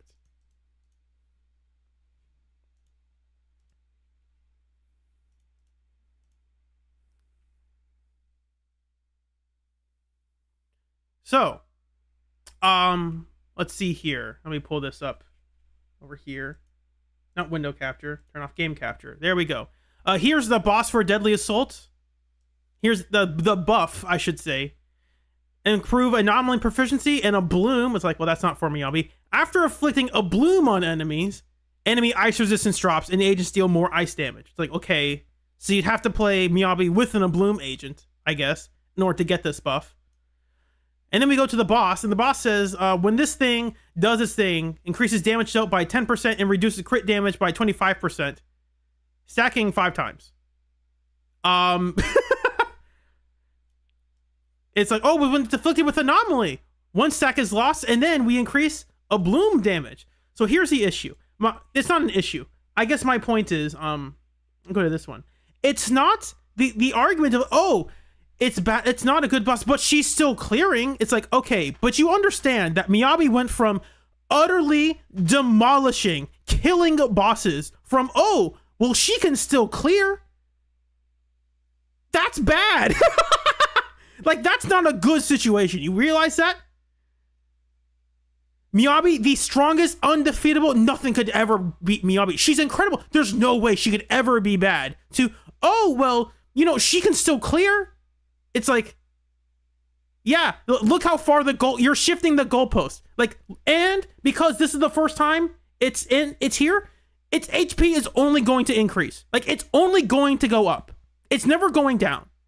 This is the easiest time Miyabi will ever have to fight this boss. If you are going to, oh, well, she can still get a clear. It's like, that's not good enough. Like, that's not a good, that's bad. That is bad. If your account, it depends on what your account is, but if your Miyabi can just barely clear this boss now, this is the easiest time it's ever going to be. Now, some people, it depends on how invested they are and how good they are at the game. This is all skill dependent and what drive this you have, what W engine you have, what teams you have available. I'm not saying, oh, Miyabi can't ever be good again. That's crazy. Miyabi is good. Miyabi is really good. In fact, you can use her against Wandering Hunter. You just have to build a team around it because it has relatively higher anomaly stuff required. I'm just trying to warn people. Like, oh, it's like, stop moving the goalpost. Miyabi is not able to do the things she used to be able to do. It is fine to say that. It is fine to acknowledge that the game no longer wants Miyabi to be the best character in the game. That's fine. Let's just acknowledge it.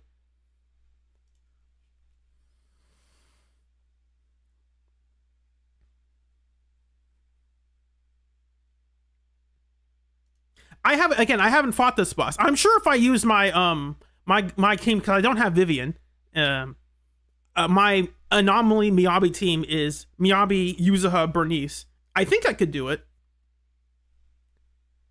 It'd be tough because I don't have a ton of Ablooms with Bernice. Bernice doesn't get very many of them. Honestly, Grace might be better because Grace can get a ton of Ablooms much quicker.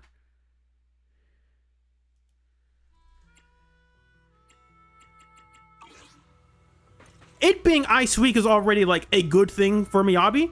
Like, that's in her favor. But then also the boss is like, yeah, negative infinity crit damage. Also, did it say physical resistance? Yeah, it did. It said physical resistance. So it's like, even if, like, you can't force Yeshurun Guang into that fight. You can try to force Yeshurun Guang. She will feel awful. It's the anti-Miyabi, anti-Yeshurun Guang, anti-Yishuan boss. That's what it is. To be fair, it's not ether resistance, but I think it's neutral to ether, right? I think so. I might be crazy. I mean, I could just look at it again. Yeah, it's neutral. It's whatever. Moopers, thank you so much. As an M6 Atra user, that's my secret, Yojimbo. I play Shaolin soccer, so I move the goalposts all the time. That's fantastic. Isn't that a move in like there's a soccer anime series. It's like Inazuna 11 or something, where one of the special moves for the goalies is to literally move the goalposts away so the kick misses. Where he like body slams the goalpost and it shoves it to the side enough so the kick misses. It's so dumb. It's good.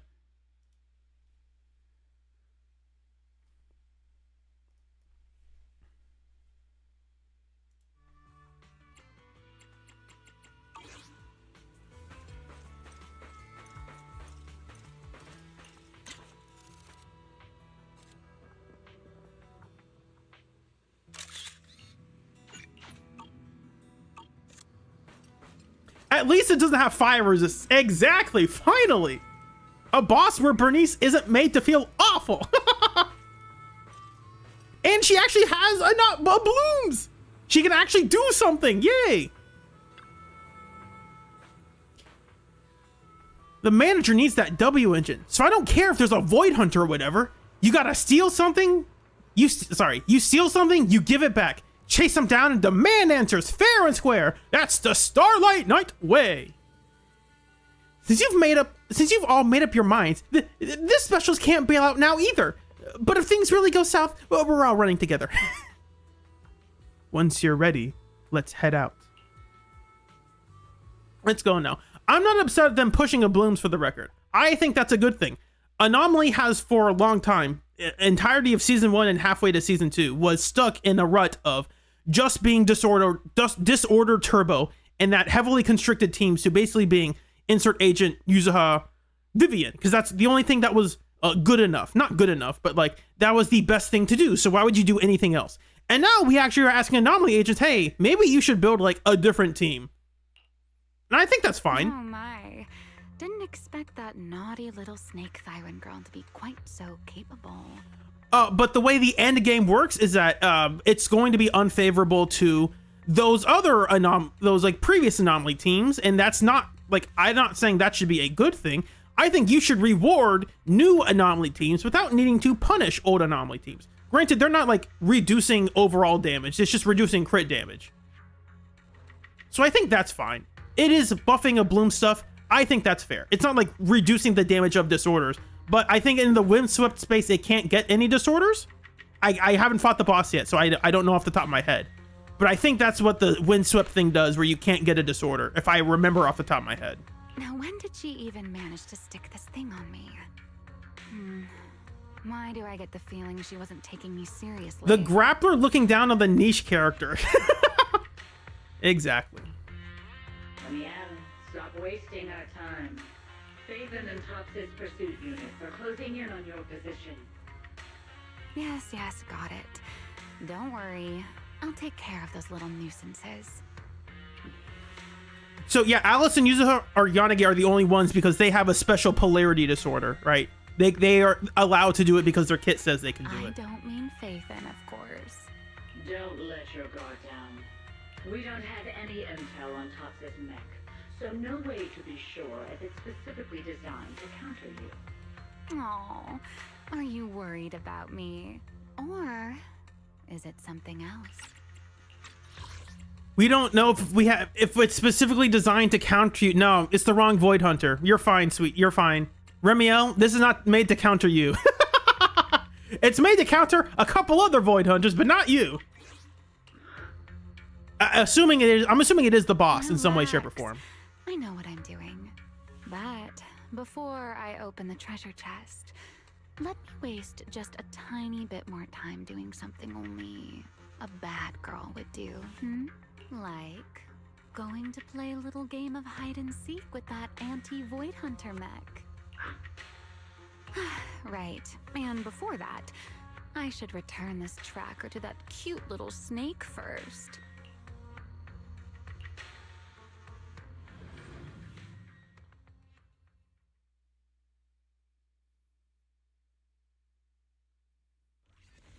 You and your companions arrive at the hollow where the signal cut off. And to be fair, there's nothing wrong with Miyabi having one bad boss. Like, that's not a problem. It would only be a problem if it's a perpetual thing. And Season 2 has kind of made it like a perpetual thing. Wait, why does everything in here look all faded too? Don't tell me. Don't tell me the Void Hunter's punishment has already started. They're bringing this place back. That's interesting. Oh, that's right. They said that's where it was. Don't freak yourself out. It's been so long. It's just how this hollow is. I've taken part in investigations here before, and look, I'm still perfectly fine. There's no cause for alarm. Ooh, oh, thank goodness I know the most reliable proxy ever. Otherwise, my glorious career would have ended early in this black and white silent film. That said, something feels off. Comms with Belle and Fairy cut out the moment we entered this hollow. Still, given the urgency, finding Remiel is the priority.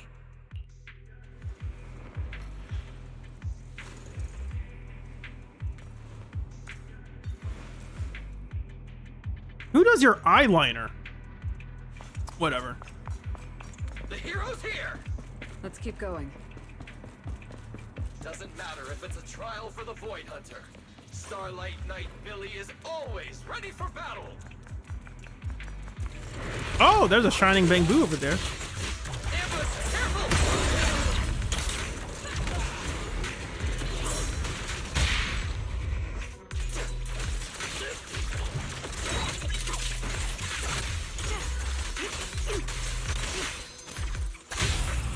Don't blink!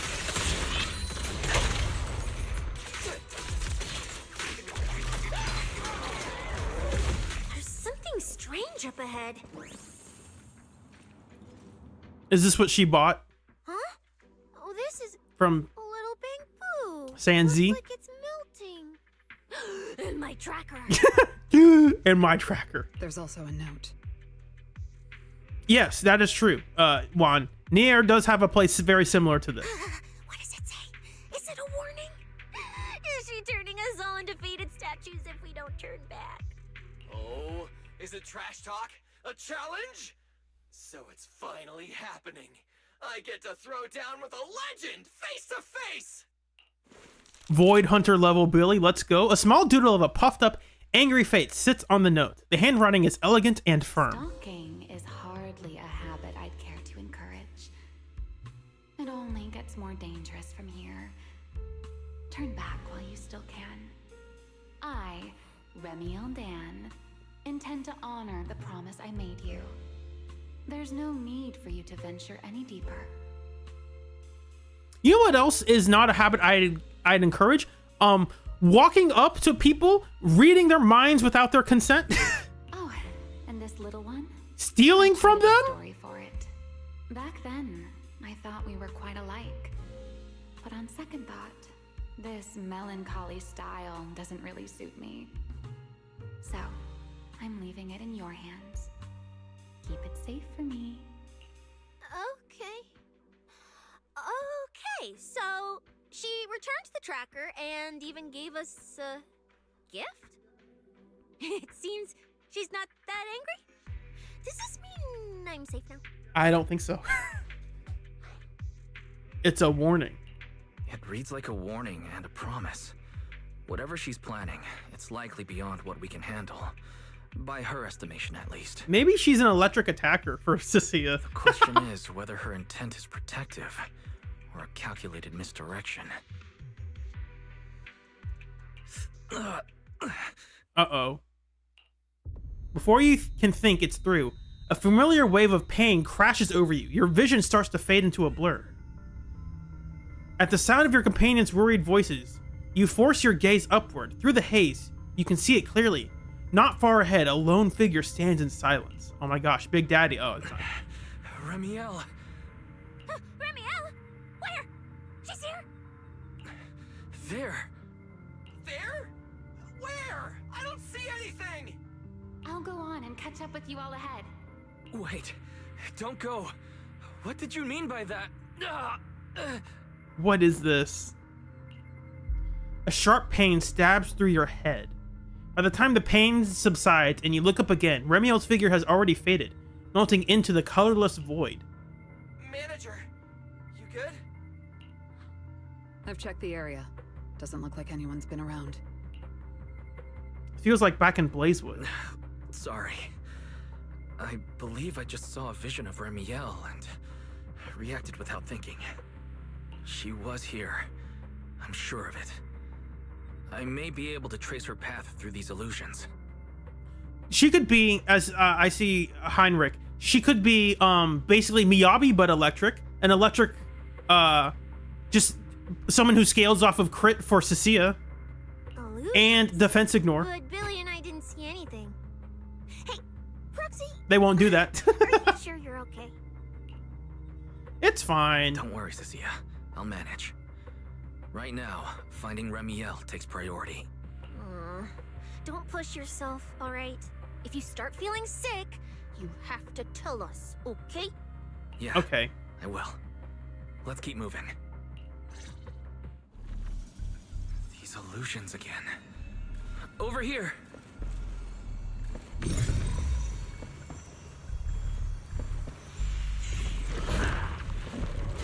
Come on. I'll take all of you. Anything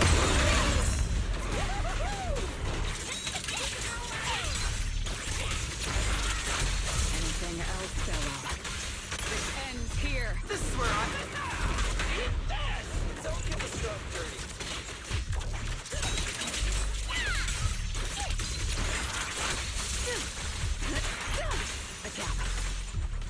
It's over. What are you looking at? There's something strange up ahead. Over there.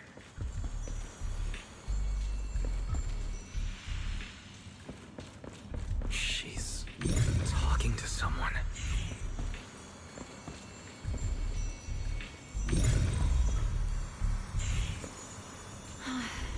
This is a nice place.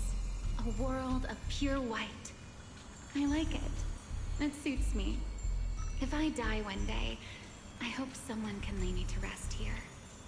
Or at least somewhere like this. What are you talking about? I'm a void hunter. How would I ever get corrupted and turn into an ethereal? Uh-oh. Well, it's a promise then. If I really do become an ethereal someday. Why did they make her design like the way this is shot? It looks like she's not wearing any pants. Why? Why'd you do that? You'll be the one to kill me. Oh, that's what he said with Haramasa. And then bury them here as proof that I once lived. We have that kill pact with Haramasa still. I wonder if we're still gonna do that or not. That's not what I meant. Why would you bury me here after I've turned into an ethereal? That's hideous. I don't want that. You told everyone about the voice you heard. It sounded like a really sad story. Like she was leaving behind her final words or something. Which means what you saw likely wasn't the Remiel of the present, but from much earlier. So Remiel's actual goal is the thing that's buried here? Very likely. The only way to get our answers is to catch up to Remiel. If she's coming back for something, she'll have to pass through this fissure too. Up ahead, this wild goose chase should be reaching its end soon. Remiel and that W engine manager's after. They are right in front of us. Let's go! There's a fissure nearby. Well, you don't say, Wise. Thank you for pointing out the obvious. Wow. Guys, did you know? There's a fissure nearby. I wonder where.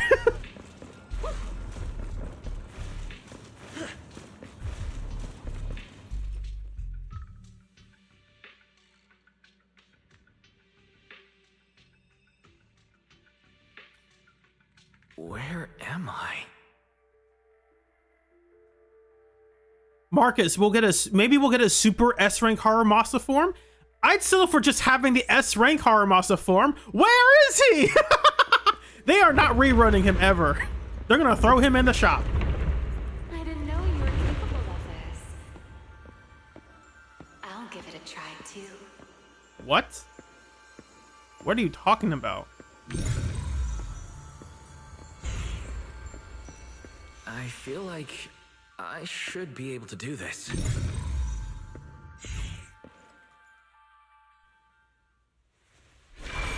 Whoa, what is this?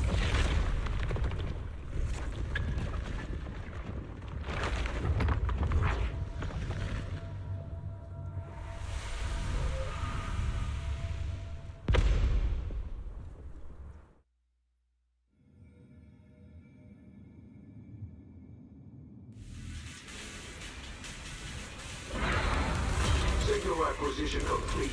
Target zone locked down. What is this thing? It's even crazier than those Romuel mechs. Damn, look at its armor. And that energy output. Classic Tops work. Different sides and all, but I gotta hand it to him. I'm a little jealous. Professional-wise, you know. Too bad for them they caught me on a perfect day. It doesn't matter how tough that mech is. I'll come out victorious. That's an anti-Void Hunter riot suppression mech.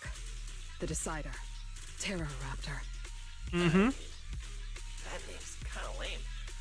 Could definitely use some work. Billy, you just took a step back, didn't you? I saw that.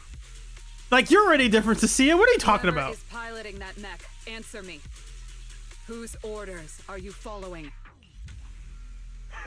Lady Promeia, why ask what you already know? We are simply following the will of Tops. Retrieve the mission objective. That's Alex Lee for 100%. I recognize that voice anywhere. Unless he's doing Invincible and mimicking Stephen Yu. That's Alex Lee 1000%. Lady Promeia, why ask what you already know?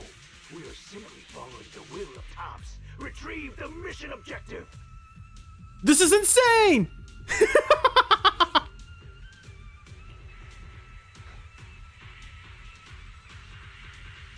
The thing hidden here. Is hidden here. Hey, you don't seriously think I'm just gonna answer your questions, do you? But I can tell you one thing. Before I get to the real work, I'll be clearing out all of you unstable variables that might threaten Top's assets. By the authority vested in me as a Krampus judge, I am taking control of this area. Withdraw immediately. Oh, high and mighty judge! As arrogant as ever! You really still don't get it, do you? Withdraw. This is your final warning. Don't you see, ma'am? It's exactly because you're here that this has to end so badly. Just look at this lineup. A Krampus judge, a public security specialist, and the mayor's little favorite, Phaethon. Why does he know that? What a troublesome bunch. Letting even one of you go is a liability we can't afford. Yeah, so a line like that, because the English VAs would listen to this, they would notice, hey, this voice filter isn't on. We can easily put that in. Like, they would have done that. But because I think they transferred all the lines to CN, to Hoyo, they're the ones who apply those filters in afterwards.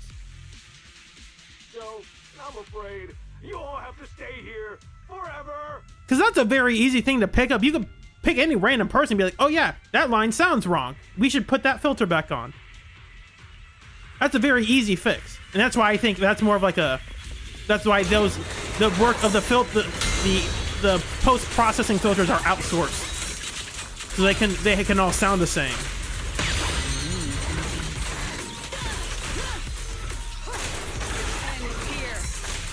I'm on fire! This thing's not as difficult to deal with as I thought. Anti-Void Hunter mech. In name only. Okay, so... Oh, wait, I need to test this out. Our attacks do just miss. If we're too far away.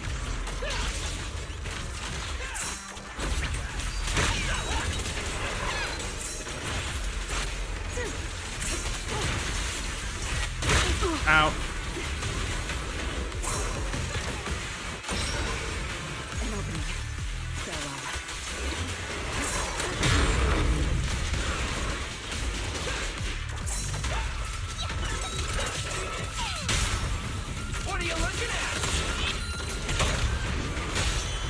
Oh, I can't switch after that. I tried to switch very quickly after that, but it didn't work. So that's a very quick, heavy attack on that EX, or that special, whatever it is. After taking down the mech sent by Tops. That so-called anti-Void Hunter whatever mech. With a name like that, I thought it'd be a real threat. Turns out it went down in seconds. That wasn't the real boss. Wait a second. Doesn't that mean we're basically on the same level as a Void Hunter? Power Scaler Cecilia out here. She's doing all the work for this patch. My goodness. If word gets out that we took this thing down, public security's gotta give me a raise and a promotion, right? Then I'm getting myself an honorary citizen Starlight Billy custom bike paint job. And when we're back, I'm designing a signature combo finisher for the 4 of us. I'll even let you name the move this time. Generous, right? Hey, manager, you listening? And that's when the music cuts out too? Perfect. Wise, where are you going? Uh-oh. We're in Dreamtown now. Wait. What are you? We're off to Never Neverland. A ringing fills your head. Your companions' voices grow distant, muffled. At the same time, the pain behind your eyes comes rushing back. Ah! My eyes! Ah! Awaken my shutting eye! I have to kill Belle. I'm not gonna kill Belle. Your body moves before your mind can catch up. As if pulled by invisible strings, you stumble forward, unable to stop yourself. Well, this is where we say goodbye, my old friend. And I truly hope that we never see each other again.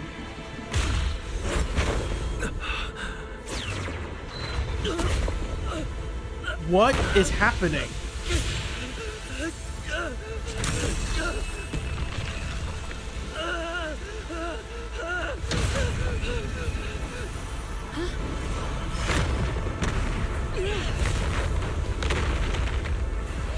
Manager! This power. He's in danger! So are we! Everything around us is getting pulled in! Why did we do that? Why did we just walk up and touch it?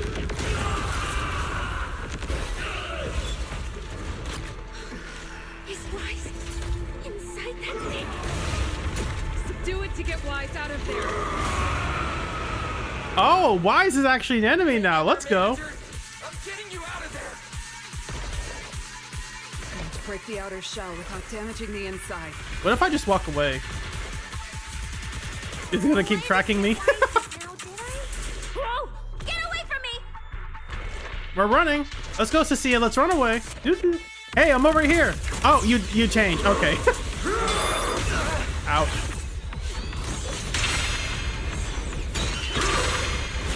Ouch. I don't know how that works. If I run away, what do you do? Oh, you.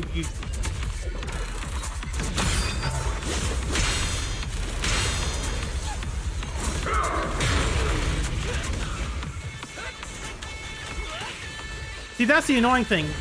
We did our defensive assist with Billy, and then it's like, whatever.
Oh, now we're getting into Vortex stuff.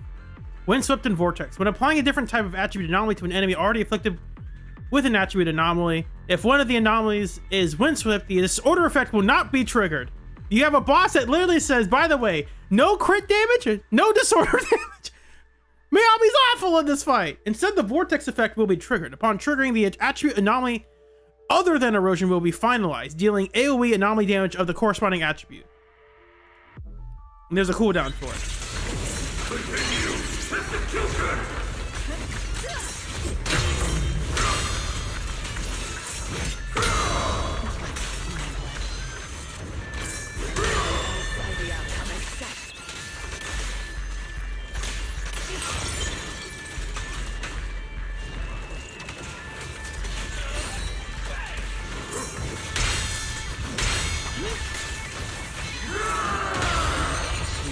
Limited.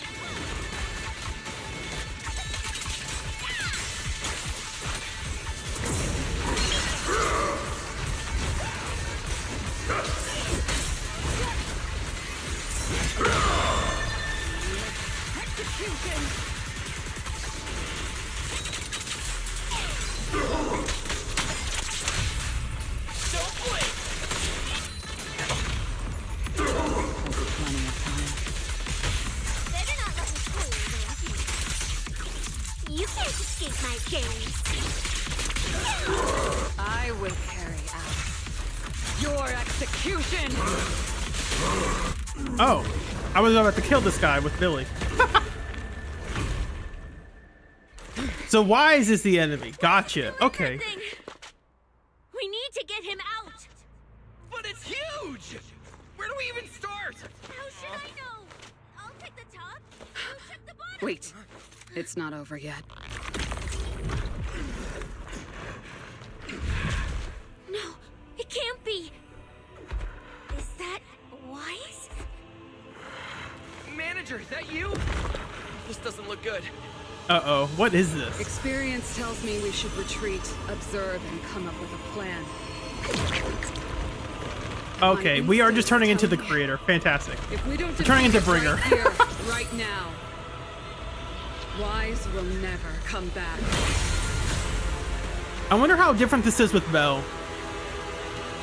Oh, I mean, I'm asking hypothetically. You can answer if you want. Damn it. It's too powerful. Not good. At this rate. Wise, don't scare me. Wake up. It's us. Take it away.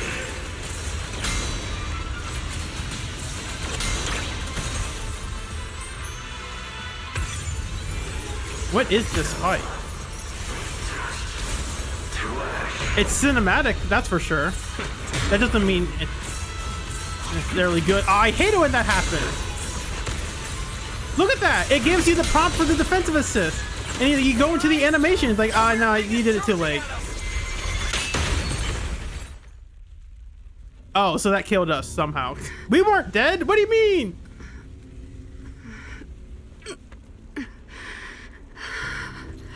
We lost in the cutscene. Win the fight, lose the cutscene. That's how it works.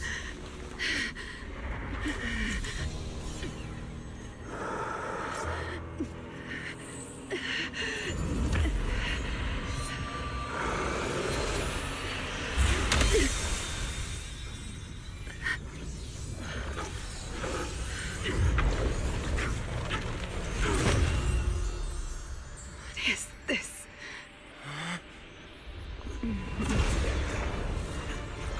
I know. You don't want to hurt them.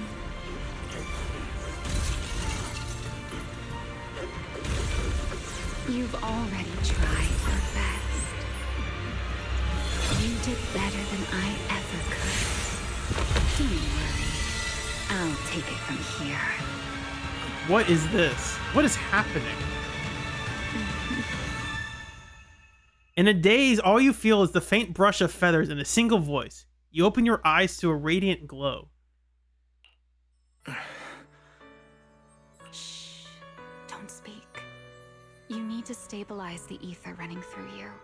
I know what you want to ask, but first, I think I owe you a proper apology. I want to ask, how did your nails change again?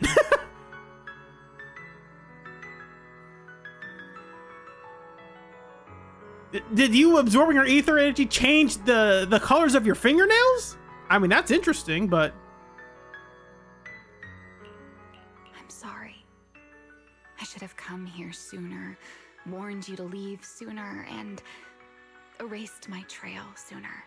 I'm always like this. Only realizing things when it's already too late. Thinking, if only I'd acted sooner.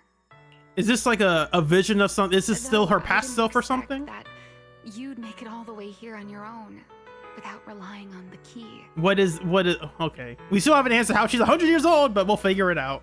Figure it out. Also, your outfit, my goodness. One is completely different too. Somehow it's even more revealing. What the heck? The game's not even, it's not even hiding it. She is absolutely like an Azure Lane character. Oh my gosh. This is my fault. So, I'm sorry. I have to apologize to you once more. And now, I suppose it's time to answer what's been on your mind. What is hidden here was once my Void Hunter's weapon, Thamiel. Oh, okay. We got an answer on that at least. Those golden eyes of yours, those nightmares you can't shake. I know why they exist and where they come from. Okay, are you going to tell us now or tell us later? Helios. Okay, good. We both know this name pretty well. And yet, it holds completely different meanings for us. Okay, I'm interested already. We need more Helios stuff. It was once the cause tied to me. The cause? And now, it's the effect tied to you. Okay, I guess we'll explain that in season 3. Your condition. Okay, never mind. We'll say it now. Stems from opposing forces inside you, and the balance between them has already broken. Interesting. Your contact with Thamiel has only accelerated your fall into the abyss you were already sliding toward. So do we still have this Void Hunter weapon? Interesting. But this isn't incurable. You know that. I do too. It's just... I'm sorry. With what I can do, I can only help you ease it temporarily. If you want to cure these symptoms once and for all... No. If you want to uproot the chronic blight from Helios, go to Rose Califer. There, you'll find the doctor best suited for both of us. Okay. But before that, what you need most is rest. Don't make your friends worry. Get a good night's sleep before everything becomes too late. The massive wings fold in instantly, and it feels like warm fingers gently brushing across your forehead. Wrapped in an inexplicable sense of calm, you drift into a deep sleep.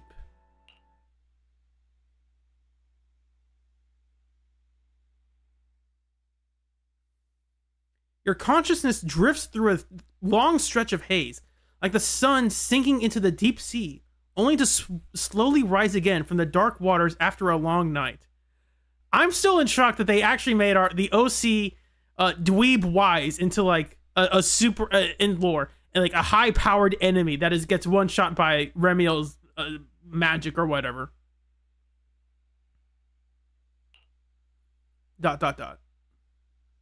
What's going on?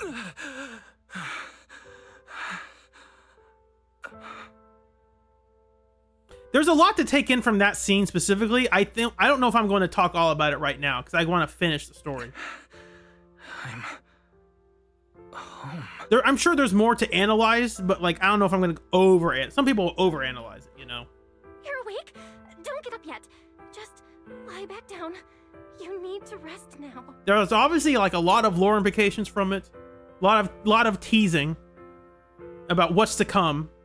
The outfit's not the only thing that's teasing the player. It's the lore itself. I still can't get over the outfit. It's like I know I've said it quite a few times, but like at least with a character like Nicole, there is some plausible deniability. With a character with how she's not Promeia, wrong character.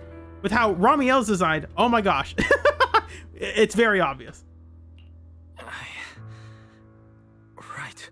Billy. And Cecilia and Promeia. How are they? Relax. They're fine. They're tougher than they look. Billy and Cecilia were here the whole time, actually. But they were getting kinda loud, and I didn't want them to wake you up. So I sent them downstairs. I don't think it looks bad. It's just different. It's obvious and it's different, and I'm not sure if that's like one of the intentional designs with the character. Like if that's what the character wants to wear or Your not. condition was stable. Oh, and she left you a note, but Cecilia took it, saying something about logging it as evidence. Okay. Sorry for making you worry again. Hey, it's okay.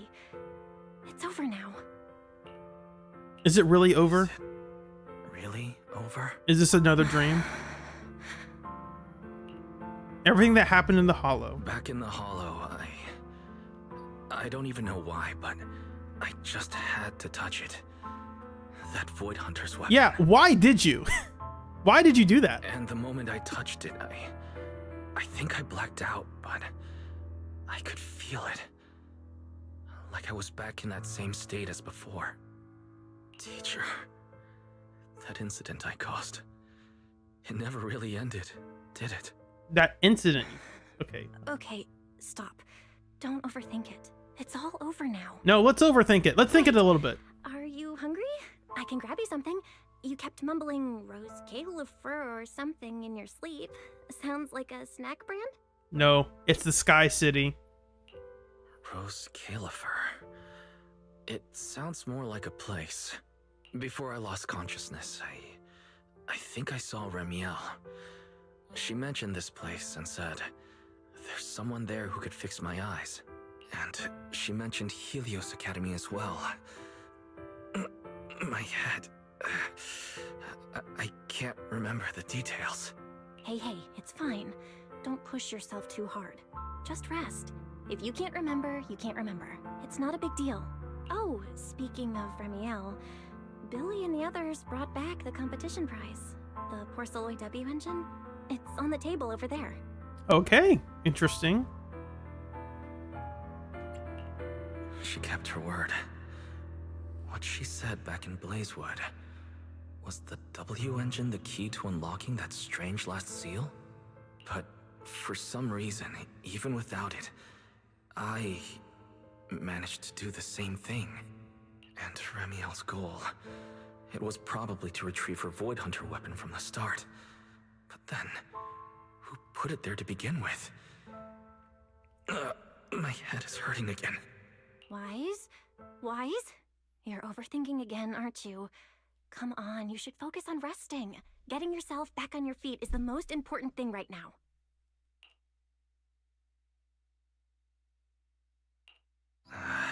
I want to go downstairs for a bit. Staying in bed isn't helping, and I should check in with Billy and Cecilia and let them see that I'm alright. Alright, but you have to take it slow. No running, no jumping. I'll heat up some milk and get you something to eat. You must be starving.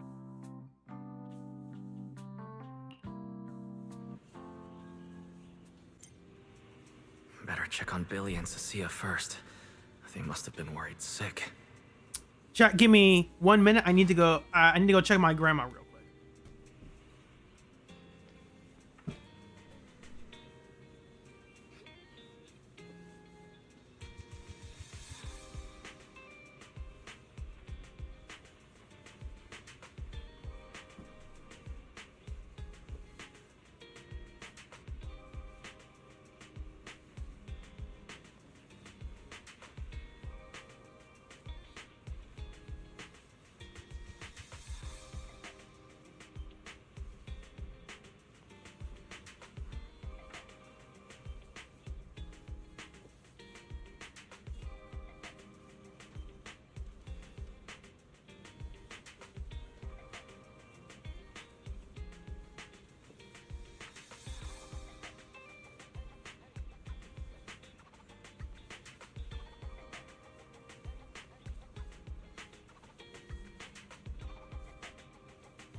I'm back. Nothing wrong. Nothing bad happened. Just need a... She sent me a text like 30 minutes ago and I never noticed it. Because I told her she needed me to call me and she never did that. Oh, I don't want to bother you if you're doing stuff. But I want to be bothered if she needs me. She didn't need me. It was just more of a request at your convenience. So that's fine. Before we go on, there is something I do want to look at real quick. Pull this up.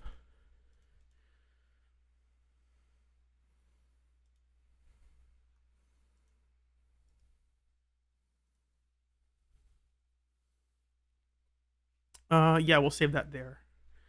And I know you guys can't see it yet, but you will very soon.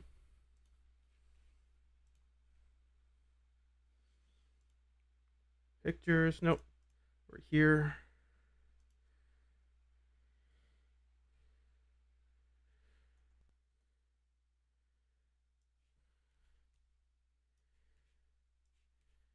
Okay, here we go.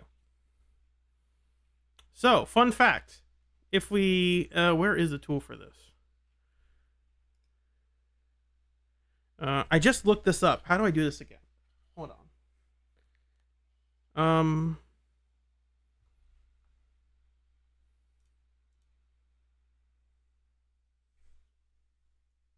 There we go. Okay. I figured it out. Now I'll show you guys. Hold on. Let's look at this together.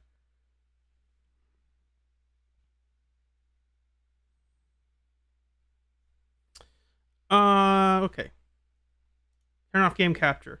This is Piros. Sorry, I always get that name wrong. And what I noticed, if you notice, its color scheme is like, it's gray. It's like a silver, white, and dark, deep blues. However, I only noticed because I saw someone post this. If you invert these colors, bada bing, bada boom, it's basically what Bringer looks like. So it's like an inversion of whatever this power is.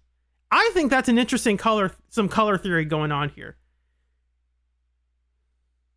I think that's neat. That's a neat detail. I appreciate that kind of stuff.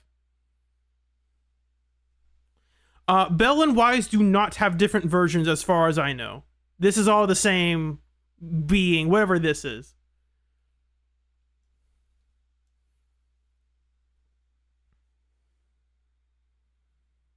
So that's kind of cool. I'm hoping this is like I can erase this guy too if I want. I'm hoping whatever Piros is a power that we as characters have to struggle against and to struggle to control. I hope it's not something that we just immediately do and we're simply perfect at doing it. Until we have to, I hope we have to work for it. Is what I'm saying.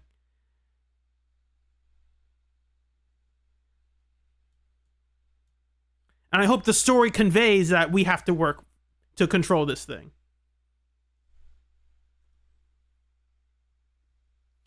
Because it'd be kind of lame if like, oh, we can instantly just turn this on and we are instantly perfect at doing all this stuff.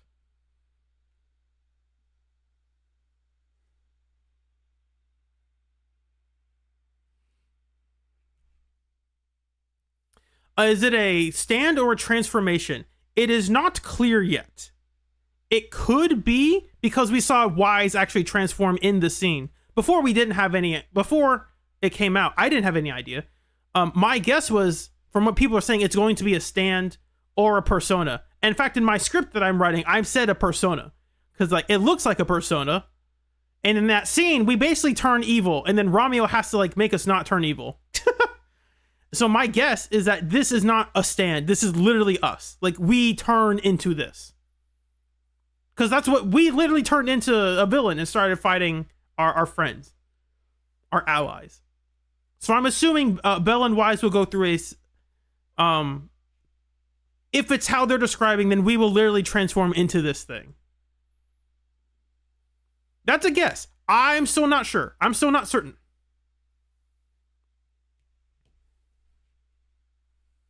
But the way the story conveys it, because people were saying, "Oh, it's going to be a stand," but from the way that the scene we just watched showed it to us, no, it's not a stand. It's literally us.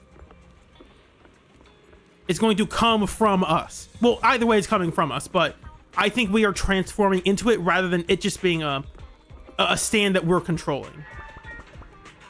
Something outside of us that we are controlling. It's going to be internal.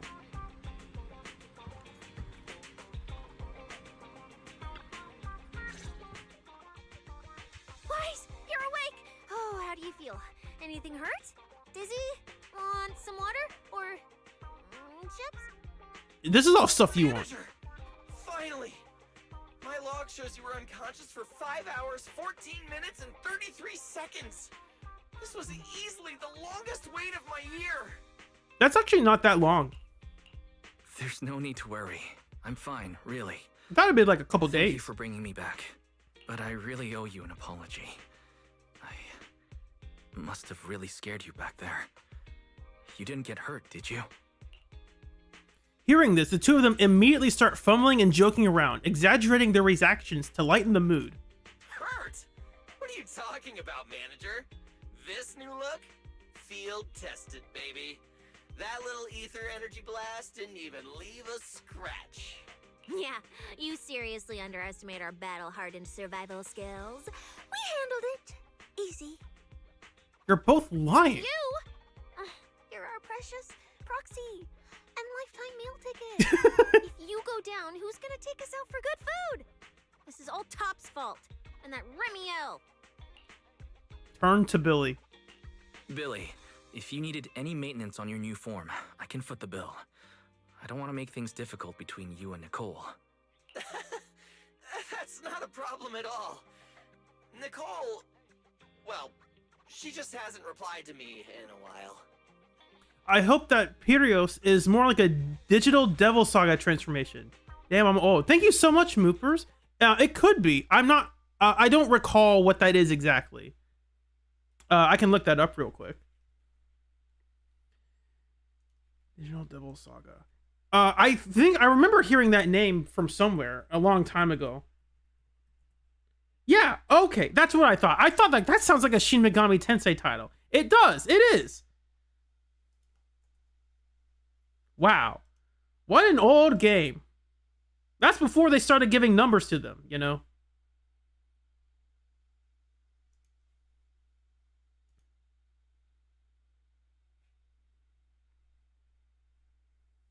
Dang, that's an old game. Yeah. I mean, I don't think people... I'll save that comment.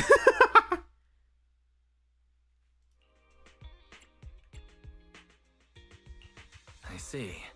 So either she's taken on another shady high-paying job, or she's gone underground after causing trouble. Potentially. Well, technically speaking, Nicole, Anby, and Nekomata have all gone off the grid. Last thing she sent me was this. Billy pulls up a slightly blurry image on his phone. Whoa, what is it? This photo's awful. Can't tell a thing from it. They're in Roskafalier already. That's where they are. Judging by this, she appears to be fleeing? Now, based on my extensive survival experience as a proud member of the Cunning Hares, no doubt about it, that's a high-level escape maneuver. Look at that motion blur. Pure split-second genius. But don't worry, Nicole's got a talent for scamming and, I mean, quick thinking and getting out of tight spots. She'll be fine. They're the kind who can claw their way out of a whole mob of debt collectors empty-handed. Odds are, they just stumbled into some massive deal and went into business blackout mode. So, manager, until boss makes her glorious return, I'm rolling with you. I can keep you safe in the meantime. No shady people or weird stuff getting anywhere near you again. They're off the grid because there's no cell reception in Roskafalier or whatever. Me too! That demon lord heard what happened and gave me another month of paid leave, telling me to closely assist you with everything. That's okay. So wherever you go, I go. Just cover food and lodging. You snake! You're just here to eat my food and sleep in my bed. Get your own room. Buy a hotel. Go across the street, lady. Get out of here.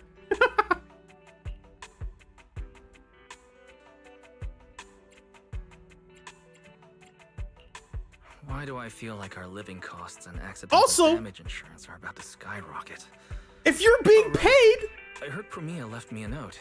Buy your own food. What are you doing? Oh, yeah. Here. This is all she left. Super cryptic as always. I've heard people talking about I saw this, I hadn't played the story yet, but they were hinting that like Cecilia sticking around our place for a long time, even back in like 2.6. Even the main story was like, I'm just gonna crash at your place. Like, okay, that's kind of weird. I think they are trying to make Cecilia like another character that is back at random play for a while. Not that her base is here, because her base isn't here, but that she will be a person that comes, that is a mainstay in like the random play area of the story. You unfold the note. The handwriting is sharp and concise, just 2 short lines. Don't trust Tops, including Krampus and me. That's it? That's all? Well, that's very much in character for her. Alright, crisis averted for now. Anyway, it's high time you refueled, manager.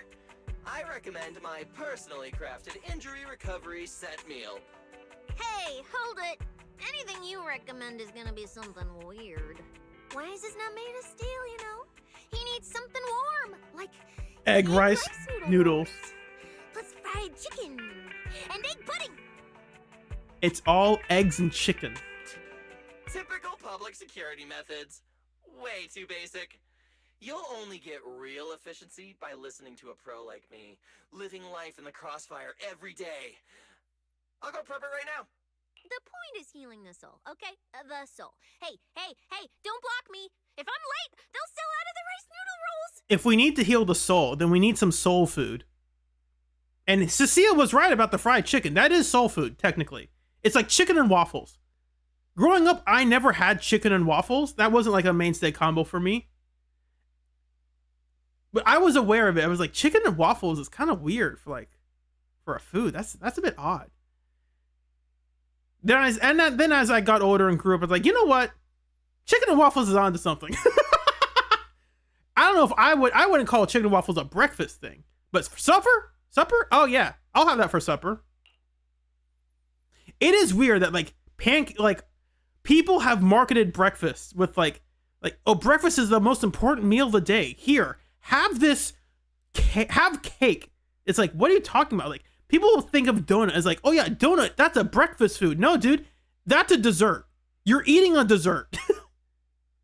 Like, you are eating what is essentially cake.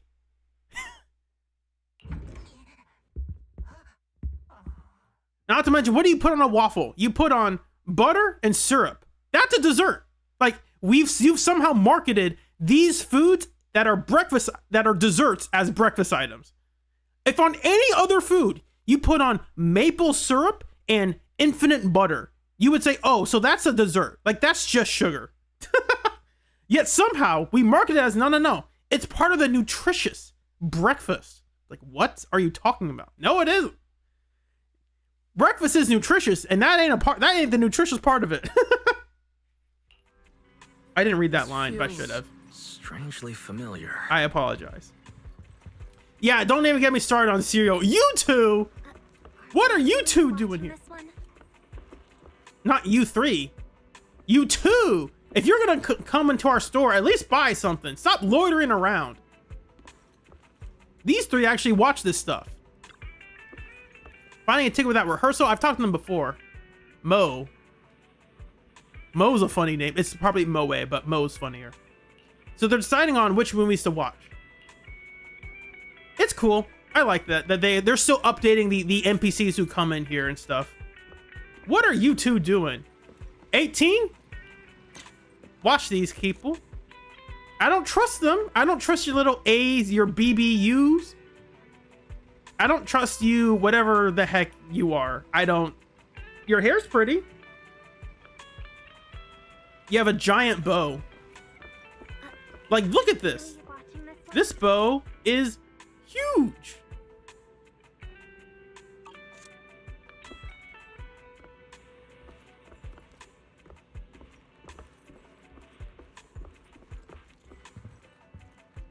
Dude, come on. Also, 6, you're supposed to close the door. Don't let them see into our room. You're spilling all our secrets. Zoom in on Valina's finger. What do you mean? Which one? I can try.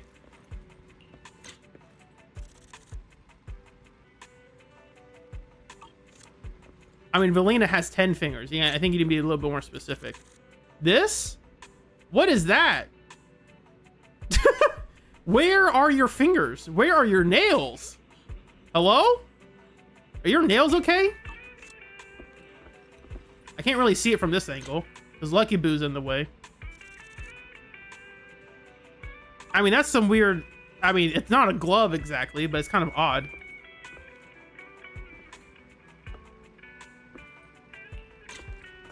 Also, her hat's moving kind of, like, interestingly. It's like,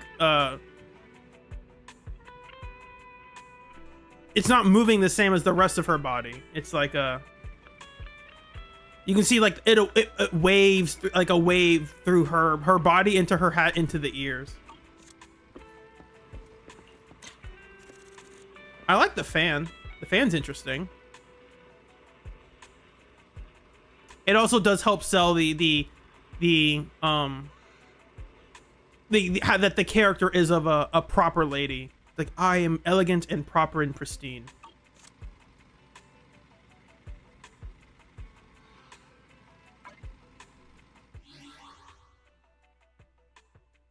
Let's see.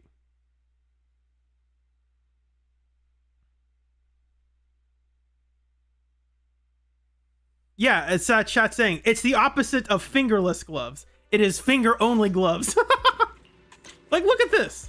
It's it's only covering her fingers and the ridges of like her where you bend your fingers. That's funny. It's like hide the wrinkles or something. I don't know. Finger wrinkles are fine. Who cares about that? Regardless, what are you two doing here? I did not click on you.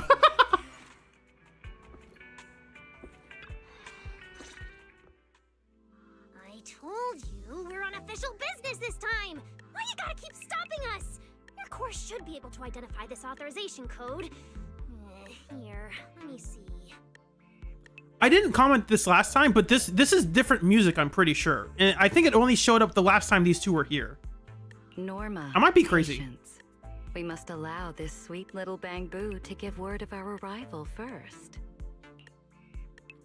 The two unexpected visitors are now fixing their intense gazes on the slightly flustered 18. Bullying my Bang-Boo again, I see? Close the door behind us, too. You didn't come all this way just to harass my Bang-Boo, did you? So, what do you need this time? Oh, good to see you're all right. Anyone else inside who shouldn't be here? Yeah, whatever, doesn't matter. You'll need official clearance to get in anyway. Belly, come on, show him! Manager Wise, please excuse Norma. It's rather important, so she's quite anxious to get things done. Valina hands over a pristine document bearing top secret security seals. This is a special assistance request jointly issued by Mayor Mayflower's office and Marcel Group. Regarding your recent experiences in the Hollow and symptoms, we've concluded that you require immediate comprehensive examination and treatment. That sounds suspicious. Therefore, on behalf of the Rose Califer External Strategy Department, Norma and I formally invite you and your sister to temporarily reside in New Eridu's classified airspace zone, Rose Califer. So that's the story's excuse for us to get us there. Interesting. One other thing before this scene ends, I want to comment because I don't want them to leave just yet. What I think is funny, or not funny, haha, but funny in an interesting way, is that Valina's bust is I think it's larger than Remiel's, and yet Valina's is also more modest. Like, even though her outfit is revealing, it's nowhere near as revealing as Remiel's. So it's like, oh, it's like, I don't know. There's not a bad thing. I'm just trying to notice that like, oh, people like, oh, the bust size are too. They're only trying to show large busts. It's like, no. Actually, Valina's is big. I think it's bigger than Remiel's, and yet her outfit is way more modest, as in like covered up. It is concealed, whereas Remiel's is like it's all out there. It's all out there, and there's not like a. I'm not trying to be weird or awkward about it. There's no other way to say it. It's like her outfit. Like if I brought someone, if my girlfriend wore that outfit, my mom, my parents would be like, what are you wearing? Put some clothes on. Cover up. Go to. Whereas with Valina's, there's like there's some, at least on the upper half. I don't know about the rest of the outfit. There's like, oh, there's some plausible deniability that it's like, oh, this is a nice formal dress. That's right. The name may sound unfamiliar to you now. We were only authorized to introduce ourselves in this capacity after receiving approval from both the Special Zone and City Administration. And it's like, Valina, obviously she's supposed to look proper. She's supposed to look modest, look beautiful and attractive. Totally fine with that. Nothing wrong with that. She looks, it reminds me of like the season 1 styles where it's like characters that were sexy were also still covered up very well. As in like, yeah, Rena has a large bust, but she's fully clothed. There's nothing like super revealing about it. It's just, yeah, she has a large bust, and it's the way it's tucked in at certain places emphasizes it even more. To the same department, the Rose Califer External Strategy Department, responsible for all external facing affairs.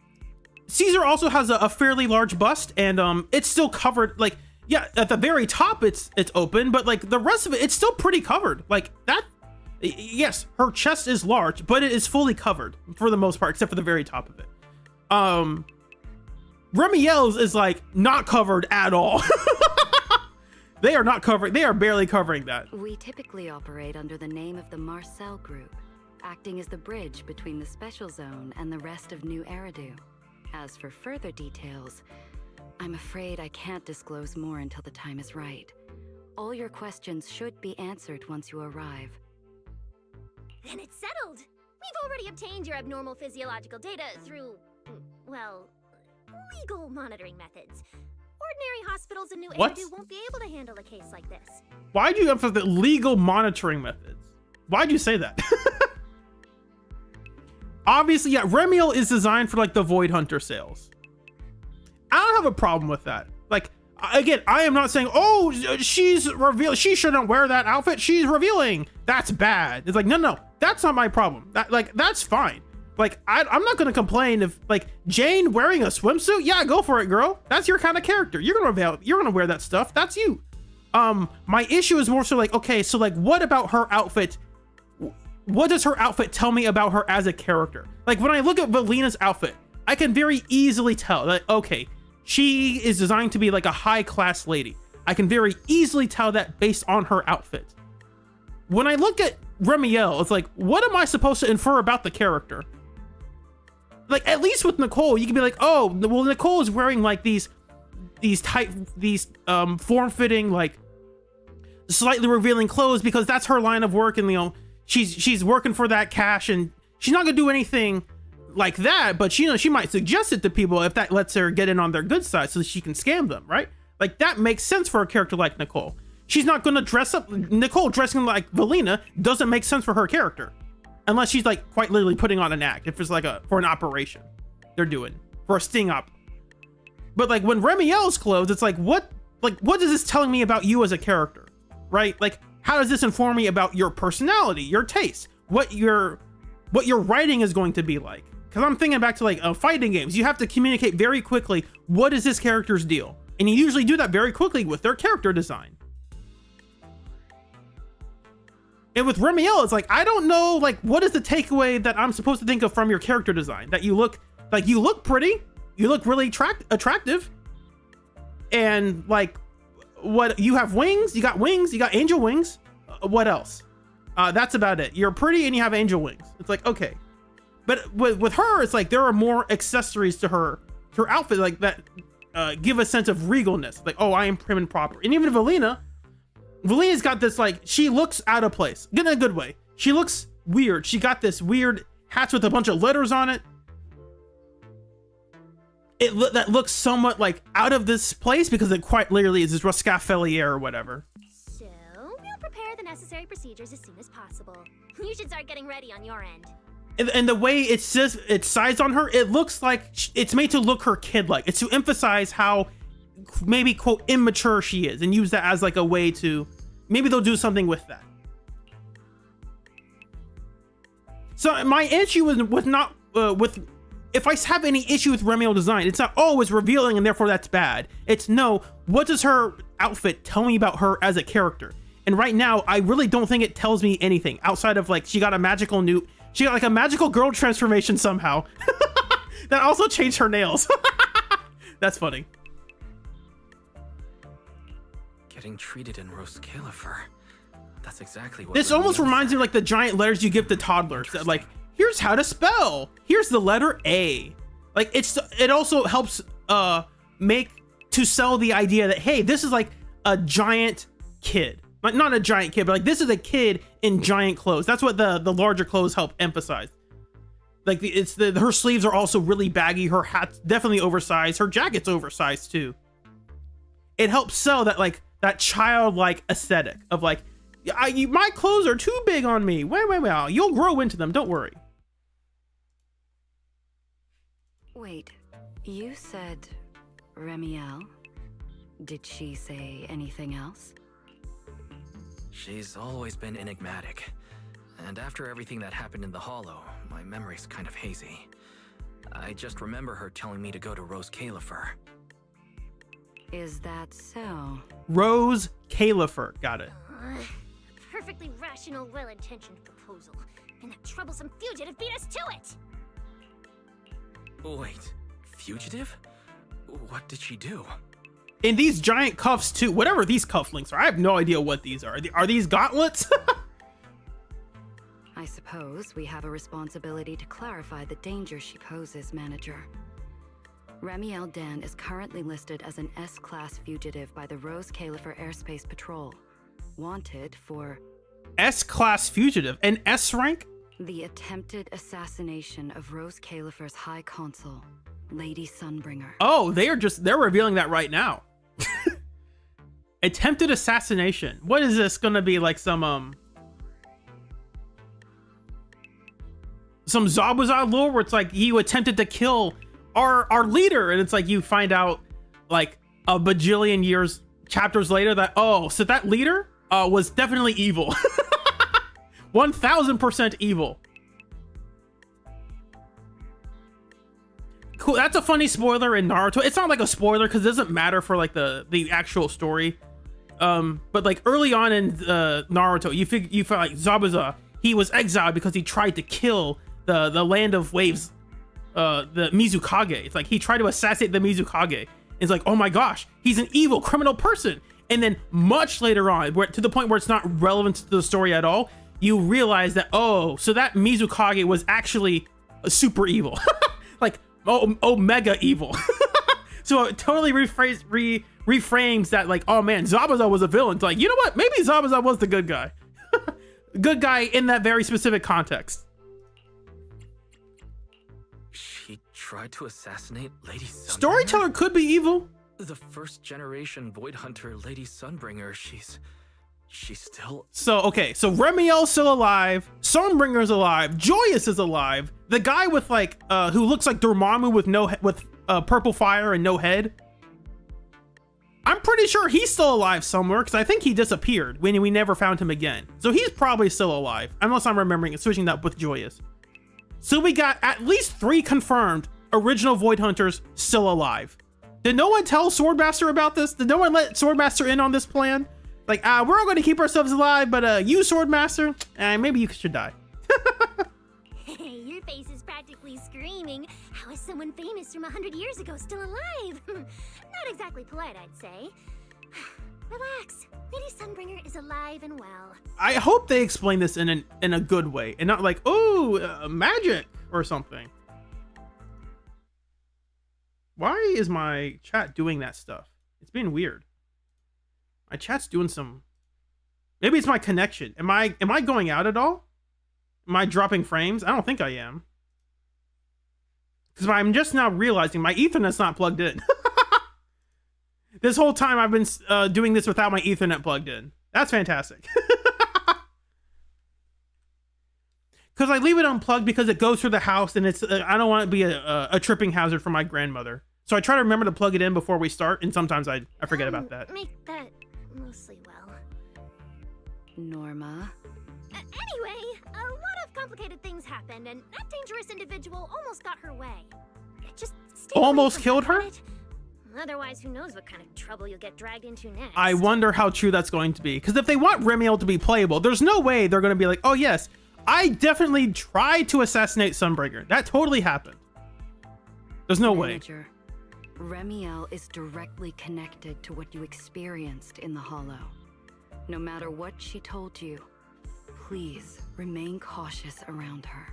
We also don't know what Yokai was doing there anyway, too. Yokai was there, and we kind of glazed over that. If she contacts you again, like, yeah, who cares? We got other things to worry about. Like, no, I think we should worry about that. Already unstable, and now you're entangled in something far beyond what any individual can handle. Please, trust us. Trust Lady Sunbringer. Rose Califer is here to help you, and we need your cooperation for your safety and to uncover some very important truths. The clearance process will take a bit longer, around a week. Given the urgency, we'll try to expedite it on our end.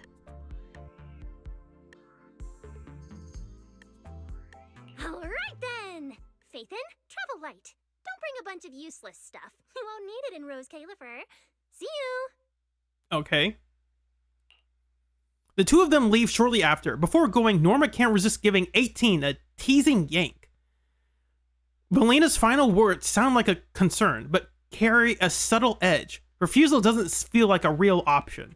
You could try to run away. So much information. Yeah, Shangguan, what are you doing here? Short circuit. Get out of here. I should go talk to Belle. You're in the way, sweetie. I got things to do.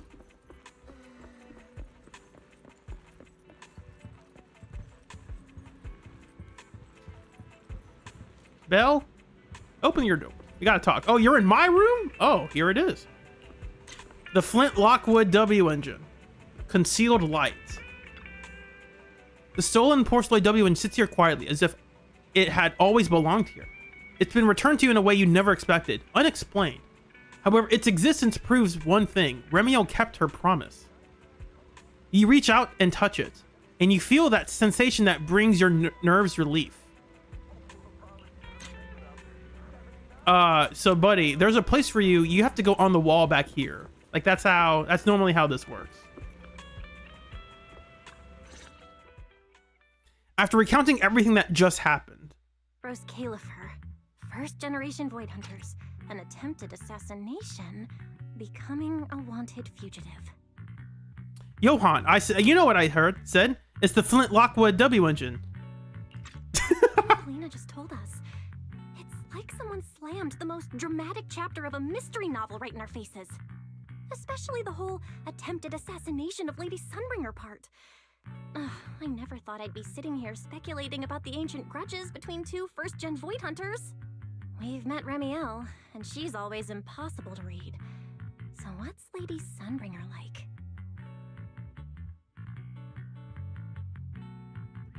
Huh. With all the insane news lately, even if it turns out the dignified, fair, and kind Lady Sunbringer loves Starlight Knight cosplay just like Billy, I'd probably just accept it. Yeah. Well, probably. Cross-referencing historical behavioral patterns complete. The probability that subject Sunbringer shares Billy's enthusiasm for Starlight Knight cosplay is below 1.25%. So it's possible. Oh, there's still a 1.25% chance.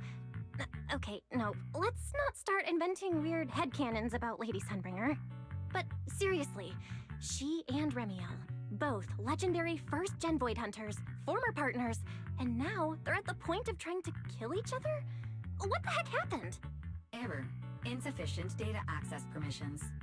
Unable to retrieve detailed records for target location, Rose Califer. So, this classified airspace zone. What, is it literally floating above everyone's heads in New Eridu?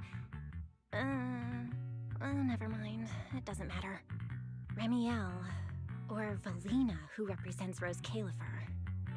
Honestly, I don't think we can fully trust either of them. Agree. Yeah. It seems like Valina's offering a solution, but there's something about it that feels like we're being forced into a corner to take their offer. And Remiel, even if she's a wanted fugitive now, from everything you've told me, she's definitely not some psycho trying to kill her old partner. Plus, she brought up Helios Academy. There may be something deeper at play, but that could also be an opportunity for us. And honestly, Valina wasn't wrong about one thing. My condition. It's spiraling. If Remiel hadn't stepped in this time... I don't even want to think about what would have happened. So, that leaves us with one logical choice. Rose Califer. It's not just our only option for getting my condition treated. It's also the center of the storm where we can start getting answers. There are way too many people, in the open and in the shadows, trying to guide us right now.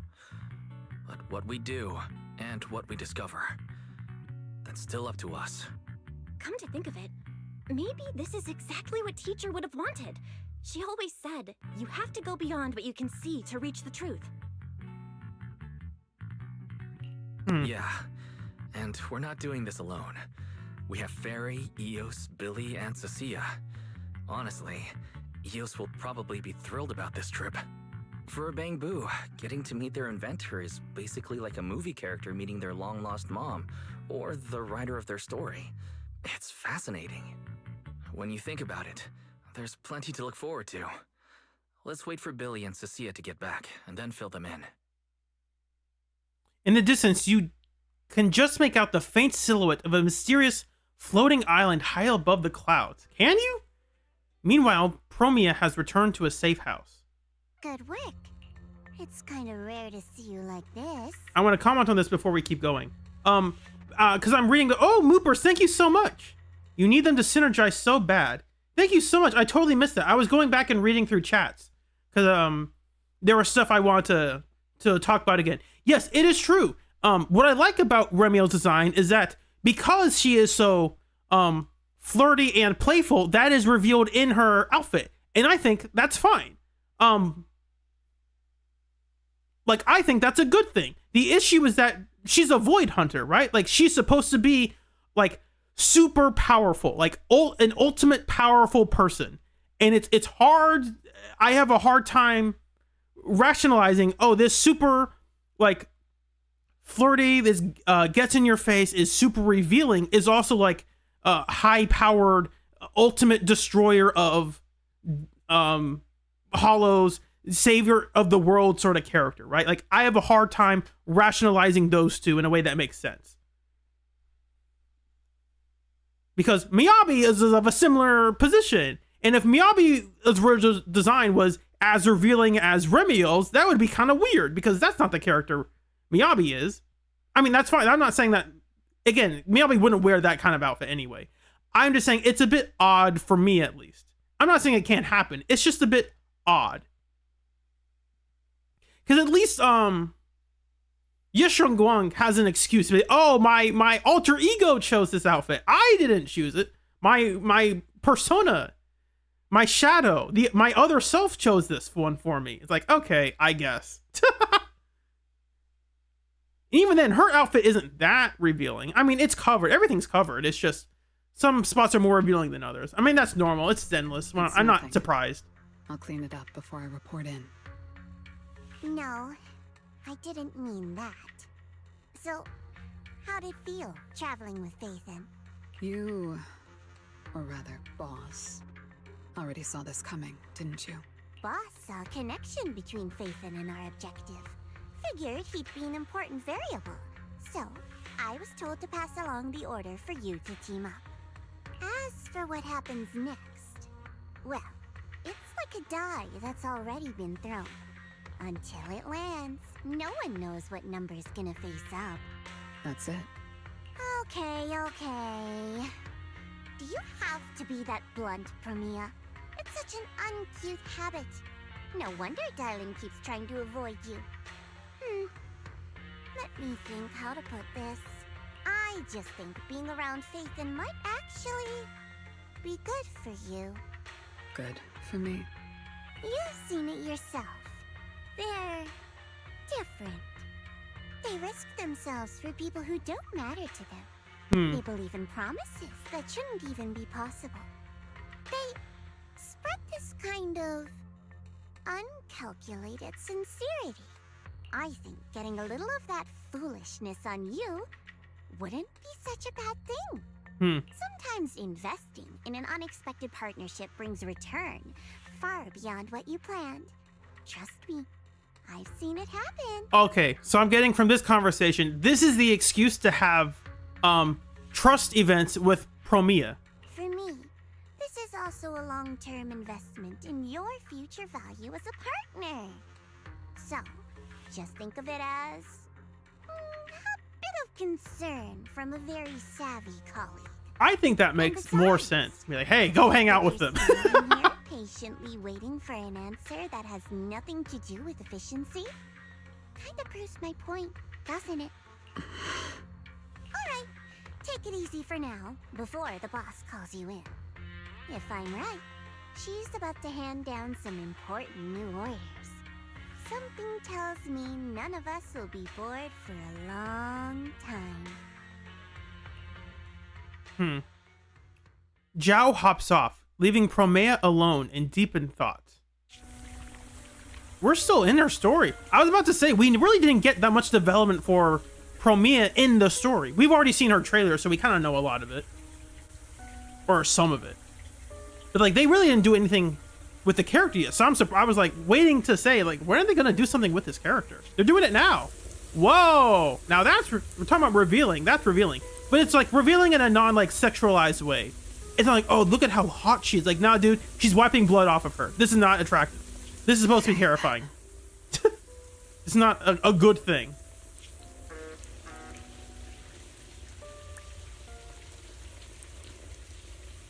You brought your phone into the bathroom? That's a bit odd. It depends on if your phone's waterproof or not. Some people still don't have waterproof phones. There's water resistant, but not waterproof. Promeia, reporting in. You still got the same shoes you did like 20 years ago. I've already read your report. I failed to keep the situation contained within TOPS, which led to developments beyond our expectations. It's fine. Sometimes a few unexpected variables aren't necessarily a bad thing. As for that anomaly, Phaethon, he's already brushed against the edge of the truth. How much do you think he knows? Perhaps still nothing at all. I thought you'd say you hadn't given it any thought, just like usual. Raise your head, Promeia. Your eyes seem different somehow. Who does your purple eyeliner? It looks good. It's just interesting. Go tell Phoenix. It's time to move. Oh, Phoenix. Oh, so that Phoenix, that character is part of Krampus? Okay. I thought Phoenix was so if you saw my reaction, my first thought is, why did they show us a random character inside an active volcano? What does that have to do with the story? Destination. Celestial Nexus. Rose Caleb. Interesting. Eridu hides a secret. Oh, so this is where they show the trailer. Got you. Okay, this makes the most sense to show the season 3 trailer now. That's cool. Prosperity springs from an endless stream of data. You can watch it again. Why not?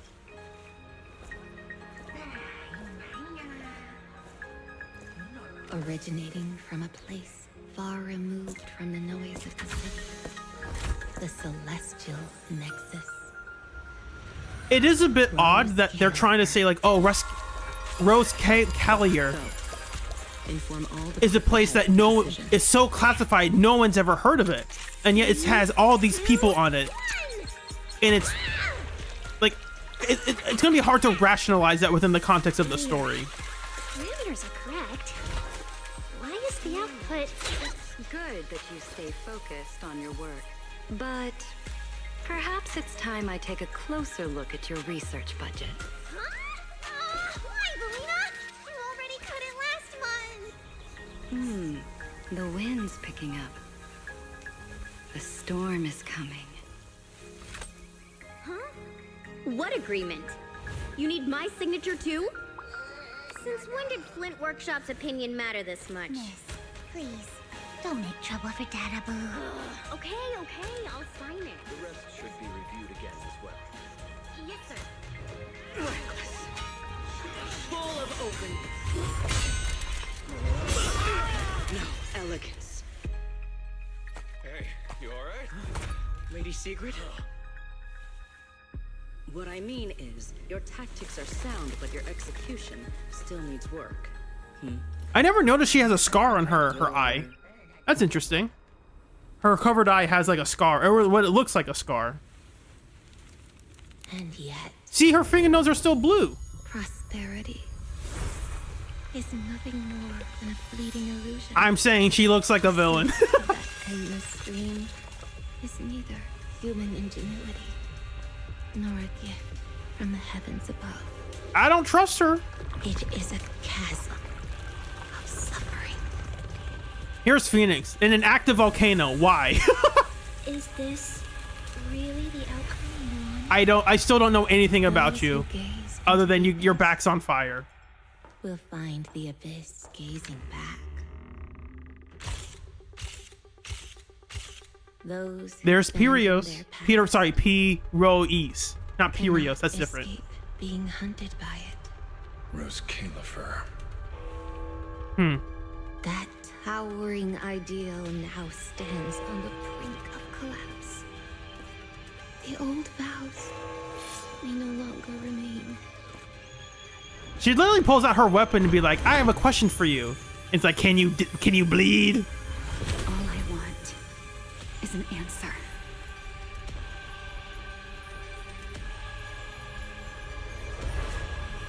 One that only you can give me.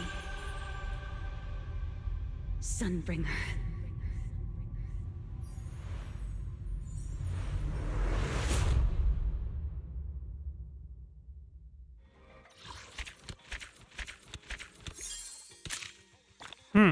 That's the story. Interesting. Ever seen a pink spark? Only when the urban wind sweeps through the streets can you catch a glimpse of it flickering for just a moment. That's not really like a summary. Just feeling lighter and lighter, like some unclaimed dream peeling away from the sun. The call from on high rings in your ears. Maybe there's no need to pack much. Everything's already there. Those phantom visions, neither dream nor reality, that keep coming back.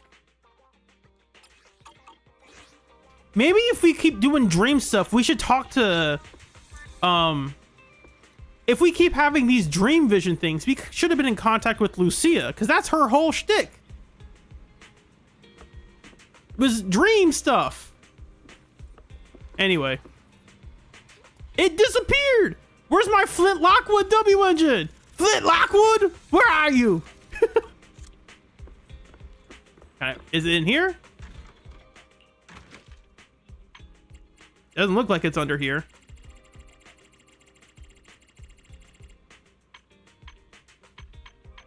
I have that statue though. I don't know if that's different or if I've already had that. Yeah, it doesn't look like we have it. Shame.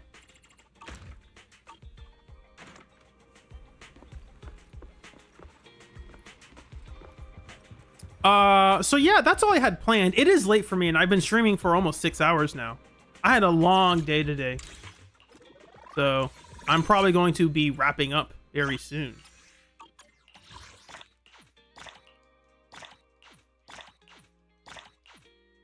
So now I have everything for Starlight Billy. That's good.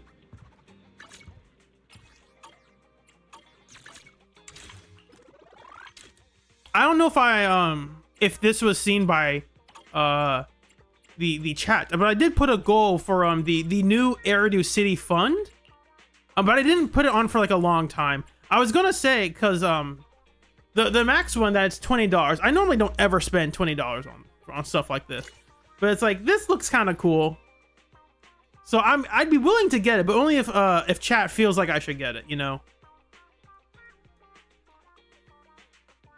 I don't have to do it now. I might do it later. But I think it looks neat, but I also don't like have stuff on mine that I really like need. It's a bit distracting as well. The ones I do like, I think they look kind of cool. Where is it? It's no, that's not it. Here it is. It also has a funny sound effect. That's neat.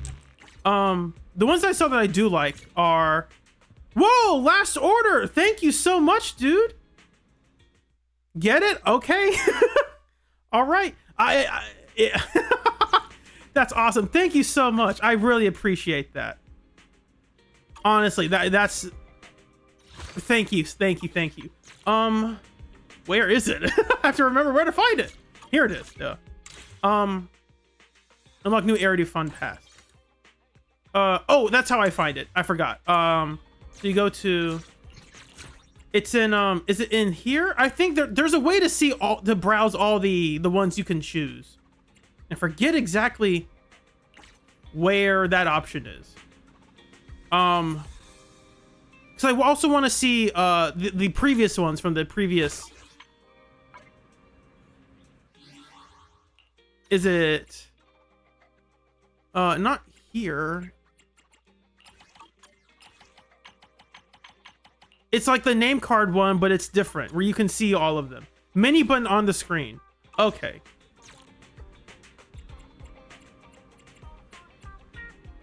Oh, not that. Is it under this screen?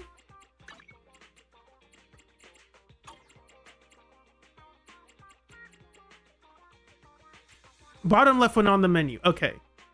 Oh, this menu. Oh, yes, menu decor. Thank you. I'm covering it. My face is covering it. My bad. So I saw people talk about this one being the ones they thought was the funniest. Or the cutest, because it's like, the way it looks is like whatever attachment you have, it looks like it's caught on the fishing pole. I really like this one too, because I think that it makes a good use of like having an excuse for this accessory. Because the rest of them, it's just kind of there. And that's not a problem. It's just this one goes through the effort of like having an excuse to be like, here's a fishing pole. I think that's pretty. I think that's cute. Regardless, thanks to Last Order. We are, I am actually going to get this. The Starlight stuff. If I can click on the right one, I click on every other one except that one. It's great. It's fantastic. I might, I'll hide the screen for a little bit, just because I don't want to show y'all any private, sensitive information. So I'll go to this screen real quick.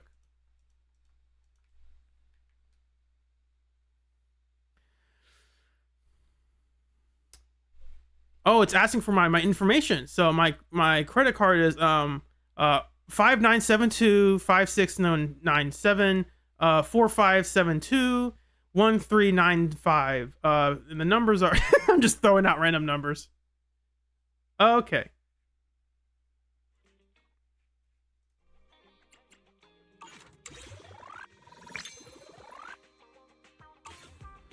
Does it give it to you immediately? I would assume it does. I can, again, select the right ones. Ah, there it is. Fantastic. Ah. That looks cool. I'm surprised they still have this bottom row. Not surprised, but I'm waiting to see what they do with this bottom row. Because they could always add to it. They just haven't added anything beyond that for the community aspect. It looks cool. And it's not, this isn't a menu you pop up regularly. You open it up maybe like a couple times every now and then. I think it looks cool. A part of it looks like, I would say distracting, but I don't think it's distracting in a bad way because it's the only thing on the screen you're wanting to look at.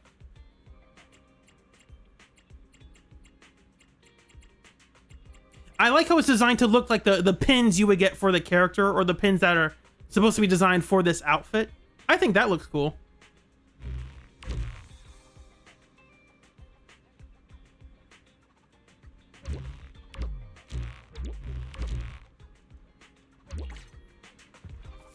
Anyway, now I can actually go to the Deadly Assault and look at that,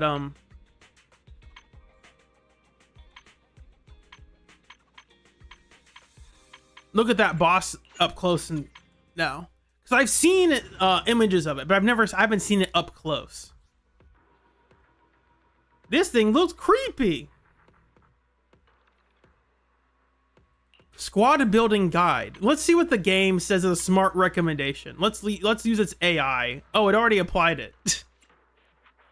Its smart recommendation is Miyabi Yuzuha Sokaku? No, that's not happening.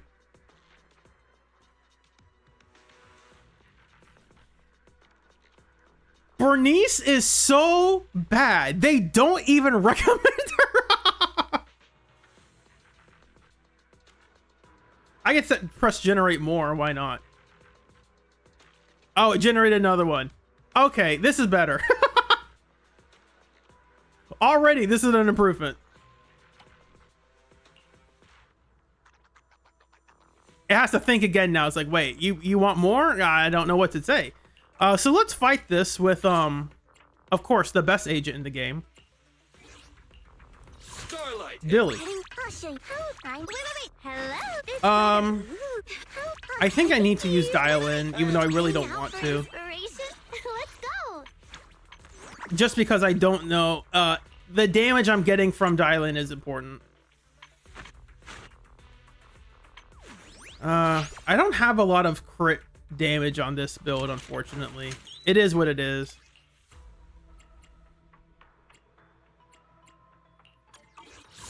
But I have a ton of attack, and that's good. That's fine. Obviously, I know this guy resists physical. That's the point. I know what I'm doing.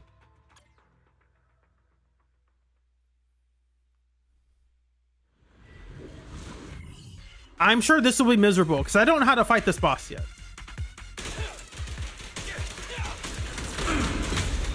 Oh. It starts to out very quickly.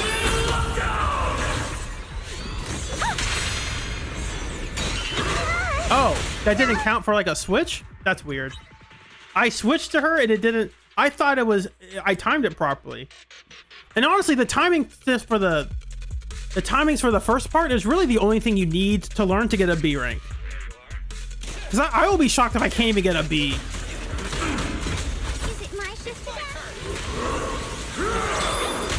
Oh, I missed the dodge there. Honestly, the best part to do this is to go and is to record it and then play it back. Like record the entire session and then, or that part specifically, and then play it back at normal speed, and then you get accustomed to the timings that you need to do to dodge it.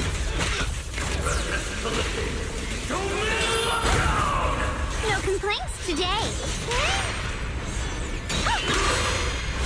Oh, that's the quick one. I forgot.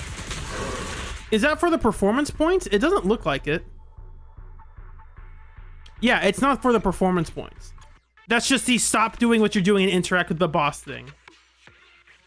Hey, AR, how's it going?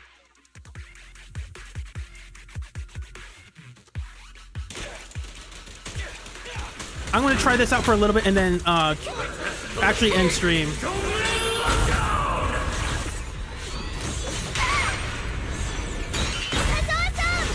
Oh. I actually dodged it. It's hard to do the dodge timings properly. So the reason I think they did these things, they added these into the game is because they released a bunch of agents with ways to completely ignore enemies. Like Yeshong Wang can completely ignore enemies constantly. And so they created enemies that basically make you have to or force you to interact with them where they have control.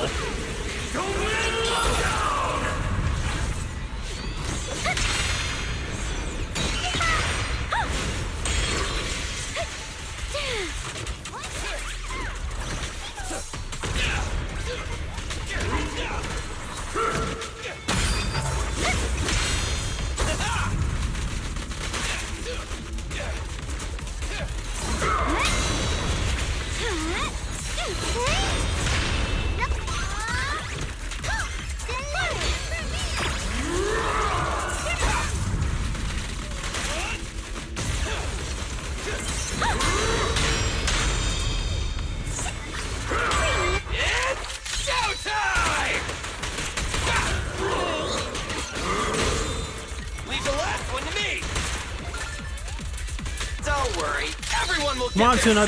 Your buff won't run out yet. Perfect! The verdict is unforgivable!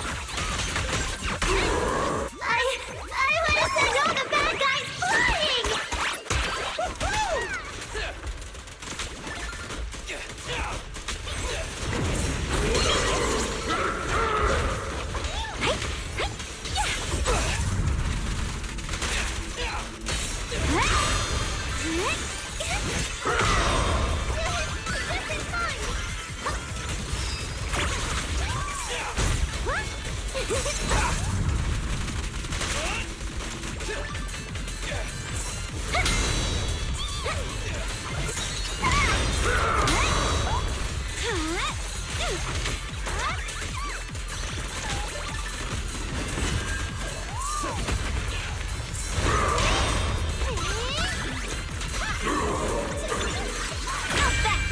Starlight, shine bright! Your end is here! It's showtime! Hello? This is the end for you! Together now! Isn't it over?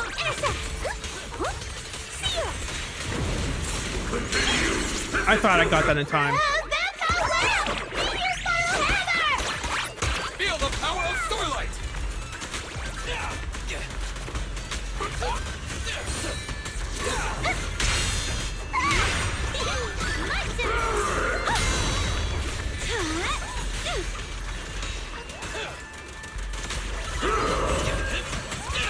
It's my turn!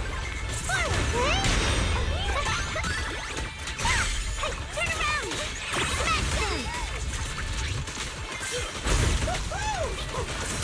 It's my turn!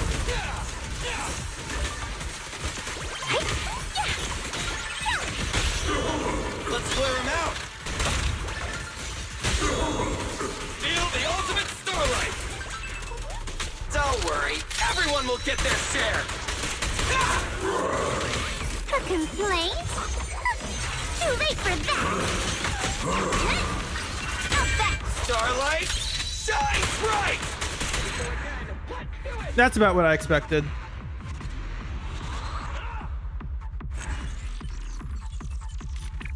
I mean, obviously, I could have tried to play that better, but I'm not getting any performance points. not even performance points, even damage. This damage is awful.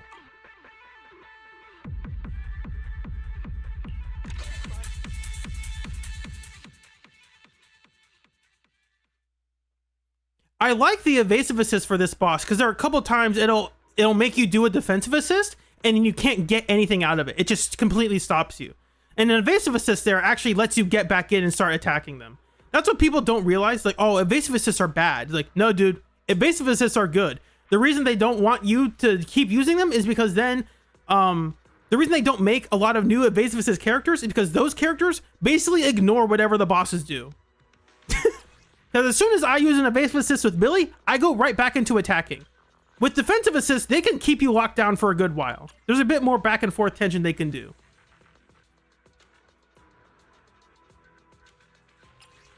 So like at the very worst, as long as you can get some well, actually this boss, most of the bosses they've made have been like, the performance points are relatively easy. Where this boss, you actually got to work for those performance points. So that's a new, because Wandering Hunter, his performance points are relatively easy. In Defiler, it's like, yeah, her points are relatively easy as well. Because you just got impair her a couple. I think you have to kill the meteorite that she summons, and then do those 3 defensive assists when she goes into the sky a couple times.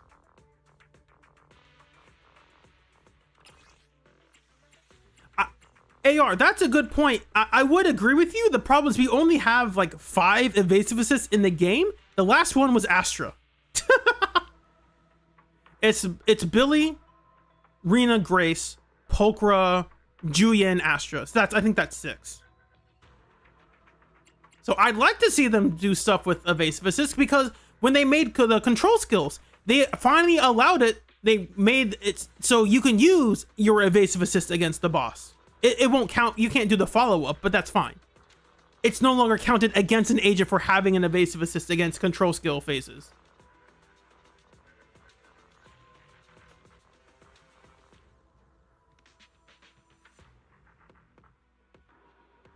Oh, Drake, you said he was on site in the hollow. Oh, maybe you're right. Maybe he mentioned that. Interesting. Okay, I must have forgotten about it then. Because I think the one I heard people talking about was in Seed's story. There's a part in Seed's story where she's getting texted by someone who she is led to believe is Seed Senior, but she's inside her little hollow space in the hollow, and I think that was the main issue people were talking about with like communicating outside a hollow thing. You returned from school. How was the story? I liked it. I actually didn't say this yet. I thought it was good. I left that story, the 2.8 story. I appreciated it. I wanted there to be, the only thing I'm let down by is the lack of interactions of Starlight Billy with Caesar specifically. That's it. Like I wish there was more Caesar Billy interactions, and they really only share one line together. I think that's a bit of and I am disappointed by that. I wish there would have been more, because Billy and Caesar are supposed to be really close, and even Billy and Piper, but we just didn't get any of that. I think Billy and Piper should have had at least one interaction. They don't have any interaction. I don't think they say a line to each other.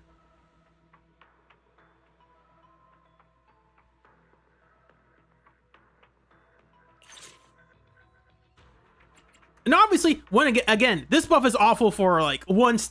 This buff is clearly designed for Cecilia, but if we had this 60% crit rate and this whole damage thing for ourselves, I think we could have done a bit better. Maybe not that much better, but a little bit better. All right, now let's play Miyabi, but we're not going to use the good buff because like we're going for base Miyabi. People will pick a super shield buff and say, oh, this is how the character performs. No, that's not how the character performs. You got to be honest about it. Let's see how it really works. Let's pick Miyabi. I'll rip off that band-aid for us. I'll play the team that I normally do that has signature W engines, except for Bernice, because Bernice isn't that good.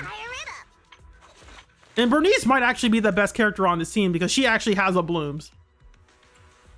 And we'll swap this attack off for the even better pen ratio.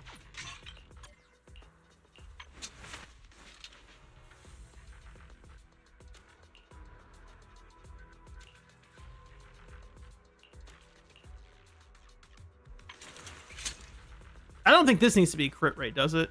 Doesn't she give herself a ton of crit rate, or am I crazy? Yeah, this does. Okay, so I swapped this off with a different disc, that's why. It should be this. That's why. Perfect. Fantastic. Not perfect, but that's good. Eradicate. My blade is ready. We'll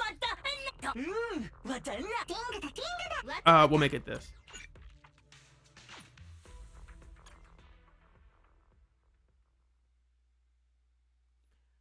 Anyway, I'd rather get from a story, I liked what I saw, I wanted to see more, than in some stories where it's like, oh my gosh, shut up. Stop talking.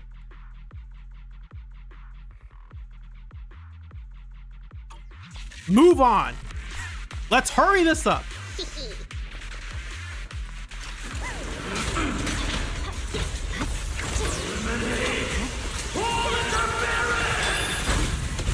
Not even close.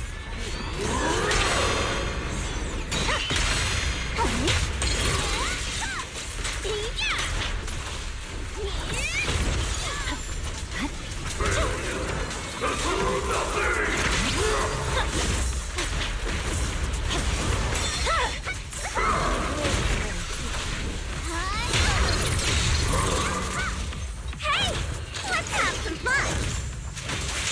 I see it. No room for mercy. Weakling, I swear on my blade.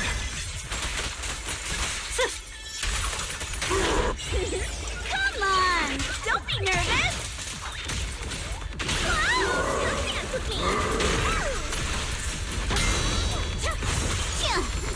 Oh god, it's so annoying!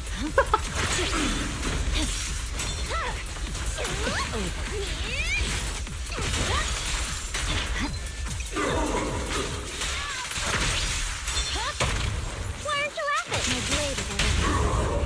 But you can't. Now's my chance. An opening. This party is just getting started. Ah, I don't have her ult for the stun. That's fine. Purging slash. I know. Oh, I wasted so much Frostfall. I don't think that's going to be the reason this team does poorly. Is not because I wasted a couple of stacks.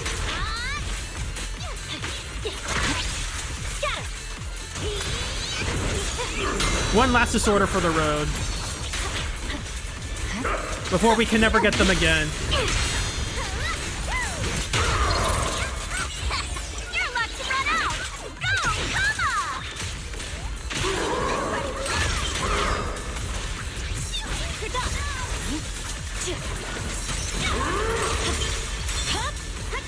Oh. Surprise! Need a hand? Ready for a fiery feast? There's no time to lose.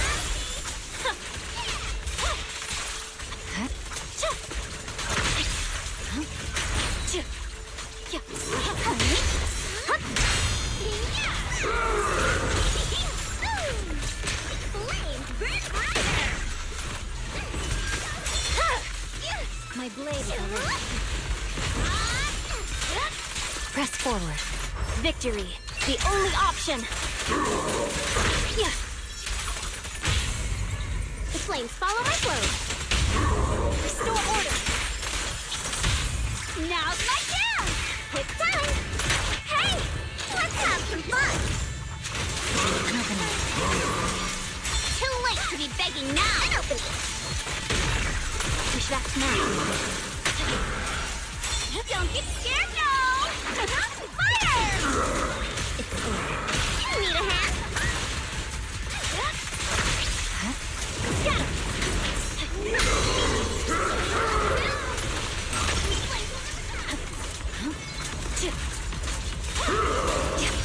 Got him. My blade is already heated. I swear on my blade. So, that score was fine. We're not using any of the buffs. This is an unbuffed team in terms of in Deadly Assault buffs, because I picked the wrong one on purpose. People will look at this and say, "Oh, look, she's still cleared. She still did good." My face is hiding this. People will see this and say, "Oh, see, she can still clear. It's still good." No, this is bad. Look, this is a premium team. I got Miyabi's Sig. I got Yuzuha's Sig. I got a Sig for Bernice that's actually pretty much better than her own Sig. And we are getting 26k? Hello? This is the team that should be getting 40k easily. Maybe not 40k. It depends on the boss. I'm not complaining about that. I'm just saying that people are so like, oh, see, the team's still good. No, the team's not good. If you replace Promeia here, oh my gosh, this damage is so much higher because Promeia does a bloom stuff. And she doesn't have, she doesn't rely on her crit rate as much.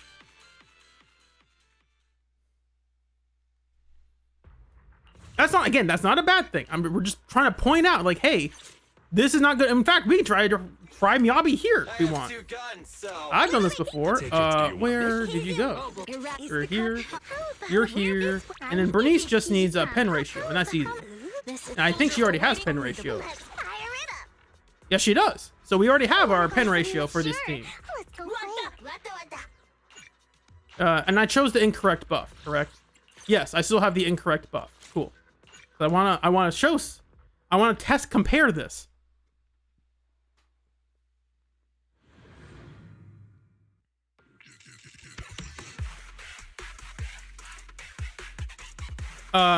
Did they change his music for this? There's no way they did, right? I can't remember if he has this all the time or not. Nope. Now's the time where we turn off this music. This music is not good. It's cool the first time, and then it's never good afterwards.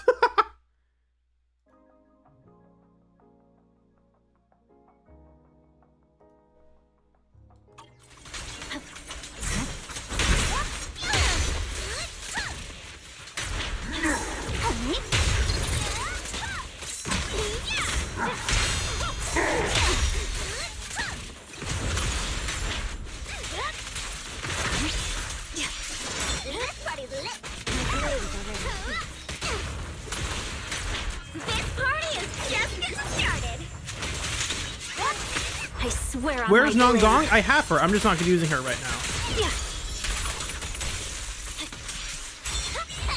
Your luck's run out. Go, Kama!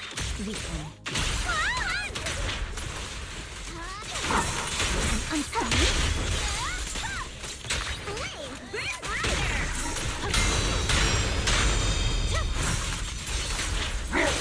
Here to help.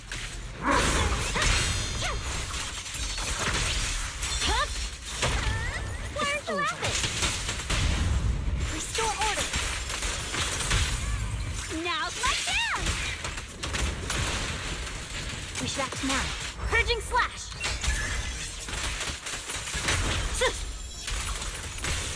Stay focused. Hey, let's have some fun.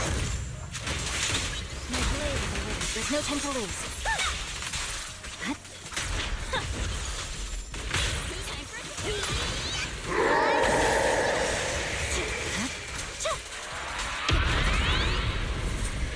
Where'd you go? There you are. Watch out. Don't get scared, no. Fire. There we go. That's fine.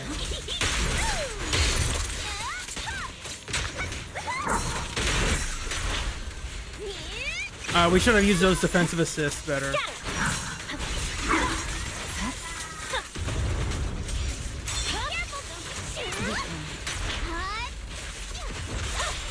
Press forward.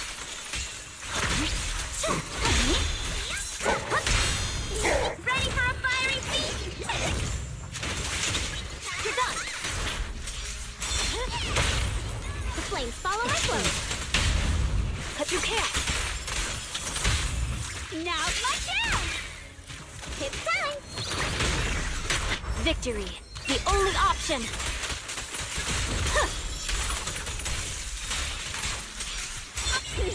Come on! Don't be nervous! Need a hand? Scatter! Weak arm.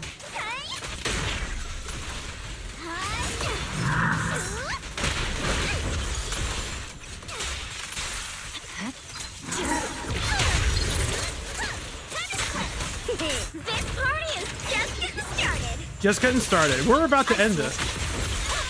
Oh, I used an EX I didn't need to. It's over.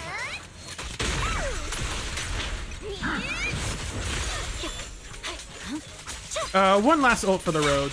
I swear on my blade.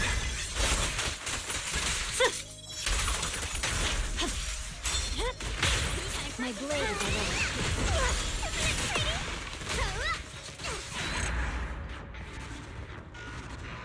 So this is the anti-anomaly boss. Not anti-anomaly. It just has really high anomaly buildup requirements. Now, obviously, this team didn't do, we didn't get as high a score against this boss compared to the previous one, but the previous boss, one, is an anomaly boss. It's anomaly build-up requirements are lower in general. And two, Bernice actually did a lot of stuff in that previous fight, helped us out a lot because she could deal more damage. So this is not the...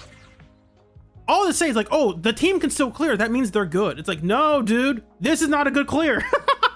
This is not a good clear. It's not good as in like, this is not what I would sell people. It's like, oh, look at how good this team is. It gets 20K exactly. Like that's not a great metric.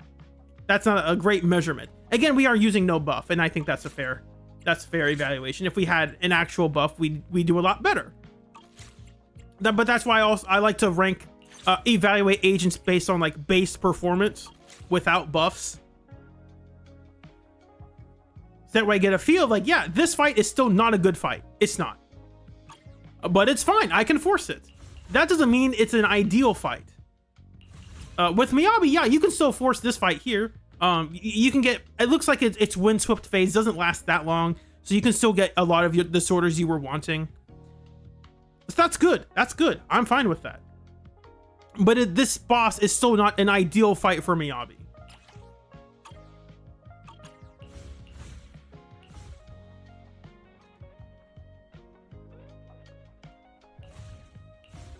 Honestly, if you put the Miyabi in here, she might actually do pretty well. No, actually, no, I forgot. Ice resistance, never mind.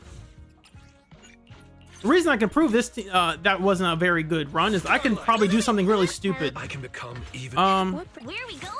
He can become even stronger, and we're going to prove it with This got a new Hickey. This where are we going? There's no class today.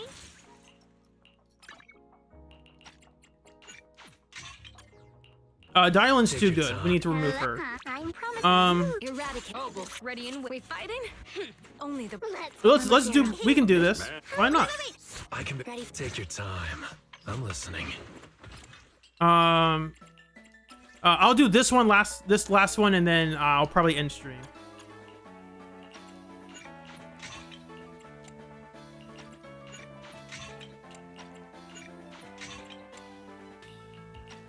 And I have to change the disc 5 because I've been building the disc for Billy, Starlight Billy. Is this still? Yeah, it's rank 3 still. Perfect. I wish I could get it to rank 5. I just haven't. Yep, I don't have it. Unfortunate. We can keep Bernice on. Do we keep her on this build exactly? Probably not. I mean, it doesn't really matter.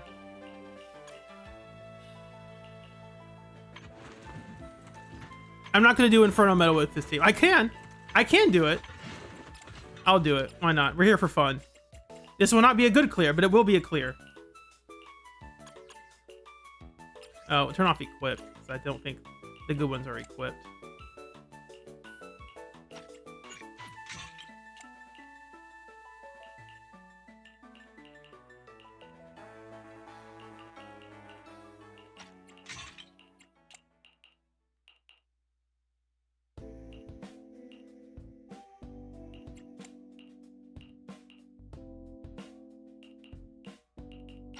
I think this is the best one I have to work with. Unless I have a better woodpecker. I do not.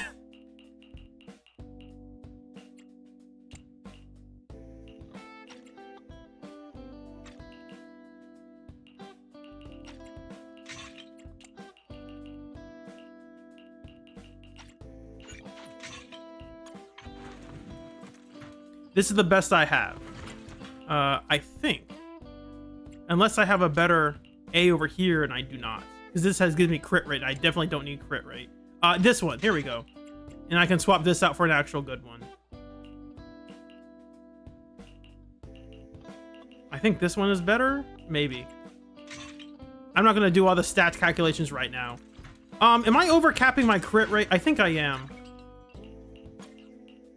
Because this is a rank 5 game ball. So Monato's getting... I can do this calculation really quickly.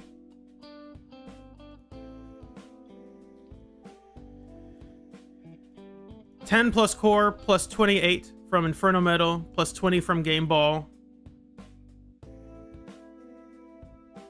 plus, I forgot there's another one, 39.4. 97. I feel like I'm forgetting one off the top of my head. Oh, this is getting me 20. I forgot I'm getting another 20 from this.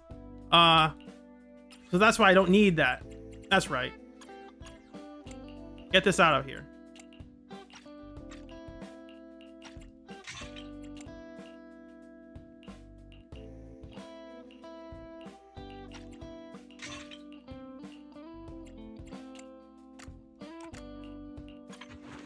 That's better. We're still overcapping it by a little bit. Become even stronger. And then Bernice, I don't think her build actually matters. Yeah, it doesn't matter. I mean, it does matter because she's on this, but like her exact build doesn't matter. Got a newcomer. Let's show 'em what we've got. Yeah, Bernice doesn't have her additional, it doesn't matter.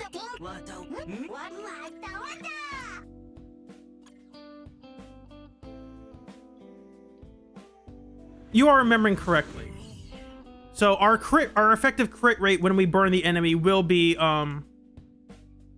it was like what, 31.4 plus 10 from core plus 19.5 plus 28 plus 20. It's gonna be that high. We are overcapping our crit rate.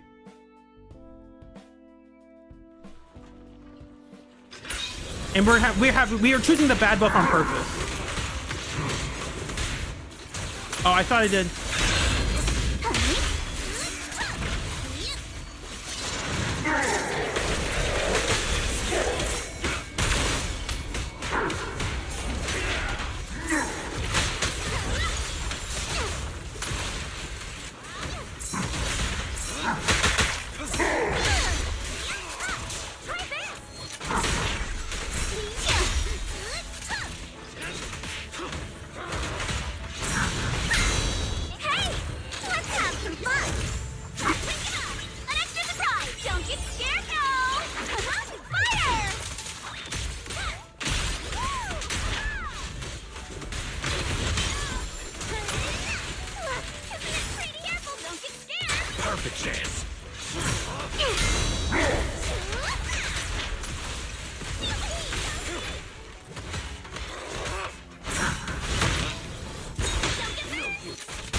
Whoops, that was all messed up. We still have time for this. Begging for mercy. Should have started with I messed that up a bit because Monato wasn't in his empowered state yet.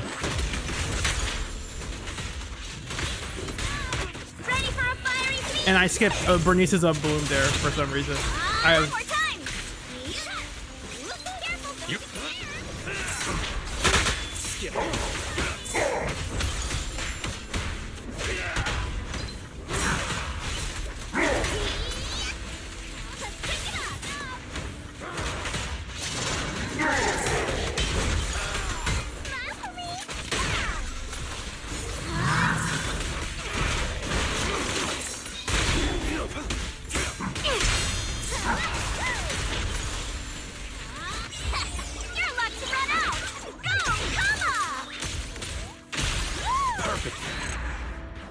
So obviously this team's awful.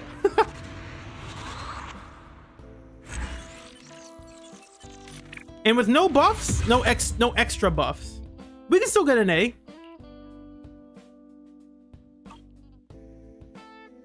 This build is not very good, by the way. Bernice is doing nothing. Honestly, swapping Bernice out would be better.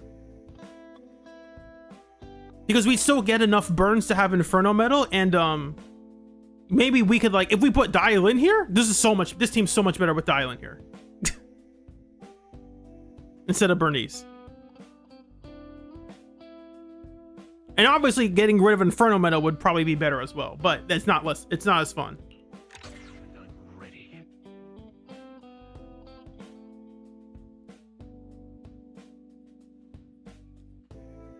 All right. That was fun. And again, like Miyabi is getting a competent team. Monito is getting a bad team.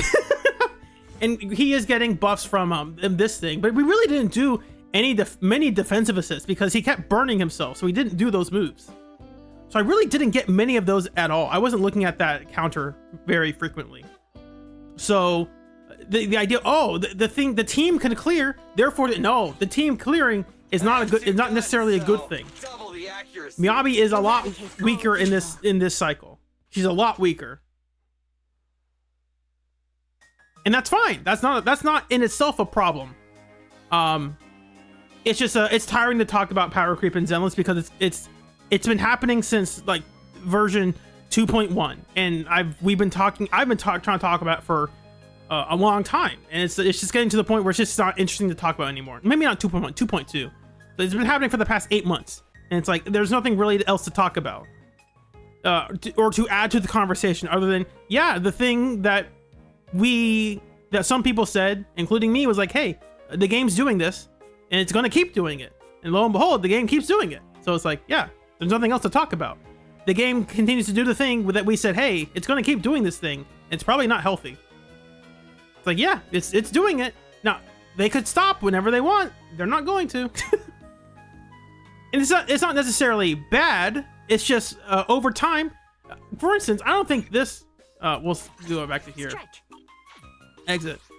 I don't think this boss is bad. It's just right now is the easiest time to fight this boss.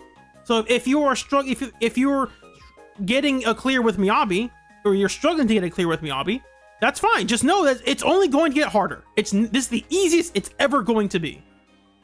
If you want to fight this boss again, it's only getting harder.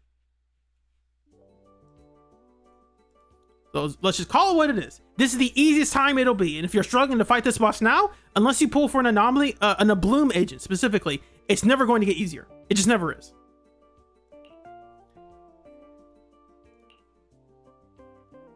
I wonder if what Ye Xiongguang gets against this boss. That'd be fun to see. I'm not going to do it because I might look it up and ask around if people do it, but that'd be fun. Anyway, chat, thanks for joining me tonight. It's very late for me. I got to go to bed. Way past my bedtime. That's the wrong screen. Thanks so much. I will have that try to record that video that I talked about much earlier on, to have that done ready for this Friday. I don't think I'll stream that. The next stream I do have will be doing the Bang Boo event specifically. So not the Bang Boo event, but like the new event that is featuring Bang Boos. Because I think that'll be fun to do with y'all. But yeah, other than that, that's all I got. Thanks you all for joining me tonight. I greatly appreciate all your love and support that you guys show. It means a lot. All right.